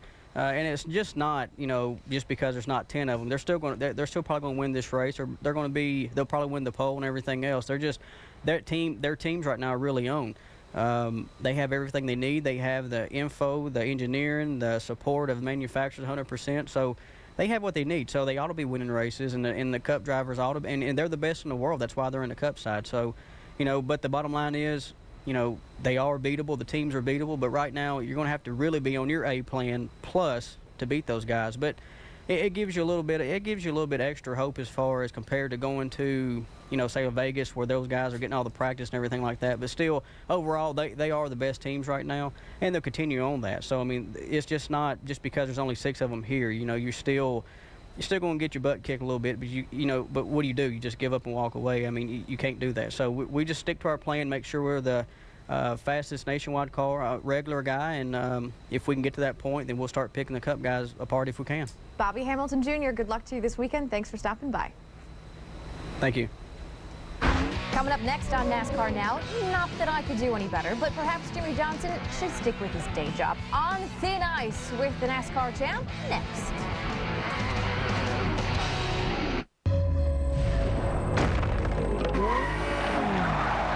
Q horsepower is here, and no leading synthetic oil delivers more power than Q horsepower. Unleash all your horses. It's an automotive breakthrough. It's ZNet, newly expanded and only at AutoZone. ZNet gives AutoZoners the power to find the right part faster with diagrams, photos, and instructions so you'll get the job done right the first time, every time. Improved ZNet, only at AutoZone.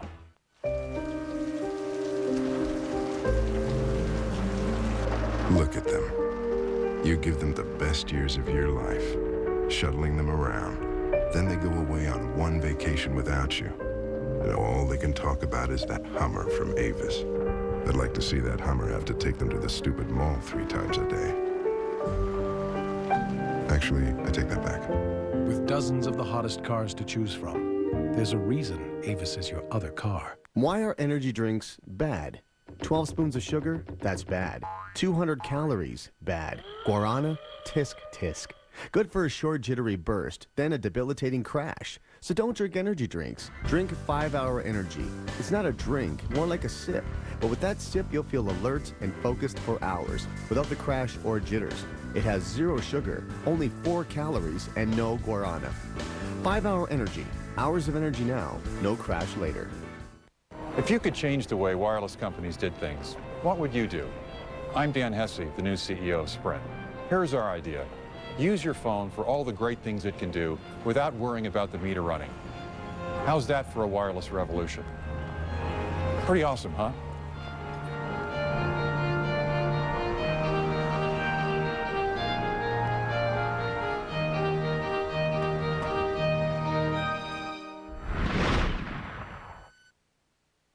I've got Sarah Fisk, MVP of the Anderson Baby Shower. Congratulations, Sarah. Thanks, Dan. It feels really good. What was the toughest part today? I guess it was, pretending I actually wanted to be here. But I was able to stay focused and watch highlights from a bunch of college hoops games. So. Great. What's next? I'd really like my sister Nancy to talk to me again, but I'd settle for a ride home. Nancy! All right, back to you in the studio. Be an ESPN MVP. Get live GameCast, video alerts, ESPN bracketology, and more with VCast, exclusively from Verizon Wireless. 22nd in Nationwide Series points so far this season. Brad Coleman. Here's the thing. If you win the Nashville race, you get a guitar. Perfect for Coleman. Here's why.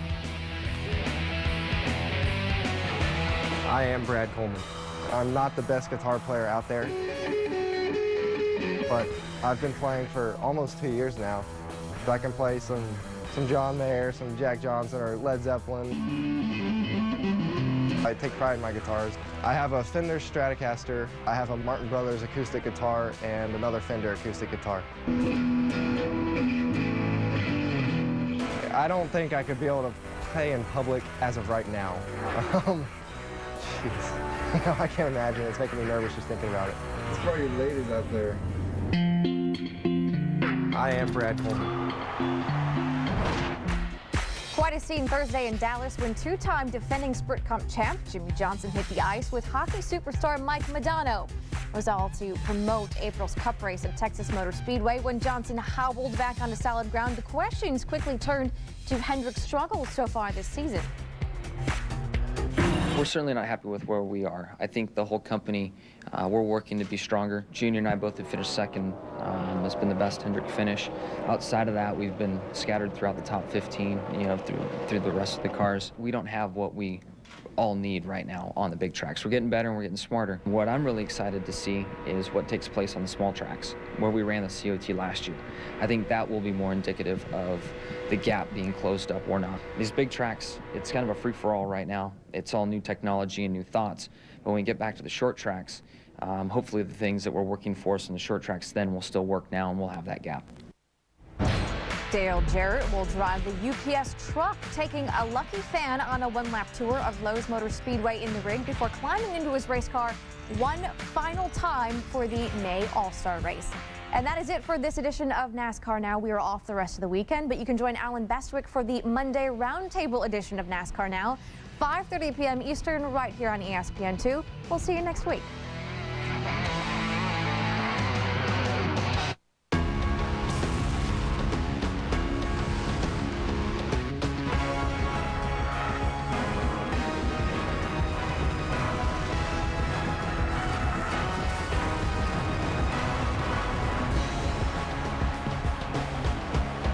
December 12, 1998, a rematch of the fight of the year becomes a war in its own right. There's Gotti with the right hand. Now Gotti has to fight where he wants.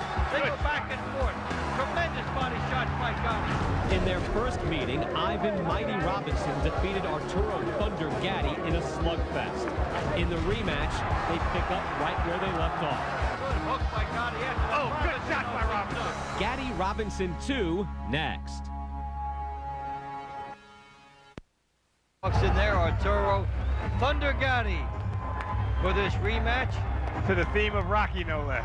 Well, it's funny. They have a video game with him in it, and he says, "I hope they don't make me look like Rocky." Just wants to use the music. The fights he's had in the last 2 years, just unbelievable. Tracy Harris Patterson, Calvin Grove, Gabriel Morales, Angel Manfredi, and Ivan Robinson. Of course, the critics will say he's taken so much he can't block the shots anymore. Find out what he has tonight, because I think this is all for Arturo Gatti. Loses this, and I don't know what he does next. And there's Ivan Robinson with a little bit more resolve coming into here off the victory against Gatti. He was a 4-1 underdog when they fought the first time, and his confidence has grown significantly since the first fight. You wonder if he gets caught up in the hype and says, let me knock out this guy to show what really wasn't a fluke. That would be bad for him. Yes, it would.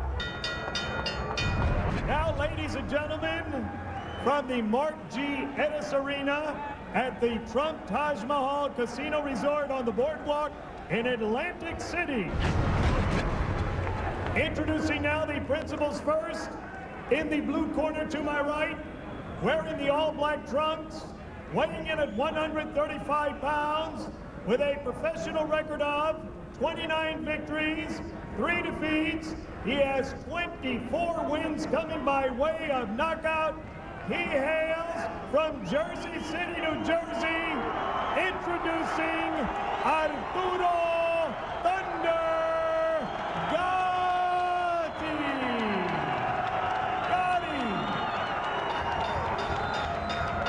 His opponent in the red corner, wearing the black trunks and the gold trim. He weighs in at 133 3/4 pounds. His professional record, 26 victories, 2 defeats, 10 wins coming by way of knockout.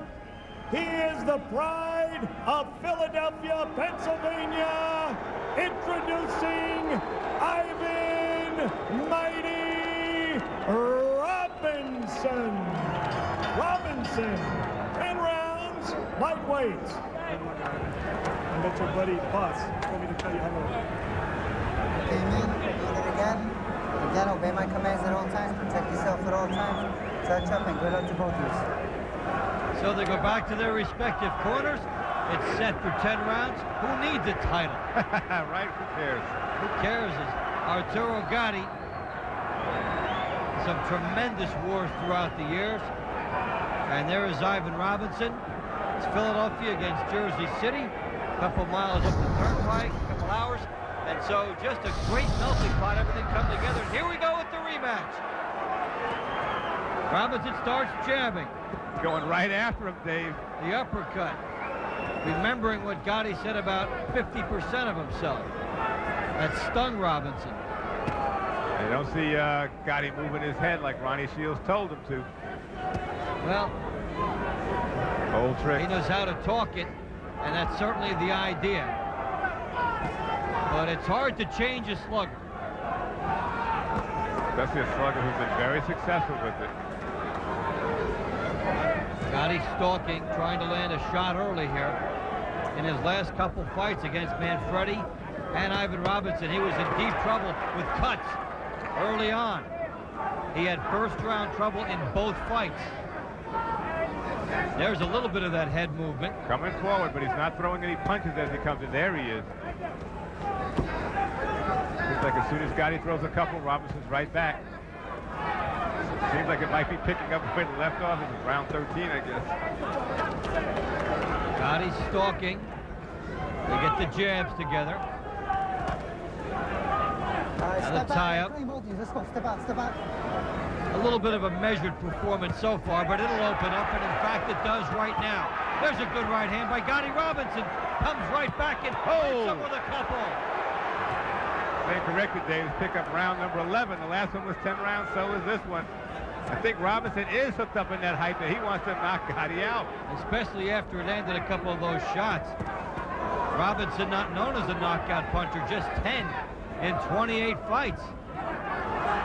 But having seen Gatti take the big shots, he waded in on him. This is where Gatti would like to see the fight waged, for whatever that is worth. Good right hand by Gatti behind the jab.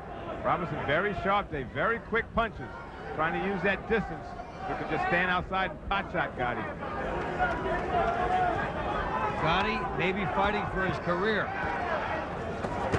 Good hook and combination. The hook to the body, the hook to the head. The jab by Gatti. Gatti big coming hooks. forward. Bobbing and weaving a little bit now, Dave. There's the jab. Gatti got hit with a couple of big shots early, but he's come on and he's showing more of the jab here. Believe it or not, a little more patience by Gatti. Let's see if he sustains it. Now he comes on a good right hand. Got Robinson's attention. Gatti just missed a big left hook, but he stunned Robinson earlier. And here comes Robinson. Robinson is establishing himself. He's not afraid, and Robinson comes on. Like round one of the first fight. Oh, well, a boring round. And the crowd loves it.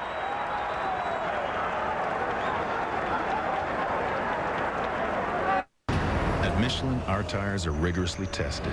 They're laser checked, X-rayed for structural integrity. And finally, no tire leaves the factory without a thorough hand inspection.